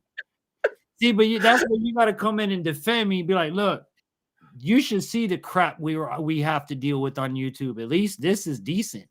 Anything less than this is garbage. Because truthfully, guys, if you ain't been in YouTube's audio library, and I see the wifey back there. Hi, wifey. It is garbage. But with that note, it's all good, I saw man. the wifey behind your shoulder there. Oh, she's hiding behind my shoulder. Yeah, you're popping in. He says, "Hi, wifey." Hi, sorry. All right, well, I'm gonna let you go. Yeah, God bless everybody, and remember, never give up. Oh, Jesus. And we'll catch y'all on the next one. Coyote, one of them just stunk up the live stream. Oh, the dog. Yeah. Which the dogs or the wifey? If it's the wife, I'm throwing her ass out of my house. So it better be the dog. It's almost as bad like you had it earlier, where you can almost taste it. It's that bad. Yeah, that was Dingo. Like I'm legit. And what's bad is he looked up at me and smiled right after he did it. Like, "Yep, I did it, and I'm admitting to it right now. No, what you going to do about it?" I don't see Jasmine. She's in the hallway. Then it's got to be Mika's butt. Jasmine had to run to the other room to get the fresh air. Hey, listen, let me tell you something. Jasmine's 13 now. All right. Oh. Jasmine is so old that she will stink up. Like she lives in the bathroom. She lays up against the bathtub on the carpet, and that is Jasmine's spot unless it's lunchtime, I got to go outside, or you got to give me a cookie for going outside. Those 3 things, and I need some water. So those 4 things are the only thing she comes out the bathroom for. Okay. Huh. She has made it nuclear in that bathroom and stayed dead asleep. Like, I mean, to the point where you can't go in the bathroom. It smells into the hallway. Like it is, you're looking for dog crap in your house at that point. And she's just in there. It was bad the other night. I ate something. It tore me up something bad. Then Dingo started ripping one. My wife was like, "Oh my God, both of y'all are going at it? Oh, that's horrible. Y'all going to kill me." She had to go lay in the other room because we about killed her. No, Jasmine, when Jasmine farts, because like she sleeps right next to my side of the bed. So when she farts, it just comes straight up the bed and right there. You know what I'm saying? And again, she's 13 years old, bless her heart. You know, she's up there. It's bad. She has old dog farts. I can tell you, I have a 9-month-old puppy. I have a 9-month-old puppy, and I have a 13-year-old old lady. Old lady farts stink, boys and girls. I'll take puppy farts. Old lady farts peel paint off the walls. Ugh. I got an 8-year-old and I got a almost 1-year-old here. Yep. And there's a fart difference. I'm telling you. So we're gonna leave it on the fart note, Coyote. Right. We're just gonna leave everybody sitting in fart land tonight. So, brother, at least we aren't talking about raccoons and nut deep. Yeah. Could be worse. We could be talking about infantry skinning coons nuts, you know? Right. Seniors dog food. Yeah, and I don't give seniors dog food in my house. My Jasmine, let me tell you something. My dog, 13 years old, every day will let you know when it is 12 o'clock in the afternoon. Because if you don't know it's 12 o'clock in the afternoon, then you don't know, and she's gonna let you know, you better feed my ass. It's lunchtime. And if the more you don't listen to her, the more she'll get right in your face like this and stare at you and it's like, all right, I gotta go feed the dog. And swear to God, 12 o'clock. Ask my wife. If I'm not in the house, she'll go grill my wife. It's 12 o'clock. Feed me my can of food now. Every day. The rest of the day, she don't give a damn about. Nothing is important. But 12 o'clock, lunchtime, oh, no. You going to feed me, and if you don't, I'm going to sit here and grill you and bug the hell out of you till you get up and feed me. Yeah. Yodi doesn't worry about food until it's out there, and then you better stay out of her way because she's like a little devil. But Dingo, he'll lay there for a minute and be like, all right, we've been up. It's been about 30 minutes. It's time for breakfast. And he'll start flipping the bowl. And he'll flip that thing and kick it across the garage and kick it back across the garage. Yeah. And then 8 o'clock at night, he starts kicking that bowl again. It's 8 o'clock, Dad. It's time for dinner. Ours don't get that opportunity. They have free reign. I give them, I put 1 cup of dry food in their bowl. And if that runs out, I'll put another cup. But I mean, like legit 1 cup, measuring cup. And then, so basically throughout the day, they have free reign of dry dog food from day and night, all day long. If they want to eat, they can eat. But at 12 o'clock, we dump out the dry dog food and they get their can of wet dog food. So that's their lunch. And then after lunch, wipe out the bowls and we put dry dog food. So they have free reign of food all day long. But that lunch, dude, Jasmine will murder your ass. You don't give her lunch. Like, she's on it. Well, see, that's the problem. I can't just, at first when I had Dingo, I got one of those things where you fill up the big bin and it keeps dog food. Yeah, we did that too, but then it gets bugs. We had And a problem with the damn roaches getting in it. well, I didn't have that problem, but now I got a chubby butt, Oh, and so I'm trying to get him to lose a little bit of weight, and he's constantly wanting to stop at Jack in the Box and get his pup cups. yeah. Well, you know that'll pet on the pounds too. But now he's got Yodi wanting to stop and get pup cups everywhere. They were begging the ATM machine. I was trying to deposit a check in today, and they're sitting there barking and howling at the ATM machine for a pup cup. See, I'm like, it's not even a person; it's an ATM machine. We've only had that one time happen to us at Arby's, and again, it like legit threw me for a loop when she's like, "Can I give your dog a pup cup?"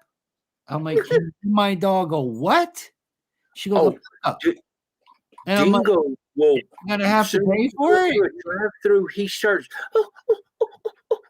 Yeah, no, bro. But then my next question was, do I have to pay for it? Because I didn't order it. Like, I don't know what I've never heard of this pup cup.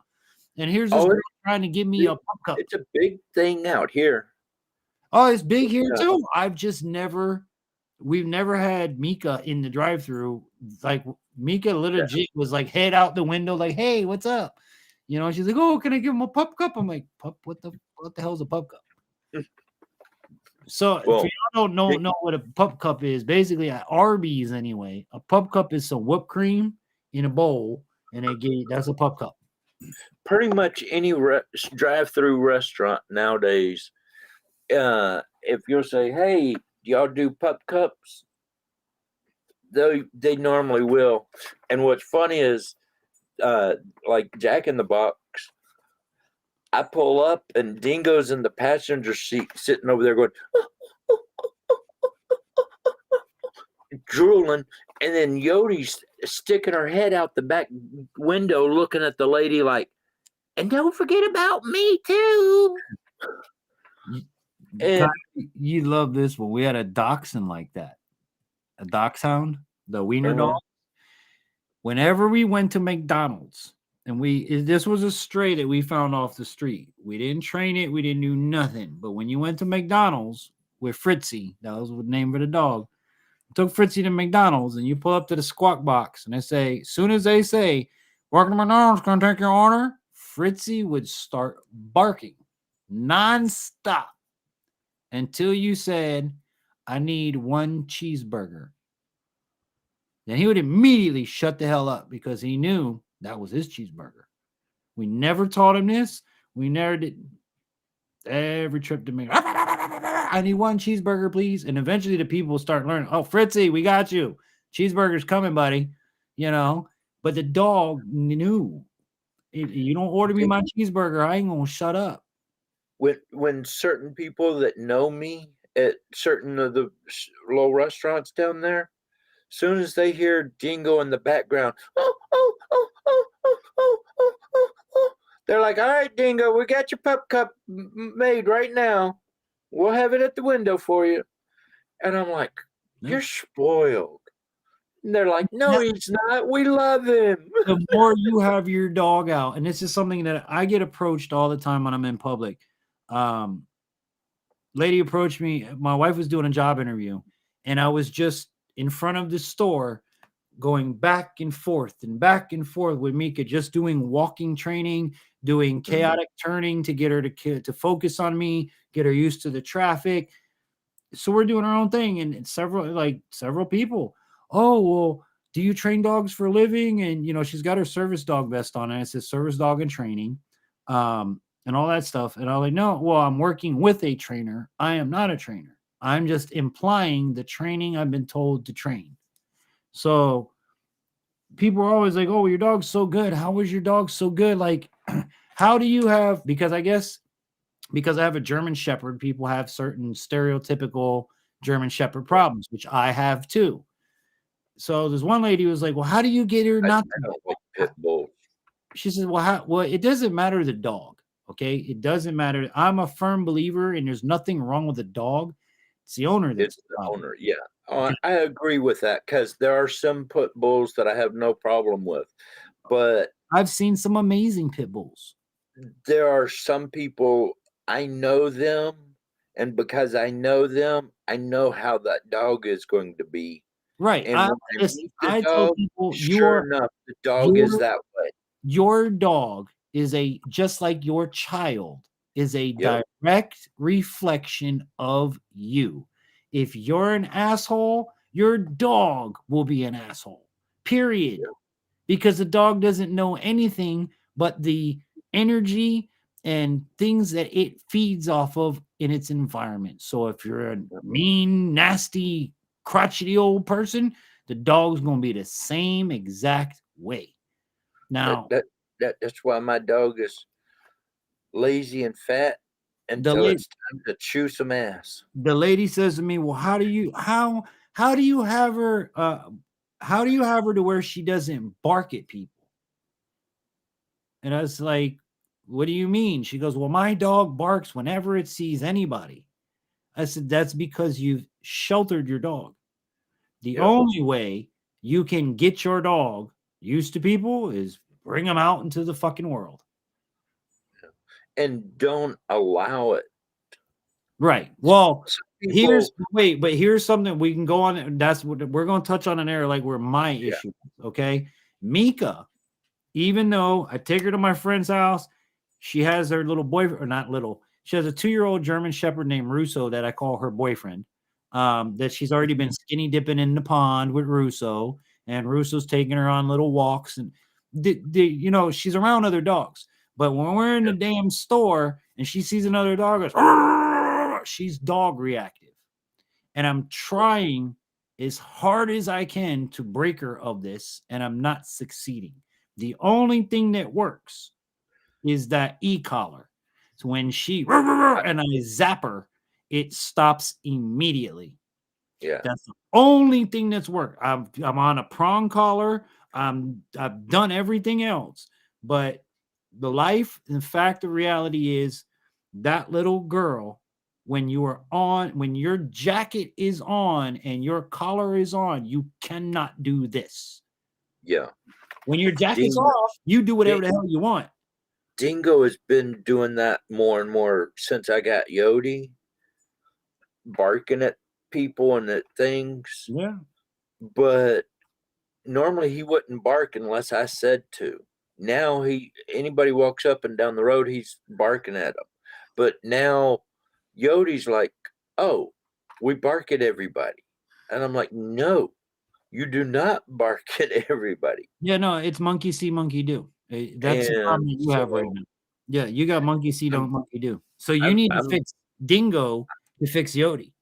Yeah, I'm thinking I'm gonna have to buy 2 e-collars so I can zap both of them.